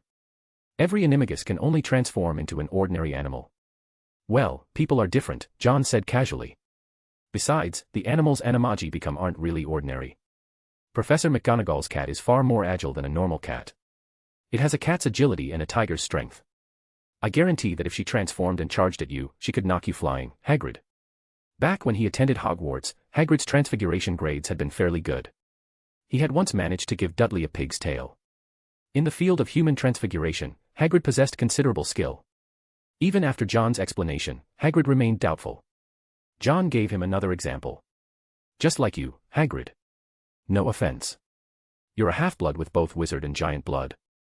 Animagi, on the other hand, infuse an animal form with a wizard's soul and magic.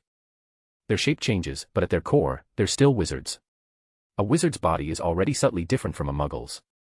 After transformation, magic alters the body into a form capable of accommodating a different soul. Hagrid still looked confused. He scratched his head, feeling as though he was about to grow a brain from all the thinking. John shrugged, set down his teacup, and patted Hagrid on the arm. In short, it comes down to one thing. The materials I need are related to animagi and patron uses, John said as he walked to the doorway.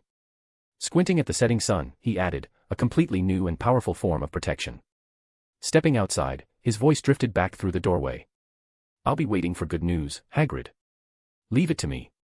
Even though he had not understood much of it, Hagrid still confidently made the promise.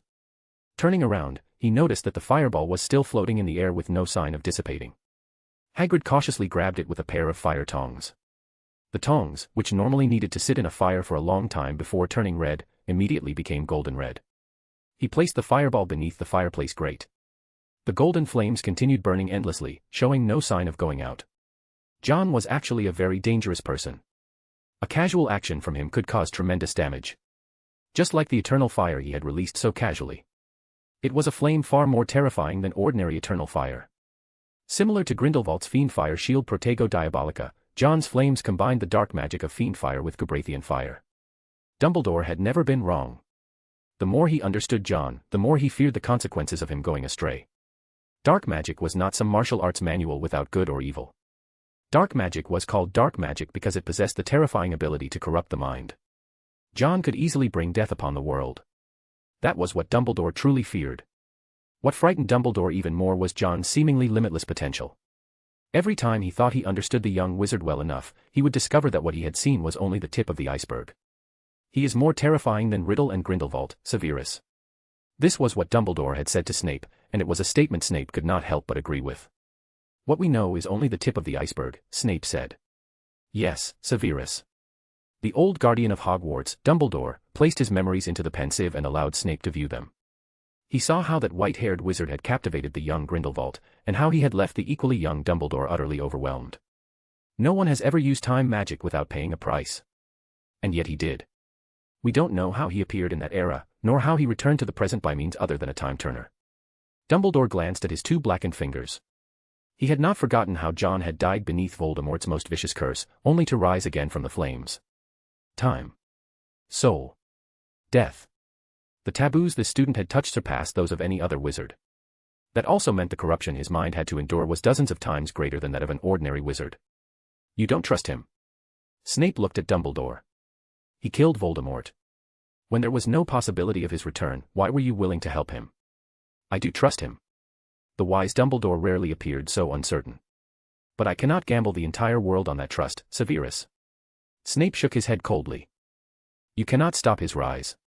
His youth, his talent, his strength, Snape said. There is nothing you can do, unless the greatest wizard personally takes action. But would you do that, Dumbledore? The question struck directly at Dumbledore. He could not do it.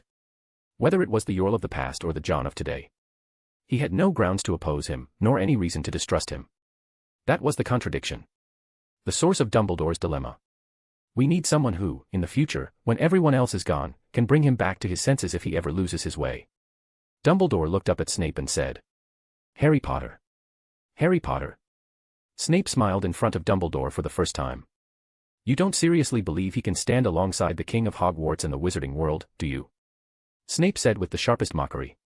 Or perhaps you think John Wick will spare his life out of consideration for their former friendship. Yes, that is what I think. Dumbledore did not deny it. He nodded and said, Harry helped John during a certain period of his life. John would show him mercy. Snape's breathing grew heavier. Such shameless words had actually come from Dumbledore's mouth. What you need is not an heir. You need a Muggle psychologist, Dumbledore, Snape said coldly. You've gone mad. You're gambling with Harry Potter's life, just as I originally intended to use him against Voldemort. Dumbledore let out a sigh. Even you haven't noticed it. Our recognition of him has, without us realizing it, turned us into followers of the king, Severus. Snape froze. He opened his mouth, unable to refute it. I cannot see through John, but I can understand the other one. Dumbledore looked at the figure within the pensive. Grindelwald. I know him. During his years in Nurmengard, there was nothing unusual about him. His return carries with it the intention of changing the wizarding world. He will not repeat the mistakes of the past. Every action he takes is laying the groundwork for the final outcome. A trace of weariness appeared between Dumbledore's brows. To make magic great again. There is something he could never accomplish alone. And there is only one person who can help him achieve it. John Wick. Dumbledore voiced his suspicion. Snape staggered back in disbelief. Then he stepped forward again, his face turning livid as he ground out the words through clenched teeth. I will not continue serving you, Dumbledore. With that, Snape turned and walked toward the door. Then do it for Harry. Dumbledore's words made him stop. Several seconds passed before Snape finally opened the door and left. Dumbledore continued gazing at Grindelwald's sinister face within the pensive. A while later, Harry knocked on the door. Dumbledore, what is it? Harry entered, confused. Dumbledore looked at him intently. The only thing capable of restraining a king was emotion. Chapter 593, Guardian's Protection. The Constellation Society. John had a little golden figure jump onto his palm. The golden figures had no eyes or noses. They were formed from runes and fragments of souls left behind from John's experiments here. As a result, the golden figures had developed self-awareness and regarded their creator, John, as their master. Perhaps I should teach you something else, John murmured, narrowing his eyes. He drew his wand and waved it. A door opened, and a massive amount of water poured into the room. Guided by magic, the water gathered above the round table and formed an enormous sphere. Protego Maxima. John pointed his wand, and the gathered sphere of water exploded apart.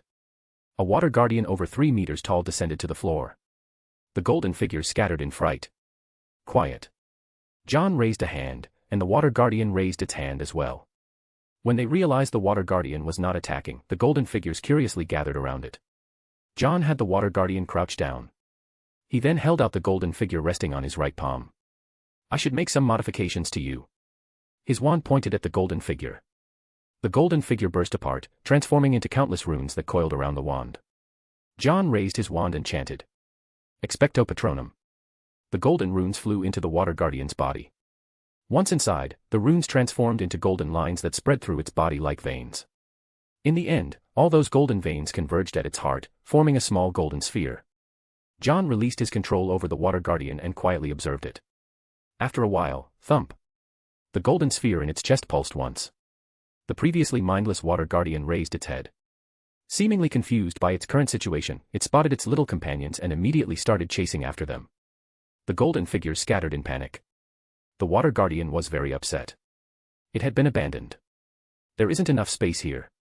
John glanced around and snapped his fingers. A door connected to a vast plain opened, expanding until it enveloped them all. The surroundings transformed into an open grassland. John waved his wand, and 3 Earth Guardians, each 3 meters tall, emerged from the soil. One of the Earth Guardians charged toward the Water Guardian. Water Guardian, go all out. To the Water Guardian, John's words were as absolute as a royal decree. It immediately rushed toward the Earth Guardian. Their enormous fists collided, sending a shockwave spreading outward. The Water Guardian's arm exploded apart, but less than a second later it regenerated. Its body, however, had become slightly smaller. Its watery arm lashed out like a whip, cutting the Earth Guardian cleanly in half at the waist. The Water Guardian gradually became familiar with its body and learned how to manipulate the flow of water into different forms. John waved his wand twice, sending the remaining 2 Earth Guardians charging at the Water Guardian. The Water Guardian lowered its body and transformed both arms into long whips, spinning in place. The approaching Earth Guardians halted for an instant. Then their bodies were severed cleanly at the waist, revealing smooth, flat cross-sections of earth. Not bad. John nodded and walked over to the Water Guardian. Rip. His hand pierced through the Water Guardian's chest and grasped the pulsing golden sphere, pulling it out. The Water Guardian exploded apart with a loud crash. John examined the sphere in his hand. He blew on it gently. The sphere broke down into runes before reassembling into a golden figure. With another wave of his wand, the plane vanished, and they returned to the Constellation Society. John placed the golden figure on the table and said thoughtfully. The weakness is too obvious. A body made of elemental matter did not possess much defensive capability, and the golden figure could only control the water guardian that John had created for it. The magic left within the water guardian determined how long it could continue to exist. Any repairs would also consume the elemental substance that made up its body. That did not mean there was no good news. After a golden figure was implanted into it, the water guardian gained a degree of self-preservation instinct, eliminating the need for John to split his attention to control it. Looks like I need to train you. John was dissatisfied with the water guardian's combat performance. It had basically stood in one place the entire time, never attempting to dodge, relying solely on consuming its elemental body to win the fight. That was a truly foolish way to battle. John gathered all the golden figures together. There were 50 of them in total. The golden figures exploded apart, transforming into countless runes dancing through the air. John waved his wand and cast a new spell. Expecto Patronum. Stone guardians emerged from rock, tree guardians were born from trees, fire guardians arose from flames, and snow guardians formed from ice and snow. All kinds of guardians were created. The golden runes entered their bodies. As they did, the guardians, each over 2 meters tall, came to life. And so John began his own path of training an army. What has John been doing lately? Malfoy looked at the empty seat with some confusion. He always has something going on. Daphne rolled her eyes at him. Malfoy thought that made sense. John had always been doing plenty of things behind their backs. He immediately turned around and went to ask Astoria if she would go out with him during Christmas this year. Astoria glanced at her sister. For some reason, Daphne did not seem to interfere with Malfoy nearly as much as she used to. Daphne used her fork like a knife, reducing a poor waffle to a mangled mess. What's wrong, sister? Concerned about her sister, Astoria abandoned the sulking Malfoy beside her and asked, "Is something bothering you?" At the same time, Astoria guessed that it probably had something to do with John. As expected. After hearing her sister's question, Daphne hesitated before saying uncertainly, "Do you think my cooking tastes good?" Huh. Astoria recalled the food her sister had made in the past. The words, "very good," were difficult to say with a straight face. "I tried it myself, and I don't think it tastes like the kind of food John would enjoy," Daphne said, lowering her head in frustration. Astoria asked curiously, "What kind of food does John like?" "I don't know," Daphne replied blankly. This made Astoria once again marvel at how much her sister's intelligence had declined after falling in love. She turned to Malfoy and asked, "Draco, do you know what John likes to eat?" "What does he like to eat?" Malfoy paused to think and then said uncertainly, "Potatoes." The moment he finished speaking, 3 potatoes were stuffed into his mouth. Daphne continued worrying. "Do you think maybe my cooking just isn't good enough, and that's why John doesn't like eating?" After great effort, Malfoy managed to spit the potatoes out and recklessly said, "I think it might be because of your cooking that he doesn't eat." A short while later, Malfoy was hanging in the entrance hall with his mouth stuffed full of potatoes while passing students pointed and stared. Sure enough, as long as people do not court disaster, disaster will not find them. Malfoy personally demonstrated that principle. Daphne's worries did not lessen even after classes ended for the day. She came to the kitchens and gently ran her hand over the cooking utensils, all of which were maintained in a condition that looked almost brand new. Daphne sighed. Perhaps she simply did not have any talent for cooking. Just as she was about to give up, a rich aroma drifted into her nose. The scent of stewed meat and spices was irresistibly tempting. Unable to resist, Daphne followed the source of the smell. At this hour, the house elves were busy with other duties. The aroma was unusually distinctive. Daphne found a room and hesitated outside for a moment before knocking on the door. Just a moment. A girl's voice came from inside. The door soon opened, and Hannah, wearing a brown apron, froze in surprise. Greengrass. Hannah Abbott. Neither had expected to see the other. Daphne noticed that the aroma was coming from a pot inside the room. "You're cooking?" she asked. "Yes." Hannah blushed slightly. "Neville looked exhausted after taking care of the mandrakes today, so I wanted to make something to help him recover his strength." Daphne felt as though she was about to be pulled in by the aroma. She looked at Hannah and said very seriously, "Can I learn?" "What?" "How to cook." Seeing the sincerity on Daphne's face, Hannah realized she was not joking. She hesitated before asking, "Why do you want to learn how to cook? You're already so outstanding." Daphne fidgeted awkwardly. "But it's still not enough to be a wife." In that instant, Hannah understood. As someone who was also preparing food for her boyfriend, she immediately felt a sense of kinship with Daphne. Hannah smiled. "Then learn with me. Can I call you Hannah?" "Of course, Daphne." At that moment, a deep friendship was formed between the two girls. Hannah invited Daphne to taste the stew she had just finished making. The door closed behind them. In the kitchens, a busy house elf said, "We need potatoes. We don't have enough potatoes."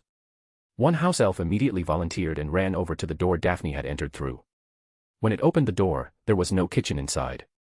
There was only a storeroom filled with ingredients and potatoes. "Dobby, move the potatoes out." Dobby can move them himself. The house elves continued busily at work. Chapter 594, Repairing Father-Son Relationship. After John's training, the golden little figures had already mastered some basic combat techniques. On the vast plain, the Water Guardian dashed forward and charged straight at the Fire Guardian. Whenever water and fire collided, clouds of steam would be created. The Fire Guardian opened its mouth, spewing flames rapidly toward the Water Guardian. The Water Guardian raised both hands, transforming them into a curtain of water that blocked the attack. One attacked with fire, the other defended. The two quickly shrank in size, and before long, the two little fellows, now less than 50 centimeters tall, were punching and kicking each other. John shook his head helplessly. When facing an attribute that counters your own, you need to learn to adapt. With a snap of his fingers, the bodies of the two divine guardians exploded apart, and the golden little figures that fell out still refused to stop. The two little fellows rolled around on the plain, wrestling with one another. "All right, stop."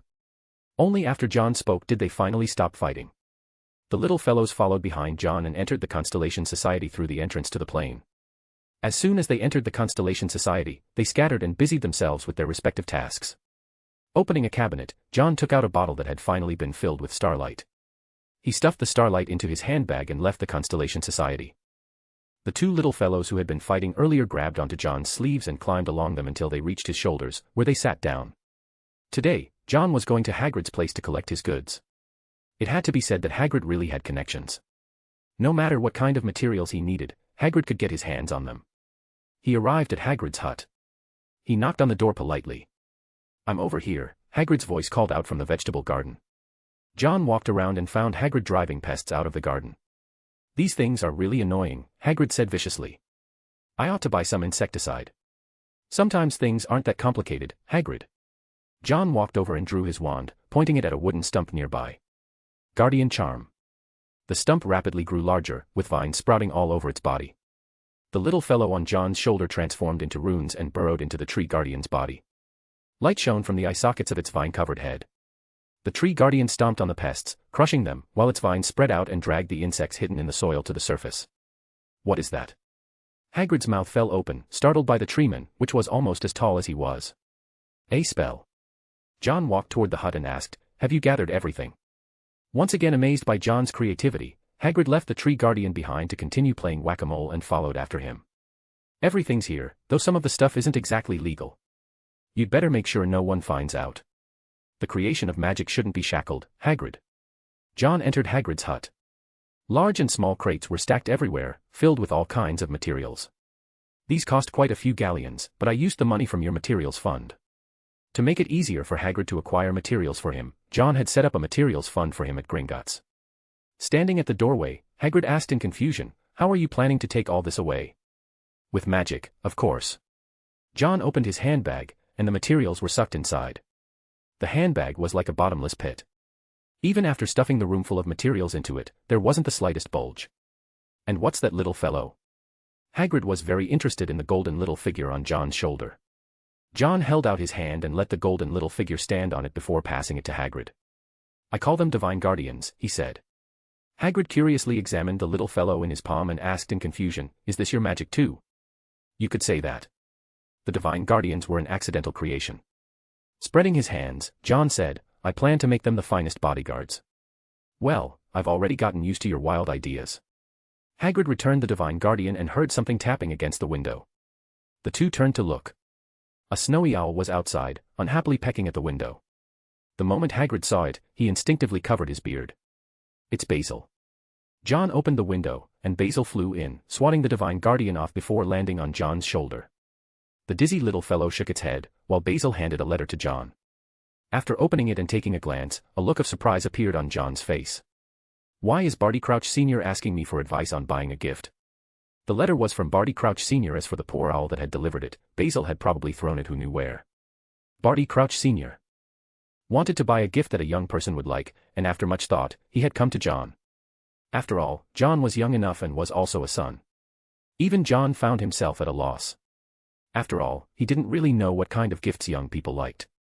Thinking about the young people around him, he felt they were even less reliable than he was when it came to coming up with ideas. I think young people would probably like something cool. Returning to his dormitory, John sent a reply to Barty Crouch Sr. When handing the letter to Basil, John repeatedly warned it. Don't bully the Crouch family's owl, and don't bully the Ministry of Magic's owls either. After feeding Basil 3 dried minnows, John let it deliver the letter. Barty Crouch Sr. had been busy with many things lately. He was the Minister for Magic and was occupied with matters concerning the International Confederation of Wizards.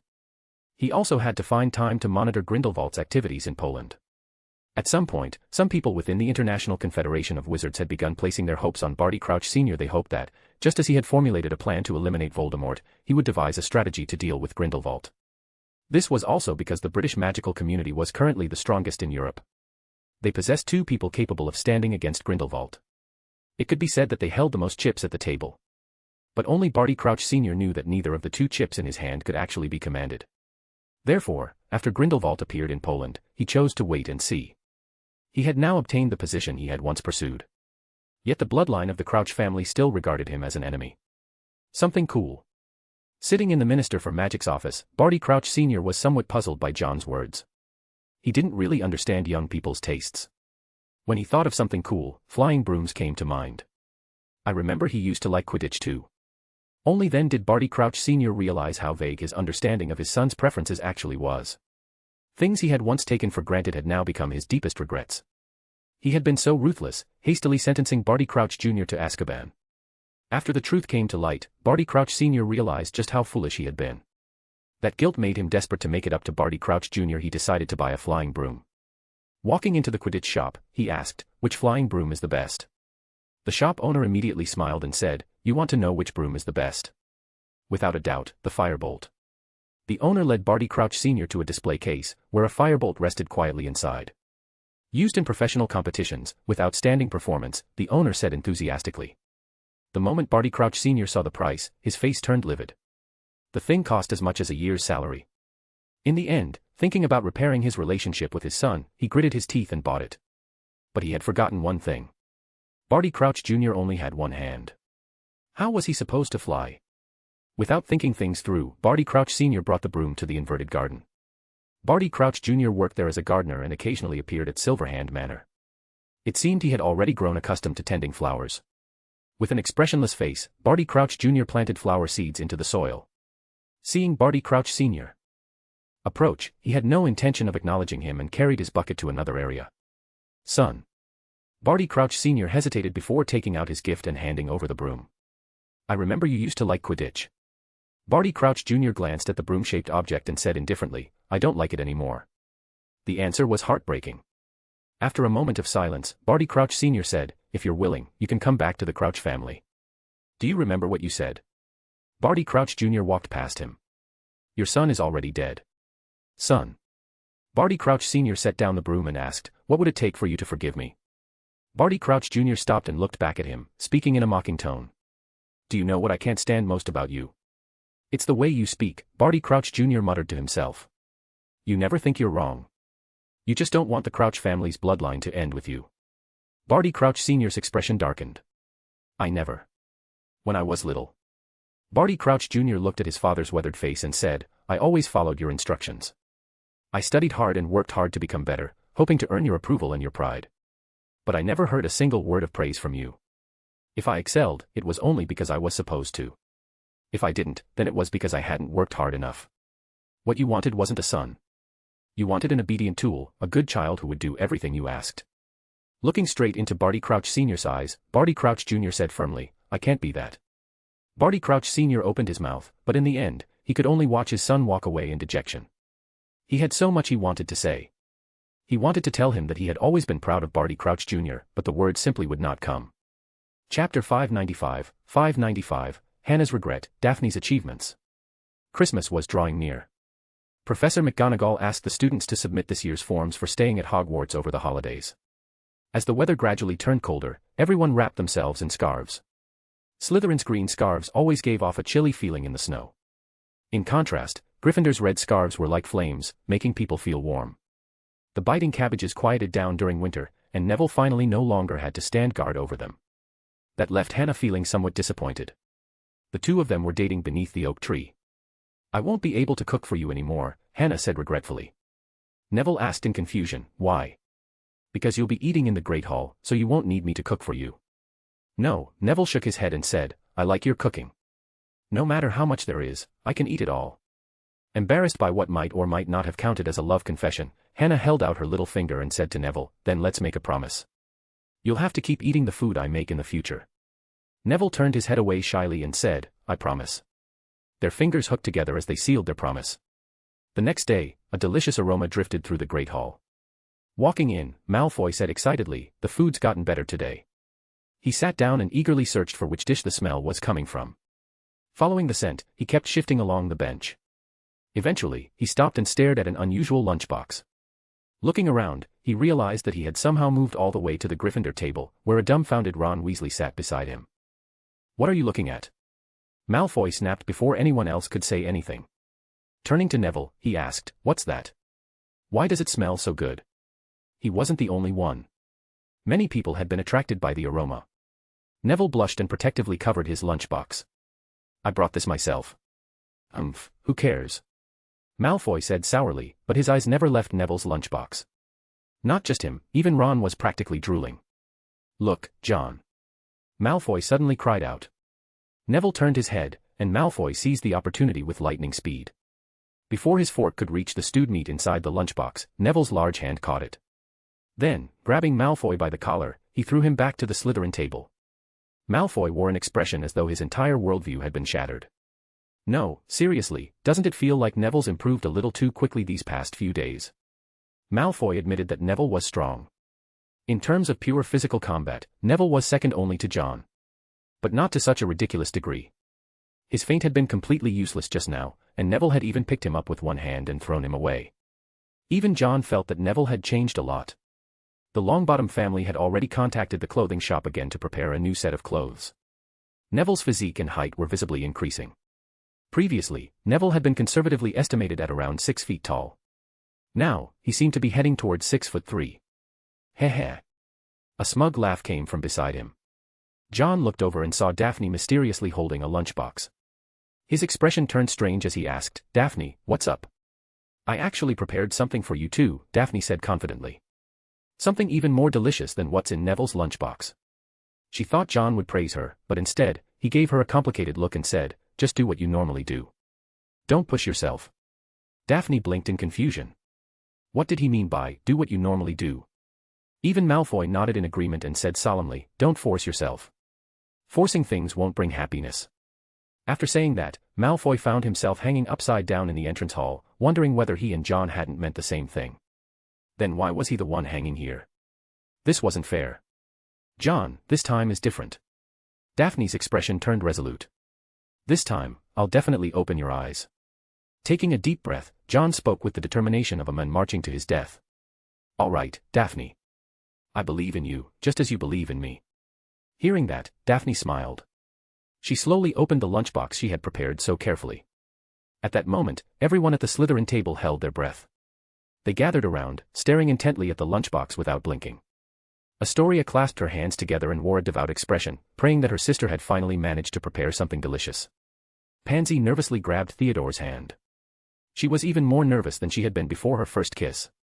At the staff table, Slughorn could not help but stand up and peer over at Slytherin, wondering what they were up to. Hannah simply closed her eyes. Memories of the various dishes Daphne had made during the time they had spent together flashed through her mind. Chocolate rice noodle rolls with sausage, stir-fried tomatoes with blueberries, squid ink noodles, a bizarre stew of wasabi, mountain herbs, and a 3 delicacies dish made with watermelon, mango, and dragon fruit. One shocking and bizarre dish after another passed before her eyes. Tears of regret rolled down Hannah's cheeks. From the day she opened that door, she had stepped into hell. Hannah, what's wrong? Ernie could not understand Hannah's sudden sadness. Wiping away her tears, Hannah revealed a radiant smile and said to her friend, it's wonderful to be alive. Wait. Just what have you gone through? You're only 17. Ernie would never be able to understand how Hannah felt at this moment. As Daphne fully opened the lunchbox, a dazzling beam of light shot out from inside. Of course, that was impossible. Inside the lunchbox was a serving of plump rice paired with stewed meat she had learned to make from Hannah. The rich gravy was poured over the rice, with a few florets of broccoli as garnish. The large chunks of meat were enough to whet anyone's appetite. Simple, yet enough to stir the taste buds. Everyone's eyes widened. Astoria hugged Pansy beside her and cried tears of joy. What's wrong with them? Slughorn still couldn't understand. There's no competition going on, so what are you all so happy about? Thunderous applause erupted from Slytherin. They cheered as though Christmas had arrived early. We've got this, we've definitely got this. Blaze was beside himself with excitement. At long last, he had witnessed Daphne produce something that wasn't dark cuisine. More importantly, even he wanted to eat it, so John would definitely be conquered by it as well. By then, Daphne ending her single life and bringing hope to the many Slytherin students secretly dating would no longer be just a dream. Everyone stared eagerly at John. None of them dared to urge him, but their eyes clearly conveyed what they wanted to say. Eat it. John himself was surprised.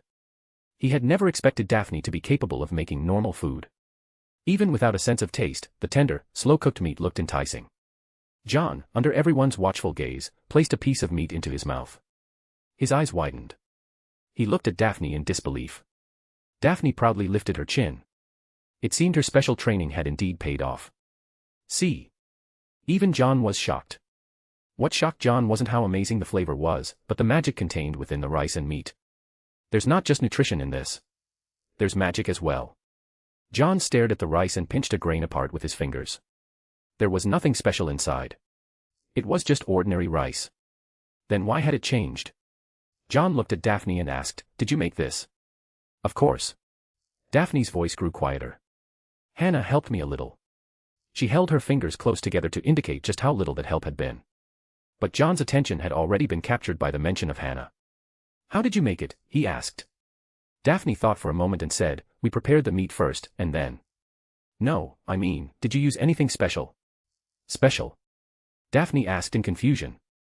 "I don't remember anything unusual." John fell into thought. If the ingredients weren't special, then it must have been magic. He turned his gaze toward the Hufflepuff table. Was Hannah particularly talented in kitchen magic? Chapter 596, The Great Kitchen and Its Great Guest. After that, Daphne seemed to regain her confidence and began cooking even more frequently. It's called dango dumpling. A Muggle-born first-year told me it's what the manga protagonists like Goku and Naruto eat, whatever that means. Goku. Naruto. Why does it sound familiar? John looked at the dumpling skin he had bitten open. He understood the concept, but even in his previous life, he had never eaten dumplings stuffed with chocolate pearls. What is this? Malfoy came over after finishing his training, his stomach growling with hunger. Seeing the food, he risked getting beaten and eagerly picked up a dumpling and stuffed it into his mouth. He had thought Daphne would maintain her previous standards. He was wrong. Clutching his throat, Malfoy's face turned blue as he knocked over the clutter on the table. "Water, give me water." Looking at the glass of water only a short distance away, Malfoy stretched out his hand with difficulty. Just as he was about to touch it, Goyle happened to stumble while walking over, knocking the glass to the floor. Malfoy stared blankly. Had that been intentional or an accident? In the end, Malfoy survived. Holding his stomach, he wore an expression as though his entire worldview had collapsed. "This is the worst thing I've ever eaten. I'd rather eat raw potatoes than taste that again." As he spoke, he failed to notice Daphne's expression growing increasingly strange. What is this? Some new torture device invented by Filch? If so, he wins. No one will dare break the rules again. Levi Corpus. Malfoy was hoisted upside down, while Daphne wiped away her tears and ran out of the Great Hall. John silently turned to look at Malfoy. This was the first person to make Daphne cry. Malfoy felt wrong too. He had only spoken the truth, and he had even been hung upside down for it. Was no one going to speak up for him? Even Astoria said angrily, "Draco, you've gone too far." Astoria. Malfoy reached out to stop her, but Astoria had already gone after her sister. Sighing, John snapped his fingers and lowered Malfoy to the ground. "You'll be in serious danger if you keep this up, Draco," he said earnestly. The range of hatred had already spread to the Constellation Society. If this continued, there might not be anywhere left for Malfoy in the entire magical world. "Fine, I admit I went a bit too far," Malfoy said awkwardly. "But Daphne is also partly to blame. This dish wasn't even close to the standard of the last one. Perhaps delicious cooking requires some kind of secret." John could tell that the dumplings this time lacked the magical quality that had been present in the previous meal. Could it be that there had been some difference between the two times they cooked? I suppose I won't be going home this Christmas either. John looked toward the Gryffindor table, where Hannah handed her homemade lunchbox to Neville. Neville was deeply grateful and quickly polished off the entire meal. No matter how much of this there is, I can eat it all. After finishing, he felt something remarkable. All of his previous fatigue vanished. Hannah happily said, I'll prepare some more for you tomorrow. This time, I want to try a different dish. Sure, Neville casually asked, what kind of dish? It's a secret. Mystery makes food taste better. Hannah smiled playfully and winked at Neville. The previous day, to repay Hannah, Daphne had shared her treasured cookbook left by a wizard surnamed Chen. The novel recipes inside had opened Hannah's eyes. She felt that, as a Gryffindor, Neville surely possessed the spirit to bravely try new things. Little did she know that, if Neville found out, he would definitely regret agreeing so readily today. With the noble ambition of filling the stomach of the person she liked, Hannah left the Great Hall. In the kitchens, she encountered Daphne, who was crying. Daphne. Walking over, Hannah asked in confusion, what's wrong? Daphne stubbornly continued chopping onions and said, these onions are too irritating. Hannah glanced at the mountain of diced onions and gently held Daphne's hand. We're friends, Daphne. Stopping her assault on Hogwarts' onion supply, Daphne said sadly, my cooking is terrible. It's just that your method is wrong. Hannah leaned close to Daphne's ear and whispered a few words. Hearing this, Daphne hesitated. Really? Of course. Tonight, I'll be waiting for you in the kitchens. All right, I'll come. Seeing Hannah so confident, Daphne also became a little more hopeful. The two agreed to meet in the kitchens that evening. That night, after curfew, John closed his book and rubbed his forehead, but the furrow in his brow did not relax. Preventing the second stage of the curse. Astoria isn't Daphne. Her condition is more serious, and there's no way to tell whether a third or fourth stage exists. He tapped the desk, and all the scattered parchment around the dormitory gathered together into a single book. John got up and walked out. In the common room, he spotted Daphne sneaking out. Where's she going? John was taken aback. Daphne didn't even pay attention to Malfoy, who was chatting and laughing with Astoria nearby. That was truly unusual. Malfoy had just upset Daphne today. Under normal circumstances, wouldn't she have greeted him with a barrage of jinxes? Watching Daphne leave the Slytherin common room, John thought for a moment and followed. Just as well, I haven't eaten today. Hopefully the house elves haven't all gone to sleep. After leaving the common room, John realized that Daphne was heading in the same direction. He followed behind her. Thanks to the enhancement from Night Stalker, his presence was extremely faint. Daphne was preoccupied and didn't notice him at all. The two entered the kitchens one after another. Daphne, over here. Hannah waved happily, and Daphne hurried over. Look. Hannah pointed toward the storeroom. Daphne had been there before, but things were different now. The door swayed back and forth, opening and closing on its own. Even the word storeroom written above it was gradually changing. What is this? Daphne asked nervously as she watched the transformation. I call it the Midnight Kitchen. It only appears at night. I discovered it once when I came out to find something to eat. Hannah explained, everything inside seems magical. The same dishes become much more delicious. What a magical place. The words above the storeroom changed into a symbol consisting of a fork, a knife, and a wand intertwined together. At the bottom was a cooking pot. Let's go in. Hannah headed toward the Midnight Kitchen and pushed open the closed door. What greeted them was a kitchen completely different from the one outside. It contained the freshest ingredients and every kind of cooking utensil, all of which looked brand new. Filling your stomach is life's greatest joy. On a table inside was a sentence bearing the marks of a long history. Daphne ran her fingers over it and found it rather magical. Then the table gave a contented shudder and, as though coming to life, suddenly cried out loudly. Teapot, teapot, you need to serve tea to our guests. A neatly arranged teapot hopped over and opened and closed its lid as it said, Chair, chair, you should let the guests sit down. Daphne covered her mouth and said, how amazing. Turning her head, she saw that Hannah was making the exact same expression and gesture. The two looked at each other and saw surprise in each other's eyes. Daphne was puzzled. She was surprised because it was her first time seeing this, but Hannah had entered here before, so why was she surprised? Hannah said, this is my first time seeing this too. They never behaved like this before. Then they watched as a chair ran toward the entrance on 4 legs and announced. Honored guest, welcome to the place where delicious food is born. The two looked over and saw John examining the talking chair in front of him. John. Daphne suddenly felt strangely guilty, as though she had been caught cheating. I had no idea Hogwarts kitchens contained such a magical place. John walked in and sat at the long table, with the chair automatically moving over for him to sit on. The teapot and cups came before him and poured a perfectly heated cup of tea. The cupboard in the middle of the kitchen flew into a rage and rumbled loudly. "What are you standing around for? Prepare food for our guest." As it spoke, the cupboard slammed its doors, urging the two chefs to get moving. At that moment, the teapot said, "This is the delicious kitchen, built by Helga Hufflepuff, founder of Hufflepuff, and an important department responsible for food at Hogwarts. The delicious kitchen entertains honored wizards. Long ago, the four founders drank and laughed here together, establishing the great Hogwarts." John said with interest, "So you've been here all this time?" "Of course," the teapot declared proudly. "Hufflepuff once used me to pour tea for the other three founders. I dislike Gryffindor because he broke my handle." The teapot was not merely the result of transfiguration. It possessed intelligence similar to that of the Sorting Hat, making it a fascinating sight. Chapter 597, The Treasure Pot, Thunderblast. "I don't like Slytherin either. He wanted to use me to hold those stinky potions. I prefer Ravenclaw. She always praised my beauty whenever she used me to pour tea. Of course, my favorite is Hufflepuff. She created me and gave me a lovely name, Potty." The teapot was so talkative that even the table couldn't stand it anymore. "Shut up, teapot. You should shut up. Call me Potty."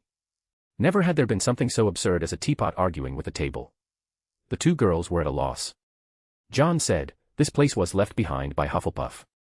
I think some mechanism was triggered and brought them to life. I don't know.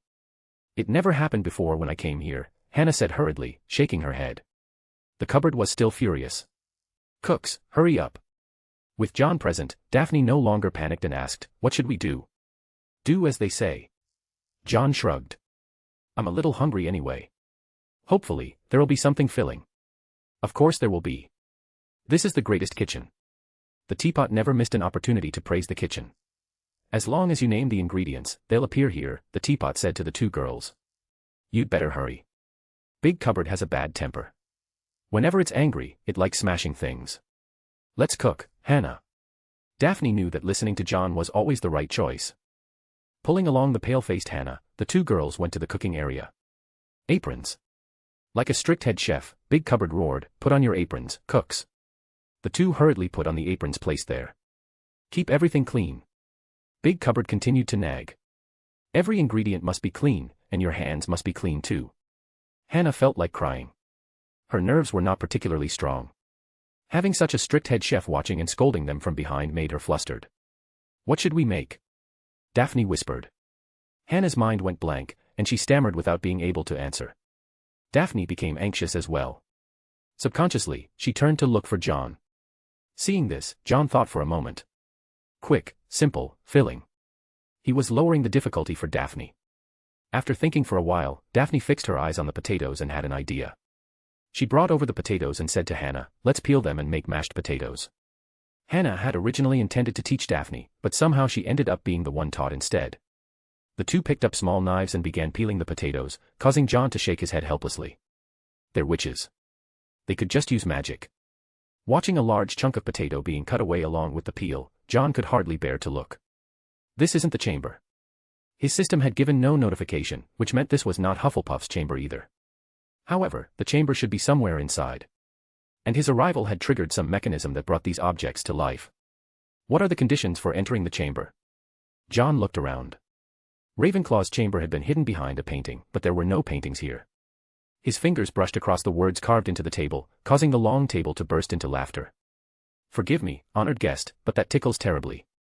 The table laughed so hard that it shook the teapot and cups. "Potty, why do you call me an honored guest?"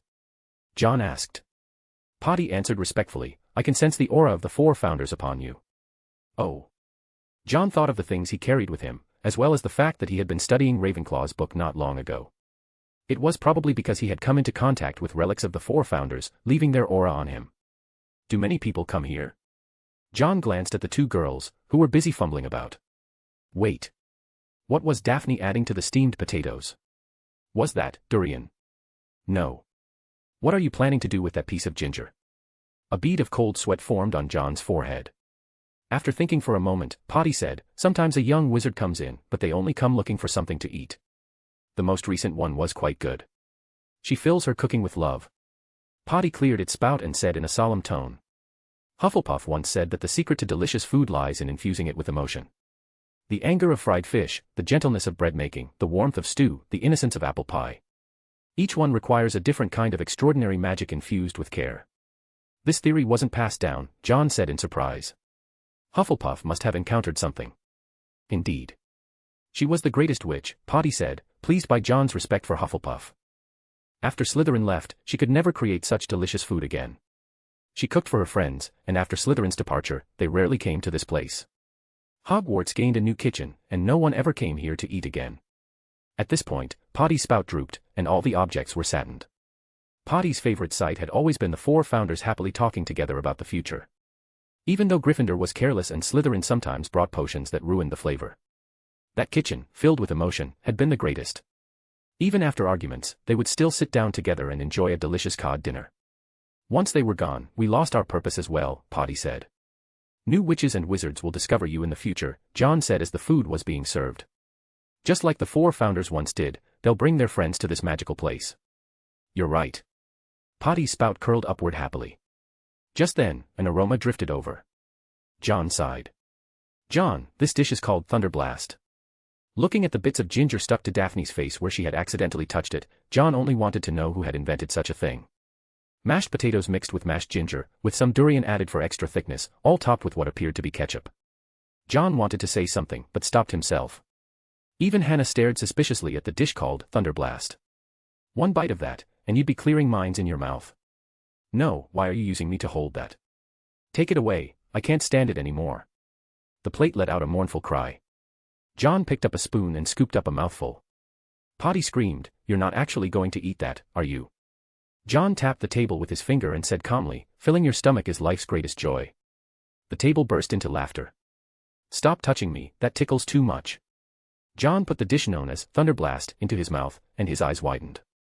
He could feel magic flowing through his body. The magic contained in this bite was no weaker than the previous dish.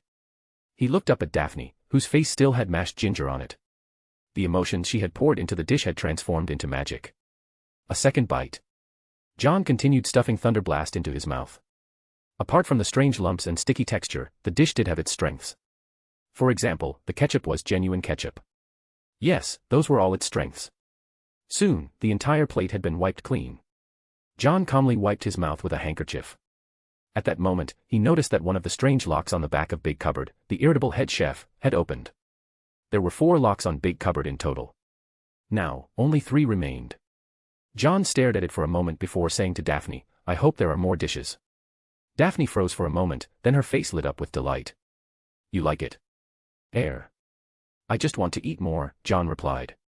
Unable to lie, he could only come up with a more tactful reason. After all, he had no sense of taste. But Daphne was overjoyed and jumped up and down while hugging Hannah. The irritable head chef, Big Cupboard, flew into a rage and hurled 2 bowls out. The honored guest is ordering more dishes. Get moving. Dodging the tableware Big Cupboard was throwing, the 2 girls ran back to the cooking area. Finishing Thunderblast had given Daphne tremendous confidence. Like a seasoned chef, she began directing Hannah to prepare various ingredients.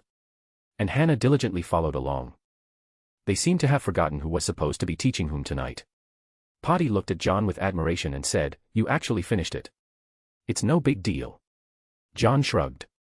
His gaze remained fixed on Big Cupboard's back. There were 4 locks there. He wondered what would happen once all of them had been opened.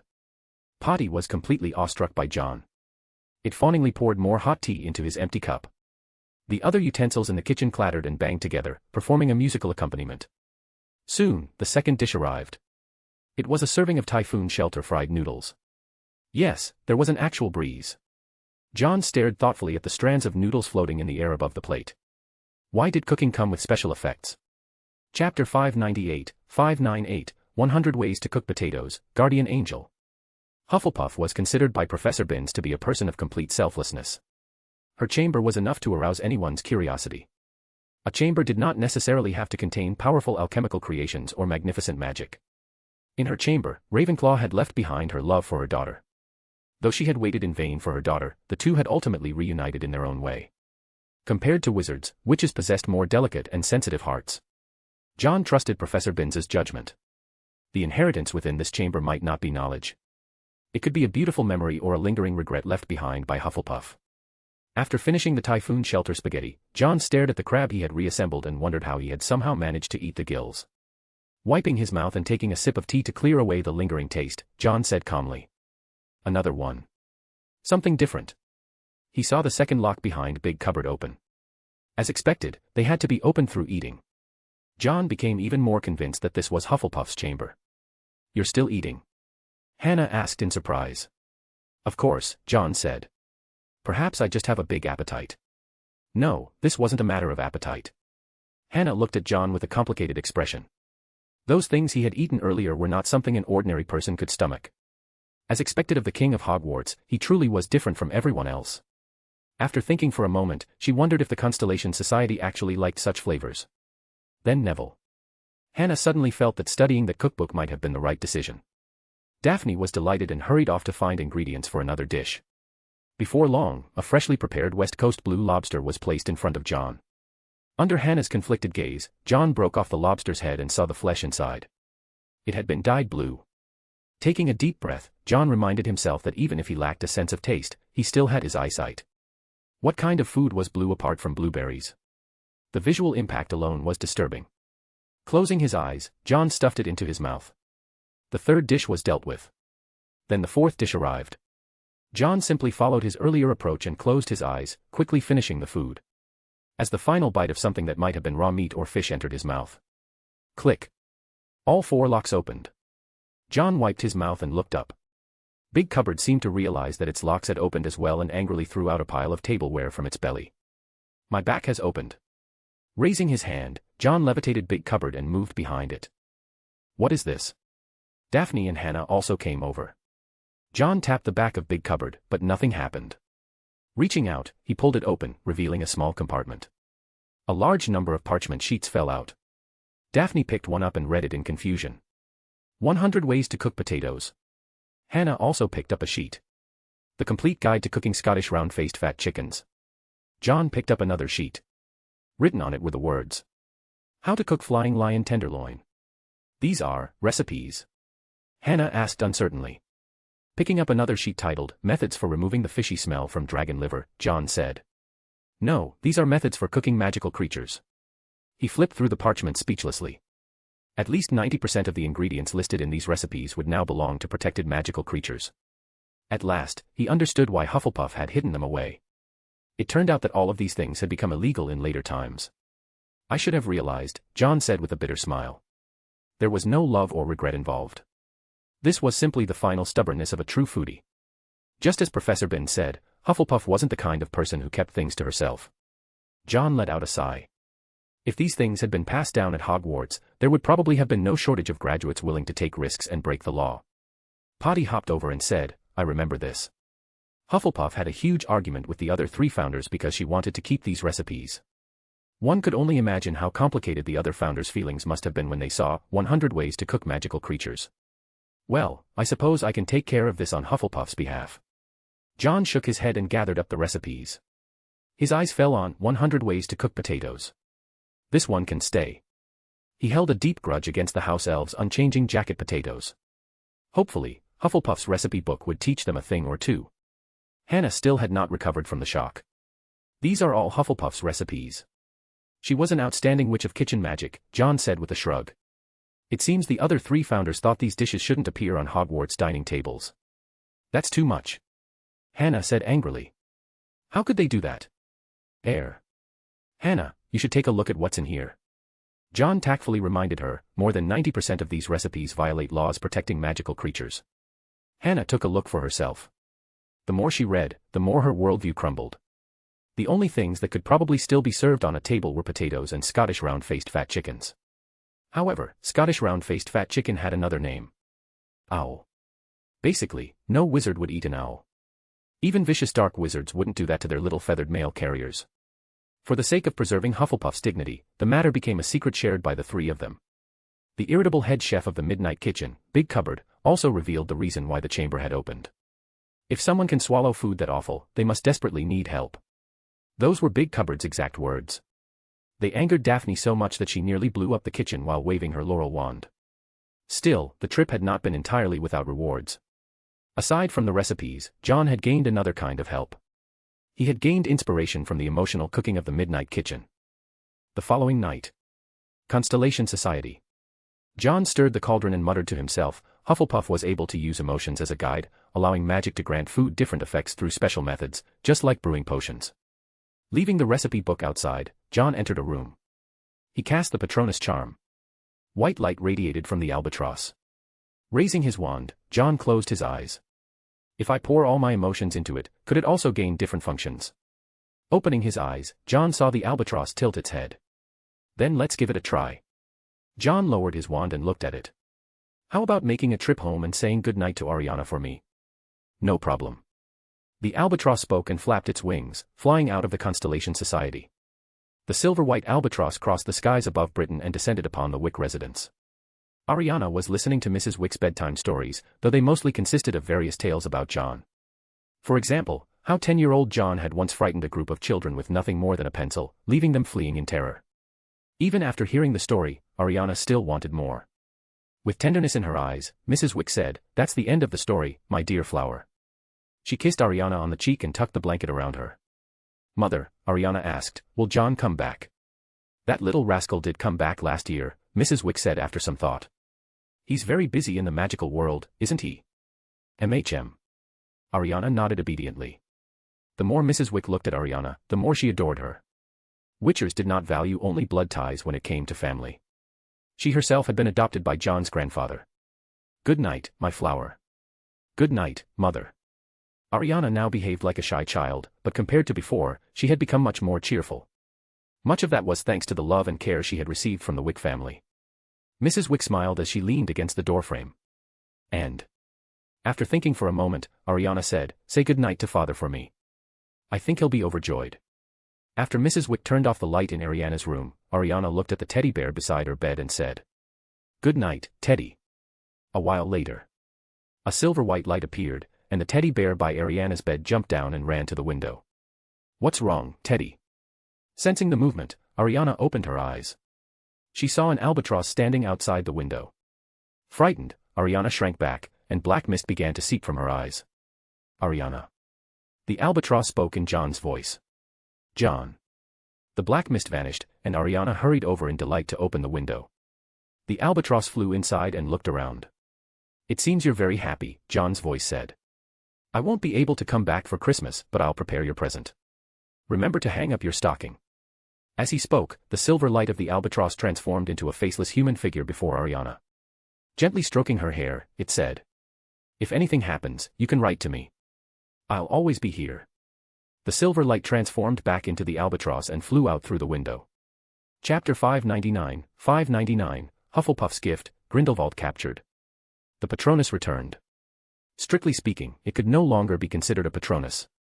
John felt he could give it a more fitting name. Double. By storing his emotional magic within it, he had transformed it into something similar to a duplicate. Looking at the silver white man before him, who had the same face as himself, John fell into thought.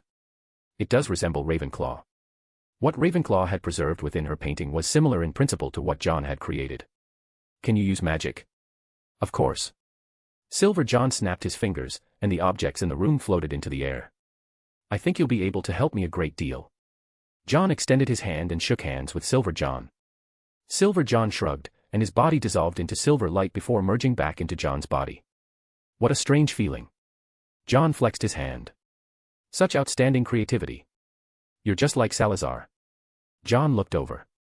The woman had appeared in the Constellation Society without his noticing. "But your wild imagination is rather like Godric." The woman had golden hair and wore a dress from centuries past. "Helga Hufflepuff." John looked at the woman and then at the recipes on the table. "It seems I guessed wrong. Hufflepuff has her own little secrets as well." Hufflepuff looked at John with pity in her eyes and shook her head. "I never expected to find a child as pitiful as you." "Me?" John pointed at himself and laughed. "You've got the wrong person. I'm not pitiful." "No, child." Hufflepuff came before him and gently stroked his now thinner cheek. "Your sense of taste has been taken from you. That is a terrible punishment." John's smile froze. He said in surprise, "You're the first person to notice. I think Rowena knew as well, but to her, taste was never part of life's pleasures." Hufflepuff looked at him as though she were seeing a child who had endured too much suffering. You've almost forgotten what food tastes like. The price was worth paying. To me, equivalent exchange is not a losing deal, John said indifferently. I lost my sense of taste, but I gained friends. I came because of you, Hufflepuff said, shaking her head. The being that stole your sense of taste is very powerful, but I want to let you taste delicious food once more. I'll do everything I can.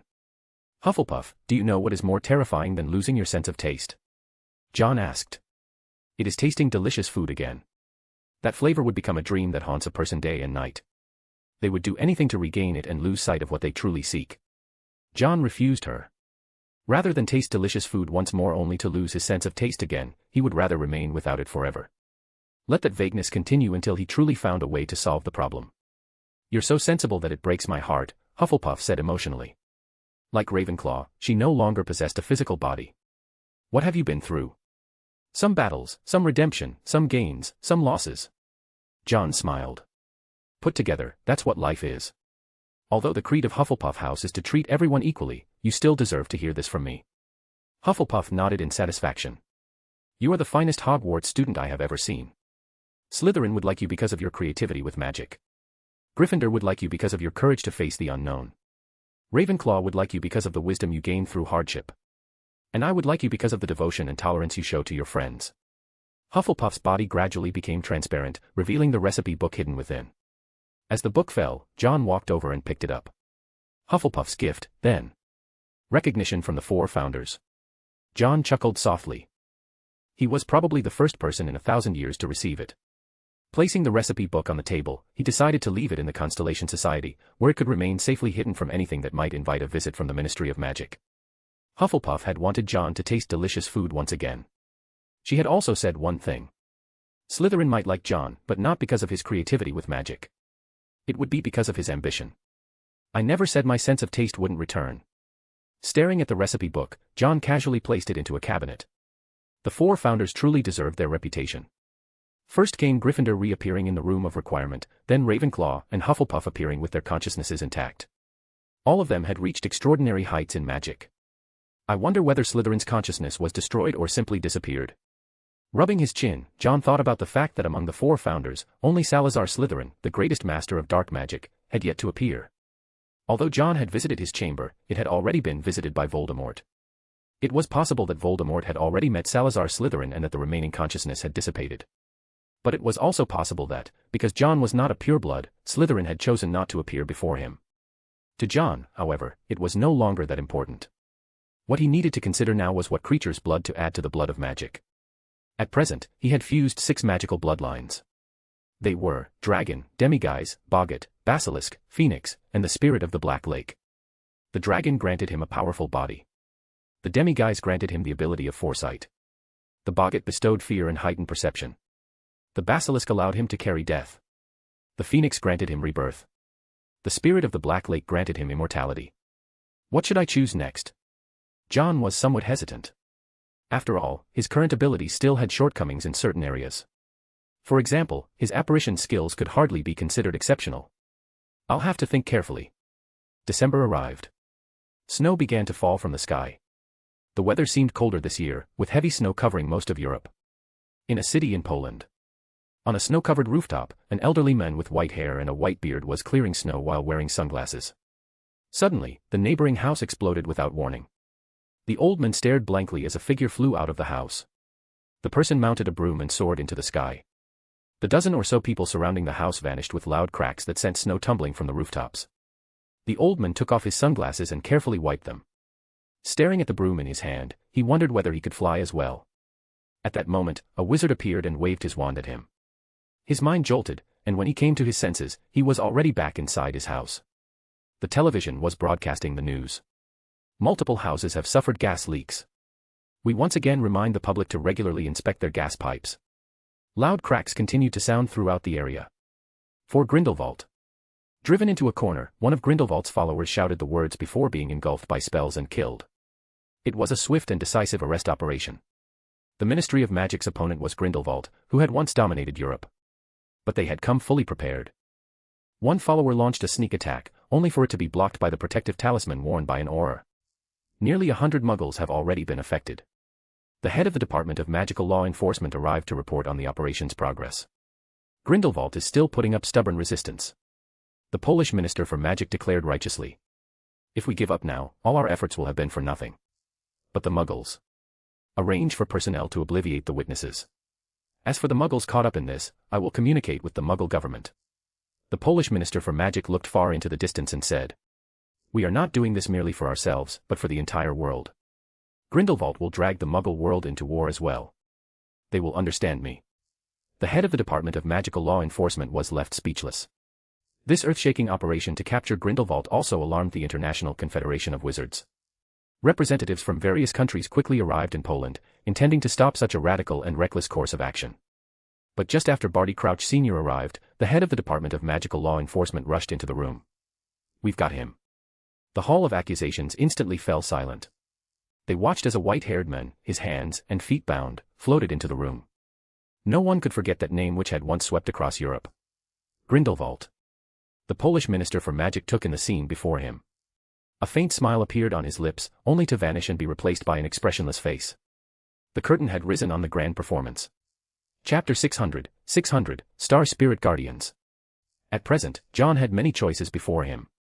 There were still the Unicorn, Zowu, and Alchemy, none of which he had used yet. The Unicorn was the most sacred of creatures, and the abilities it granted could strengthen the mind.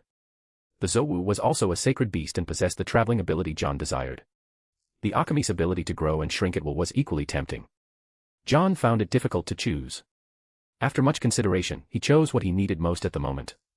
As for the other two, he would still be able to obtain another bottle of Blood of Magic after the end of the school year. He had no idea whether there would be any way to obtain Blood of Magic after graduation, so he had to make his choice carefully. I need to find a place to use the Blood of Magic. Danger could arrive at any moment. John had to become stronger as quickly as possible. Then he glanced at the experience required for his magical power to advance and muttered. It's almost time.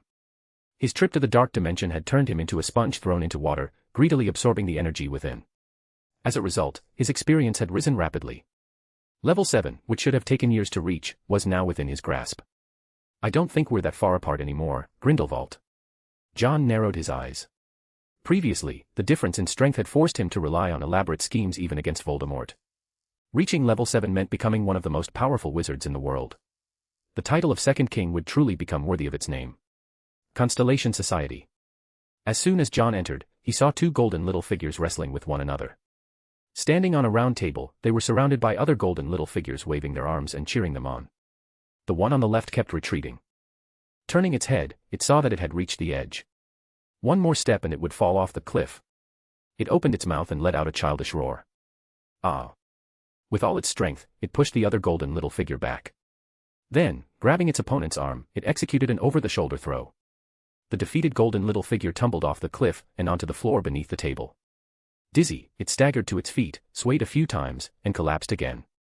The victorious little figure raised both arms and waved to its companions before spreading its arms and striking a pose as though drawing a bow. In the next moment, it was picked up. The golden little figure flailed wildly as John's face loomed before it. Just now. I didn't hear that wrong.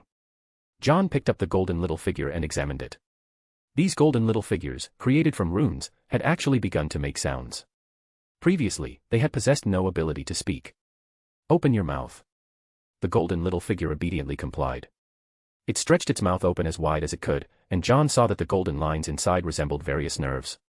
It seems their repeated training has caused them to evolve.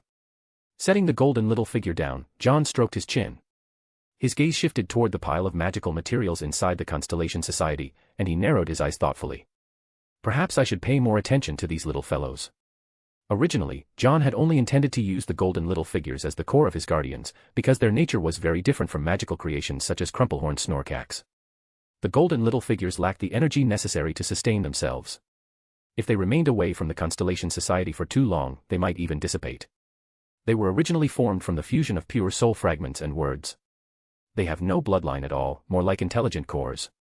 Placing a golden little figure on his palm, John looked at the nervous little fellow rubbing its hands together and smiled.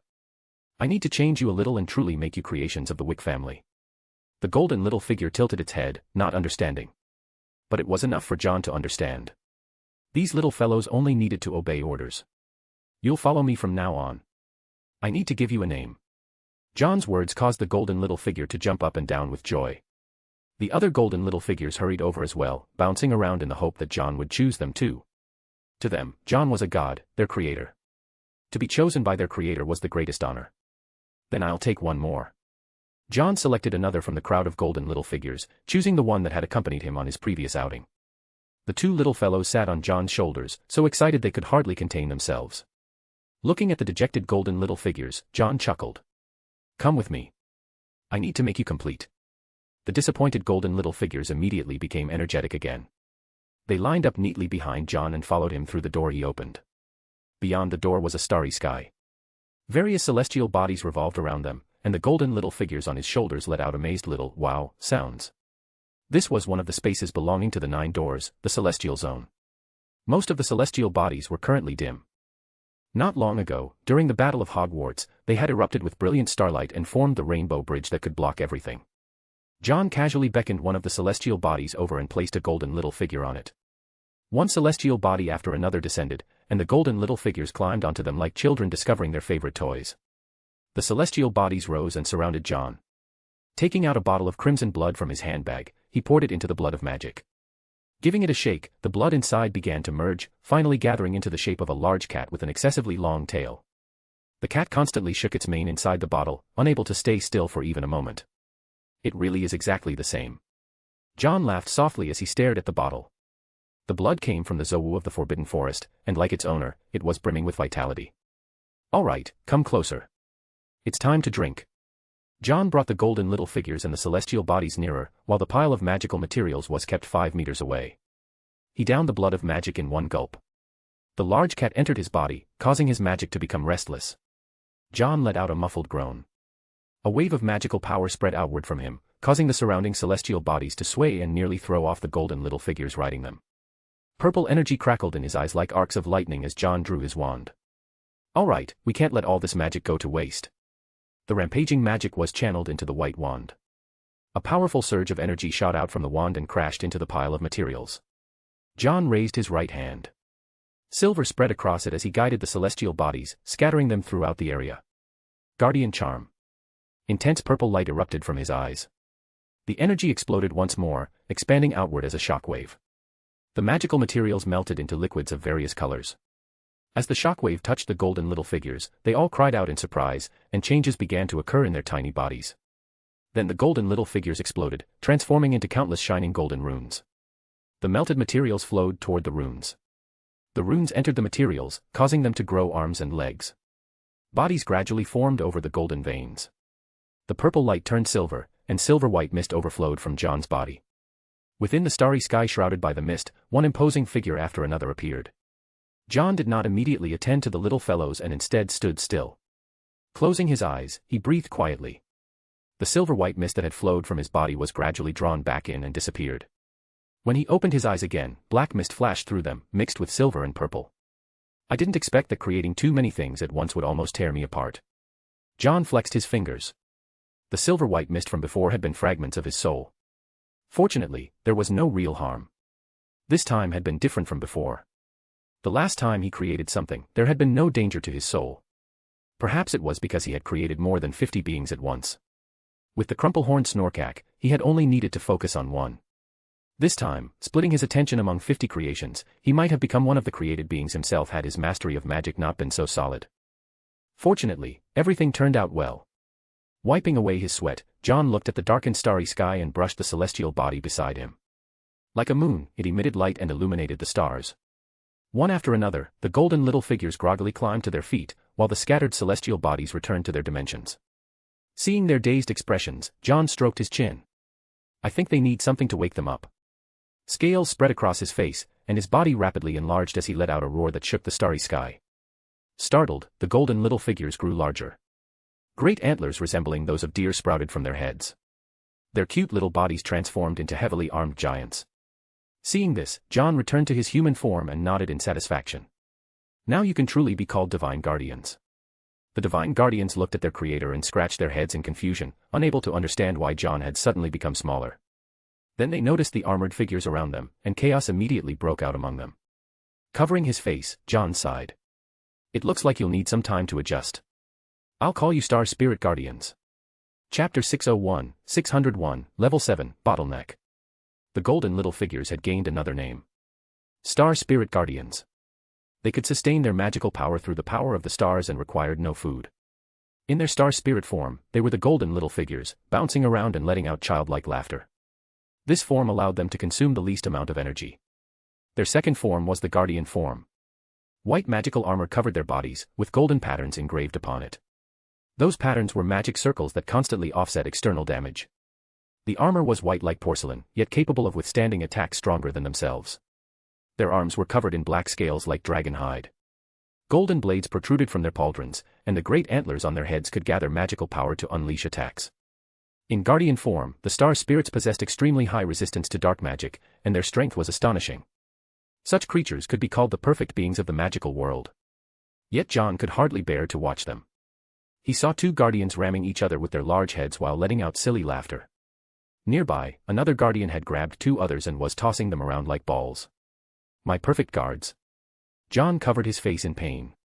The minds of the star spirits were like those of children, making each guardian particularly innocent. Just as he was about to sigh, John saw a guardian gather a white sphere of light between its antlers. The sphere shot toward a celestial body. In an instant, the celestial body exploded like fireworks. The corner of John's mouth twitched. All right, stop all of you. At John's command, the mischievous star spirits all stood at attention. Though they were still not accustomed to their new bodies. Some bumped into one another, while others knocked their antlers together. Fine, line up. It took a full 3 minutes before the line was finally straightened. John knew they would need time to become familiar with their bodies. Waving his hand, he said, "Where are the two little fellows I picked earlier?" Two guardians stepped out from the formation. There were subtle differences between them. The patterns of the golden lines, the shapes of their antlers, and even their colors varied slightly. It would probably take some time to recognize all of them. Looking at the guardian whose chest pattern resembled a bauhinia flower, John said, "I name you Hector." Then he looked at the one beside it, who was currently transforming its arms into two swords using magical energy. "You shall be Hermes." The two guardians, now possessing names of their own, jumped up and down happily. However, they seemed to have forgotten their current size, and jumping around like that was a disaster. Fortunately, after hopping about for a while, all the guardians reverted to their star spirit forms. They would need plenty of practice to become accustomed to transforming. After all, John couldn't scare them into doing it every time. Hector and Hermes became John's personal guards, while John tidied up the celestial zone. The newly remade star spirits ran off to frolic around the other doors. The fusion with the Zowu bloodline granted John the ability he had always wanted. He raised a finger and lightly traced it across the empty air in front of him. A golden mark sliced through space itself, opening a passage and revealing a route leading directly to Hagrid's hut. This portal completely ignored Hogwarts' unplottable enchantments. Stepping through the portal, the two little followers bounced in behind him. "Fly." Hector pointed at a crow and spoke. Beside it, Hermes said, "Bird." Hearing their muttering, John fell into thought. The language of the star spirits? They weren't speaking English, but some incomprehensible language. It sounded a bit like the nonsense babbling of children. Ever since they had learned to speak, the two little fellows had become incredibly chatty. They spent the entire journey behind John, whispering to each other nonstop. Hagrid was dragging a Christmas tree out of the Forbidden Forest for the upcoming holiday when he paused in confusion. "I thought I heard something." "You heard correctly." John walked over and glanced at the tree. Every year, Hagrid was responsible for this task, and that had not changed even after he became a professor. John casually asked, "How many are left?" "We need 12 in total." "This is the 7th one," Hagrid replied. "I think I can help." "No need, John. I can manage it, mice." Merlin's beard. Hagrid was about to refuse when the two little fellows behind John suddenly grew in size as though startled, transforming into 8-foot-tall guardians. The armored guardians emitted white light and looked utterly divine. Hagrid was completely dumbfounded. "What are those?" John shrugged, a mischievous smile on his face. "I told you before, guards. Though you can call them star spirit guardians. The good news is that they don't require magical power to sustain themselves," John said, spreading his hands. "They survive by absorbing the power of the stars." "Good heavens, you always come up with surprises." Hagrid took a long time to recover. "That's the second thing I've seen this year that's going to keep me awake at night. The first was you killing Voldemort." Hector and Hermes entered the Forbidden Forest and emerged, each dragging 2 Christmas trees. John smiled. "Magic exists to serve wizards. After helping Hagrid bring the trees into the castle, John had the guardians revert to their star spirit forms. The little fellows hid inside John's pocket, peeking nervously at Basil, which was staring at them like a predator. "Did you create those?" Malfoy asked in amazement. "They look as weak as puffskeins."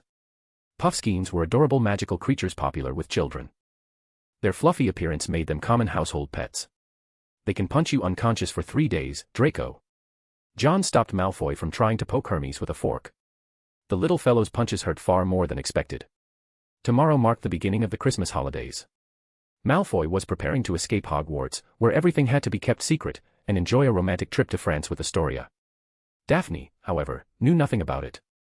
She still believed that her younger sister was going to Chelsea with her to further their culinary studies. Had heard that a chef named Ramsay was exceptionally skilled. Neville's holiday plans involved spending time with his family. With his parents having been absent for so long, there was much to make up for. "All right, but I need to give you all a task." John was once again destined to spend Christmas alone at Hogwarts. "I want you to help train the Star Spirit Guardians. Each of you will take one with you." The Star Spirit Guardians were still very immature and could not even transform without outside help. John intended for his friends to help train them, and he also planned to send several to the branches in France and America.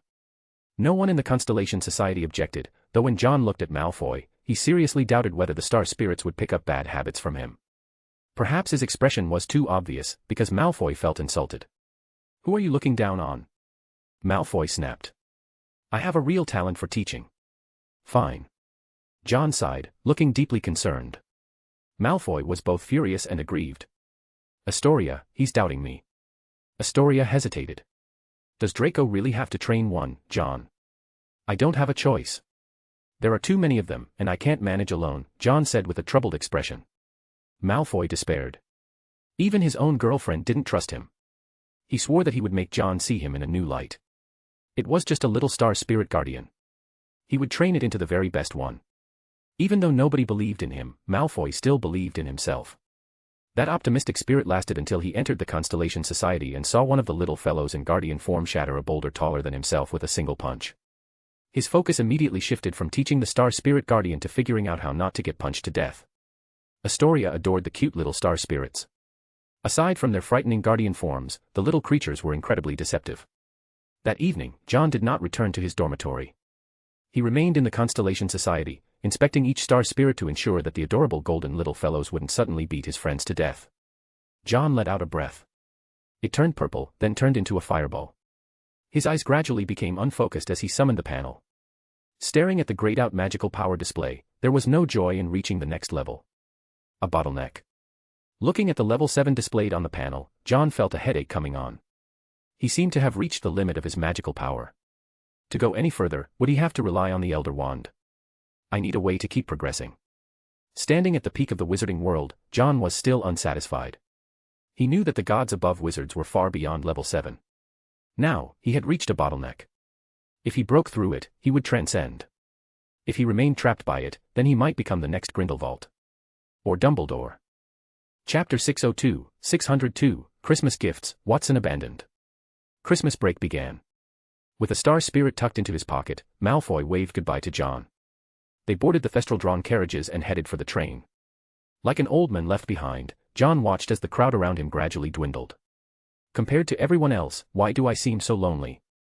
Groups of students moved about together, while John stood alone in the entrance hall. Filch was busy recording the names of those leaving.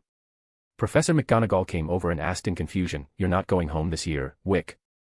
"I still have things to deal with, Professor McGonagall," John replied respectfully. "Some matters are keeping me occupied." "You should spend more time with your family," Professor McGonagall said disapprovingly. "You always push yourself too hard." John had only returned home once during Christmas. Even Harry had gone home more often than that. Compared to Harry, it was John who seemed more like a child who had lost his family. Professor McGonagall felt deeply sorry for the boy. He had given so much and had never truly rested. "I'd rather know that the people I care about are safe than enjoy a brief period of relaxation," John said, shaking his head. "I'm still young." "Time passes quickly," Professor McGonagall said with a complicated expression. "In the blink of an eye, I've become an old woman." "Perhaps," John said with a smile and a bow, "but you're an old woman worthy of everyone's respect." "I've always respected you." Professor McGonagall smiled in return. She simply could not bring herself to dislike this student. Even if you're not going home, Hogsmeade is always open. Nodding to John, Professor McGonagall said, "Enjoy yourself, Wick." "I will, Professor McGonagall." John nodded and watched her leave. Professor McGonagall, who spent most of her time at school, was also taking the opportunity to relax. She would be traveling with the train to Silverhand Amusement Park. That place had left the adventure-loving Gryffindors impatient for a long time. As always, Slughorn organized a Christmas party. The castle was covered in a blanket of white snow. Standing in the entrance hall and gazing at the empty castle, John sighed. Peace is hard-won. This was probably one of the few years when students could leave without worries. In first year, there had been the troll. In second year, the basilisk. In third year, Sirius Black. In fourth year, the Triwizard Tournament. In fifth year, the Reign of Oppression. In sixth year, the Great Points War. Without Voldemort causing trouble, this year felt unusually peaceful. Snowflakes landed on Hector's head as it experienced snow for the first time. It and Hermes rolled around happily in the snow. Perhaps this year, we can celebrate differently. Peace had always been something worth pursuing. The bloodshed brought by war only made the fragrance of peace all the sweeter. Returning to the castle, John still had no time to relax. He spent his days training the Star Spirit Guardians while researching a better method of treating the bloodline curse. He hardly ever left the Constellation Society. Even Slughorn failed to see him during meals. Then Christmas Day arrived. John walked out of the Constellation Society and stretched lazily. Rubbing his sore neck, he habitually picked up the newspaper Basil had delivered. The news immediately sharpened his attention. Staring at the paper, he muttered. They're trying to repeat the Makusa trick again. Grindelwald's capture was not something John found reassuring. To that man, prison was no different from home. Setting down the newspaper, John said. Perhaps execution would be the correct solution. But he shook his head. Such a thing was impossible. There had never been a shortage of Grindelwald's followers. If the Polish Minister for Magic actually did such a thing, he would truly be a heroic figure. John headed for his dormitory. As for this Christmas, he had no idea what gifts awaited him. After he left, the star spirits of the Constellation Society wandered through the various rooms. Being creations of the Constellation Society itself, they were not restricted by it. One star spirit ran into the room connected to the ocean and grabbed a large fish, using it to go surfing. Others began exploring the forest room, playing hide-and-seek in its maze. The tiny star spirits seemed to possess endless happiness. Suddenly, whoosh! Blue flames ignited in the fireplace. The Wick residence. Ariana awoke in the morning sunlight. The teddy bear beside her bed waved its fluffy little arms, giving Ariana the cutest wake-up call imaginable. Her golden hair was a complete mess from sleep, and she sat up and rubbed her eyes. Remembering something, she climbed out of bed and quickly ran downstairs. The teddy bear followed behind on its short legs, hurrying after her. Mrs. Wick was downstairs preparing breakfast. A glass of milk had already been poured and placed on the table, but Ariana ignored it. She had only one goal. Running over to the Christmas tree, she stopped beneath it. 5 presents sat there. Ariana looked at Mrs. Wick eagerly. "Can I open them, Mum?" Amused by her expression, Mrs. Wick raised a finger and wagged it. "You need to make yourself presentable first." Ariana hurried off to wash up. Yawning, Watson came downstairs. Seeing his exhausted appearance, Mrs. Wick narrowed her eyes dangerously. "How late were you up yesterday?" Caught by his wife's question, Watson immediately became guilty. Using work as an excuse, he had spent the entire night reading in the study. It wasn't his fault. Lockhart's books were simply too good. They deserved to sell so well. And John had bought him the deluxe edition. The illustrations in the book moved, acting out the scenes. It was just like watching a film, and Watson had become completely engrossed. Seeing the dangerous look on Mrs. Wick's face, Watson immediately grabbed a comb from the sofa. "I'll go help Ariana brush her hair." Mrs. Wick laughed in exasperation. She would bet that Watson had stayed up until sunrise. In the bathroom, Ariana wrinkled her cute little nose as she carefully brushed her teeth. Following the steps John had taught her with utmost seriousness, she finished cleaning up and washed her face with warm water. She was just about to go open her presents when Watson seized her as a convenient shield against his wife's scolding and dragged her away to brush her hair. Her messy hair was combed until it was as smooth as silk. Only after all that was done could she finally open her presents. Sitting barefoot beneath the Christmas tree, Ariana eagerly reached forward. Kiki, the large-headed gray owl, flew over. The teddy bear helped carry one of the presents over, and Ariana instinctively knew how to tear off the wrapping paper. Inside was a teddy bear wearing a pink hair accessory. It was Watson's gift. While drinking coffee, Watson made a wager with Mrs. Wick. "I'll bet she'll like my present the most." Watson was brimming with confidence. The next second, he watched as the teddy bear he had carefully chosen was tossed aside. Watson froze on the spot. Mrs. Wick snorted. Ariana already has a teddy bear, and you bought another one. I thought she'd feel sorry for the teddy bear being lonely. Watson retreated into despair. That shouldn't have happened. Damn you, Greg, you lied to me. Watson was both angry and heartbroken. He had even sought advice from Greg, the manager of the orphanage. Mrs. Wick scoffed at her husband's train of thought and said confidently, "You need to understand what girls actually like." She saw Ariana opening her gift. A beautiful dress was revealed, dazzling enough to make her look like a princess. Ariana thought for a moment and tossed the dress onto the sofa. Without changing her expression, Mrs. Wick set down her cup and glanced at Watson, who was on the verge of bursting out laughing. "Go shovel the snow outside." Watson blinked. "But I just did that yesterday." "You ate yesterday. Does that mean you won't eat today?" "All right then." Under Mrs. Wick's threat of cutting off his meals, Watson resigned himself to his fate and headed outside to shovel the snow. Ariana opened the third gift. Just as a cold gleam appeared from inside, Mrs. Wick smilingly closed the box again. "My little flower, you still have 2 presents left." Smiling, Mrs. Wick took away the box. The item inside made the sound of metal clinking. Ariana blinked and opened the 4th present. This time, the contents were normal. Inside was a beautiful emerald brooch and a card bearing the symbol of the Constellation Society. On the back of the card were the words, "I open the passage within the flames." It was John's gift. Ariana treasured the brooch and hugged it to her chest, but soon felt that wasn't safe enough. So she ran upstairs to her room and hid the brooch beneath her bed. After putting away the gift sent by her own family, Mrs. Wick came out and saw Ariana hurrying downstairs again. Just as she was about to ask whether she had received John's present, Mrs. Wick saw Ariana toss the card into the fireplace. The flames immediately turned blue. Mrs. Wick walked over, blinking in perfect sync with Ariana. "This goes to John," Ariana said. After thinking for a moment, Mrs. Wick nodded. "Perhaps that's not a bad idea." Holding Ariana's hand, mother and daughter stepped into the fireplace.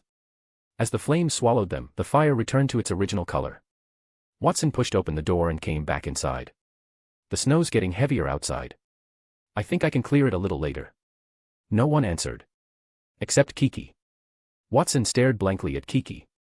"Where are my wife and daughter?" Chapter 603, Ariana, Hogsmeade. John found his presents waiting for him in his dormitory. Well, a lot of them. So many, in fact, that he almost couldn't get into the room. He casually picked one up and unwrapped it. The pink box inside immediately made John question whether its contents were entirely respectable. Basil flew into the room, trembling all over. Not with fear. With anger. It had discovered that while it was away, countless owls had invaded its territory. John had no choice but to feed it more than a dozen dried minnows to calm it down. He was certain that if Basil had been in the dormitory, those owls would probably have filled the entire room. As an owl with a strong sense of territory, Basil had always been rather possessive. "I think I'll need to set aside some time to open these properly." The fact that he attended Hogwarts was no secret in the magical world. These presents had all been sent by admirers or people hoping to curry favor with him. Just opening them would probably take several days. So John decided to leave the task until the evening. "I just hope my uncles haven't sent anything explosive." His gaze swept across the mountain of gifts. The only thing he was truly worried about was whether his uncles had mailed him a few hand grenades or something similar. Making his way to the Great Hall, John enjoyed the rare experience of having it all to himself. He asked for a glass of water and some bread, settling for a simple meal. Taking out his pocket watch and checking the time, he figured Ariana should be awake and opening her presents by now. A door appeared behind him. John turned and walked through it. As the door opened, he saw his mother. "John?" ? He stared suspiciously at Mrs. Wick, who was confronting the star spirits, then looked over at Ariana, who was peeking her head out from behind her. "Mum, how did you get here?" With a wave of his hand, John dispersed the star spirits. The little fellows had been frightened by Mrs. Wick. Mrs. Wick's eyes returned from pitch black to normal. After a moment's thought, she pulled Ariana over and said, "I need to protect my daughter from being lured off to some strange place. If you wanted to come, just say so. No need to make indirect remarks." John was speechless, though there wasn't much he could say to his own mother. "All right. Now you've seen that this isn't some strange place, and there aren't any strange uncles here. Just your son." "No," Mrs. Wick said, winking at him. "I think spending Christmas here sounds rather nice." John remained completely unmoved by his mother's attempt to act cute at her age. Since Mrs. Wick was here, though, Where was his father? My wife. Ariana. Watson searched every room but couldn't find either of them. He rushed over to Kiki, grabbed it by the wings, and demanded fiercely. Where are my wife and daughter? Kiki. What was wrong with him? Did he expect an owl to answer? Fortunately, even though Kiki couldn't talk, Watson knew how to look for clues. He spotted the card that had been spat back out by the fireplace. He recognized his son's handwriting at a glance. So that's it. You went to see John behind my back. Watson was not having it. The magical world was so fascinating. How could they leave him behind? He immediately began gearing up, putting on the custom-made wizard's robes he had ordered and placing a wizard's hat on his head. Still missing something. Ah, I've got it. Watson ran into his storeroom and rummaged around until he found a wand. Well, it was normally used as a chew toy by Tom, but a certain irresponsible parent had secretly hidden it away for personal use. Fully equipped, Watson stood proudly in front of the mirror, admiring himself. You really do look like a wizard. After admiring himself for a while, Watson took out the card and swaggered over to the fireplace. With a flourish, he tossed the card into the flames. The card caught fire. Then it burned to ashes. Watson stood in front of the fireplace for a long time. He cautiously reached a hand towards it. The flames licked his fingers, making him jerk his hand back. This is supposed to get me there. Watson was deeply skeptical. He threw another log into the fireplace. The flames blazed even higher. He reckoned that if he climbed in, he'd probably provide the fire with fuel for several more hours. After checking several times, Watson finally understood. He had been abandoned. You ungrateful brat. Watson gritted his teeth. They had all gone to the magical world without him. Every last one of them had become completely lawless. He was furious. Waving the wand around wildly, Watson looked as though he had gone mad inside the Wick residence. He stormed out of the house and immediately crashed into the snowman he had built the day before, then started punching and kicking it. The agents watching him exchanged glances. Has he gone insane? I think he might just be under too much pressure.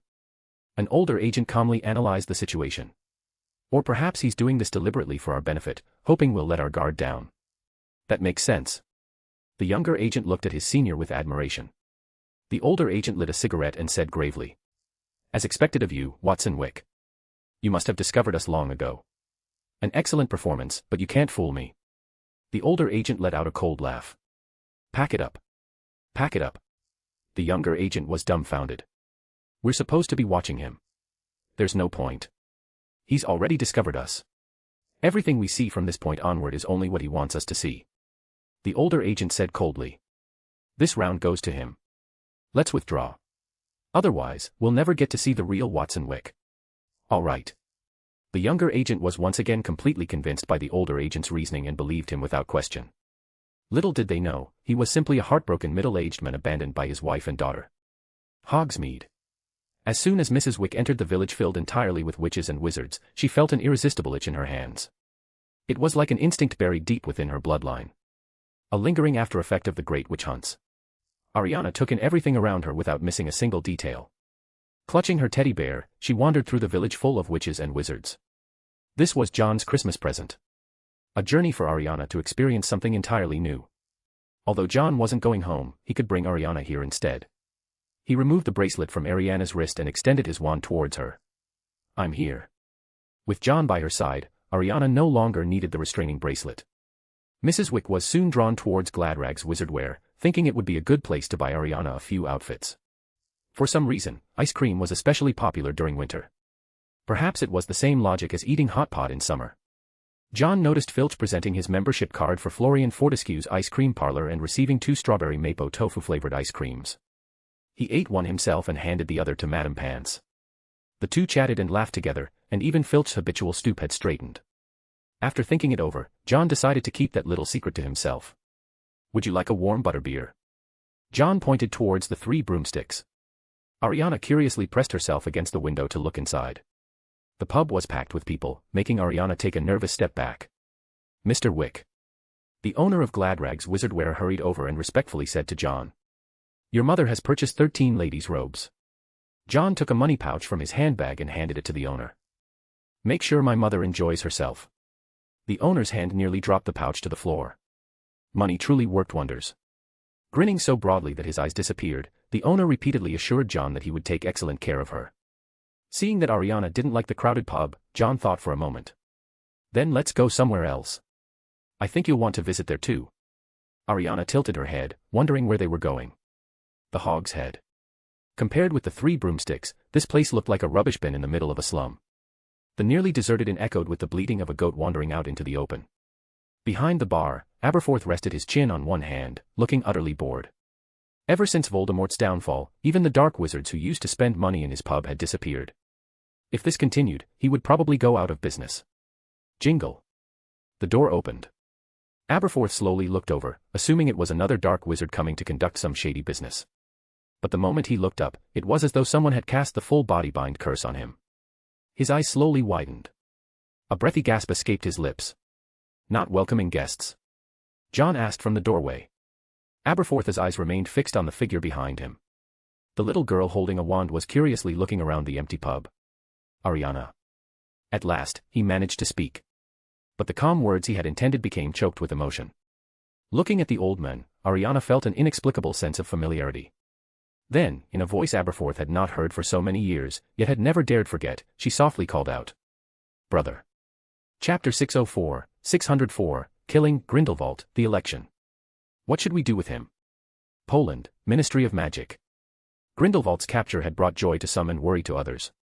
Every member of the International Confederation of Wizards wanted to obtain the right to oversee his imprisonment.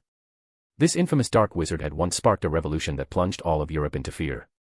Now, with the election of the International Confederation of Wizards at a critical stage, the political value Grindelwald represented was enormous.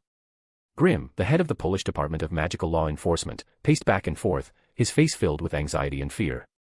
No one can imprison Grindelwald. He's a ghost.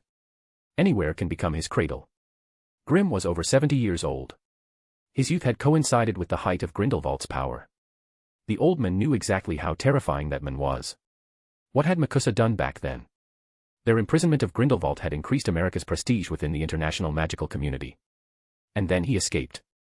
Grim was terrified that history would repeat itself. He desperately tried to persuade the Polish Minister for Magic. We need to think this through carefully, Minister. This isn't a blessing. It's a nightmare. Grim, are you afraid? The Polish Minister for Magic asked with a light laugh. There is no prison that can hold Grindelwald, Grim said gravely. We simply don't have that capability. It sounds as though you admire him, the Polish Minister for Magic said as he rose from his seat.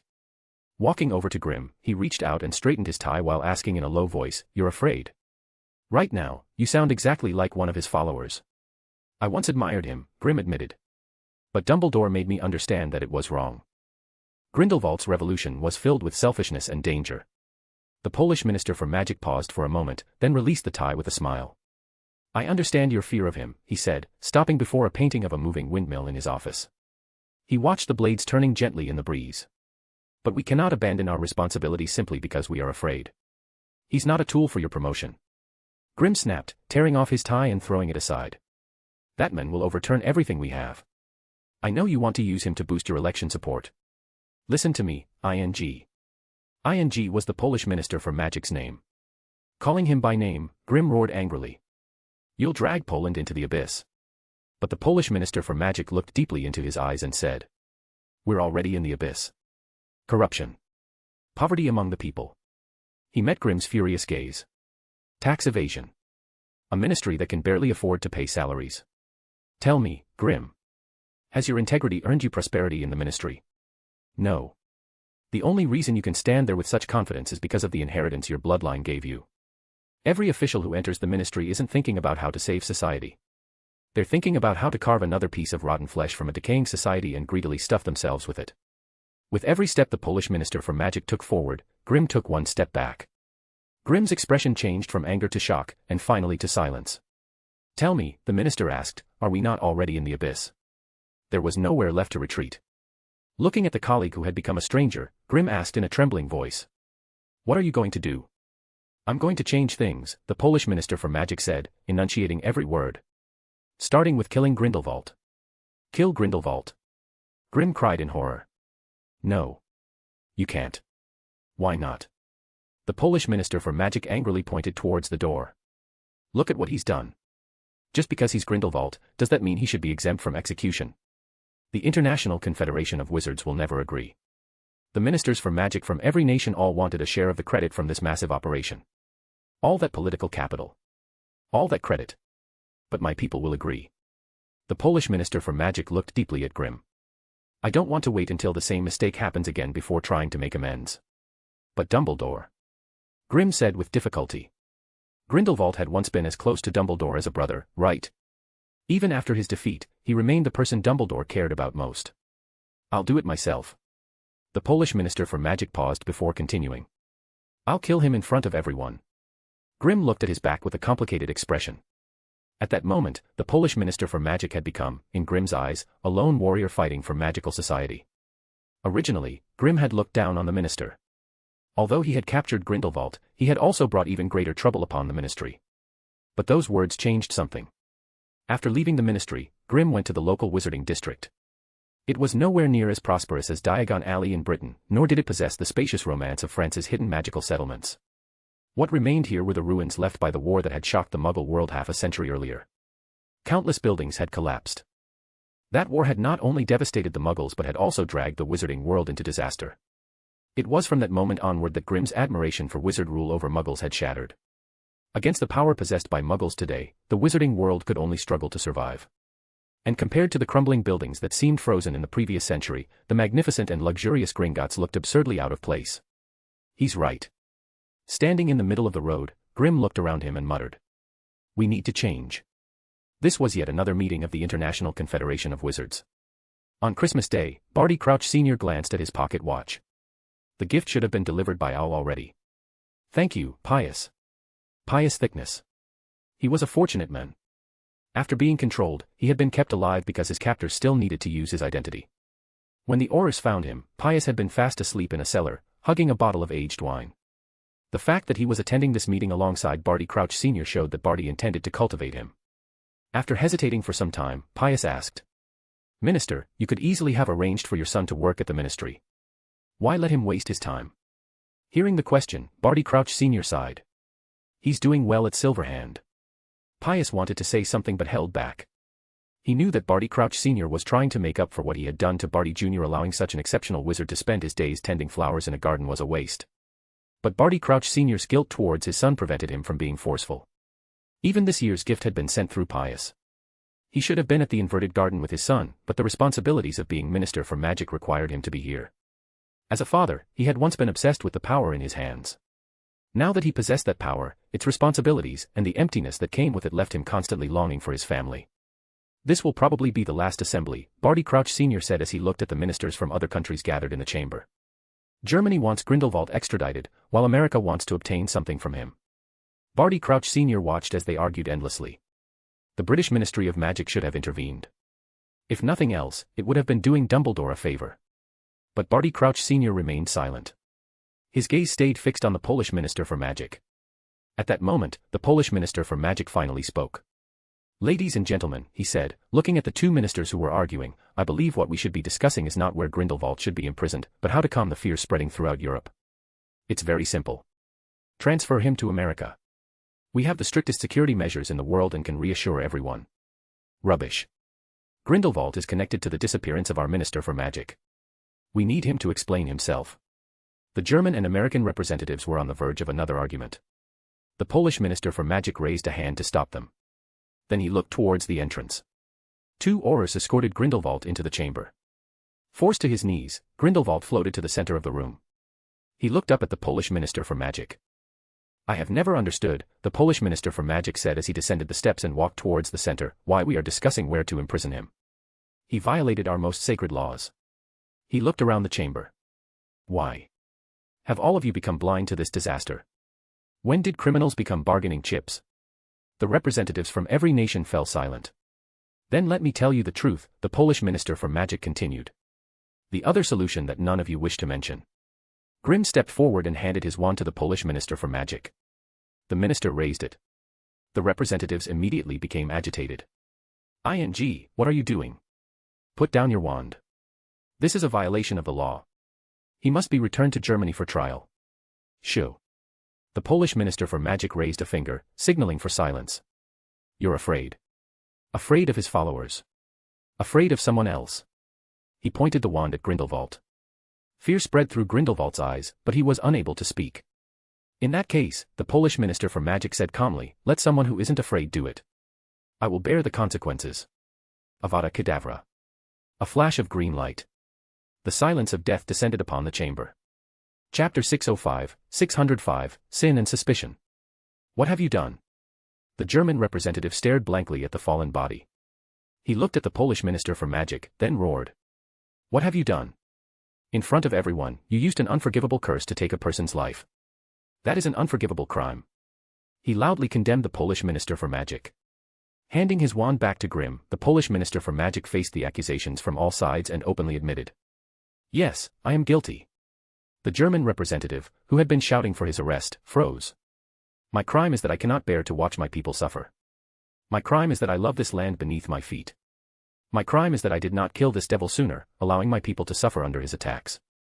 The Polish Minister for Magic walked towards the door. My crime is that I stood up while everyone else ran away. At the doorway stood the entirety of the Polish Ministry of Magic. The Auror stared at the minister who had cast an unforgivable curse. My crime is that I wanted to change all of this, to create a miracle for this unjust society.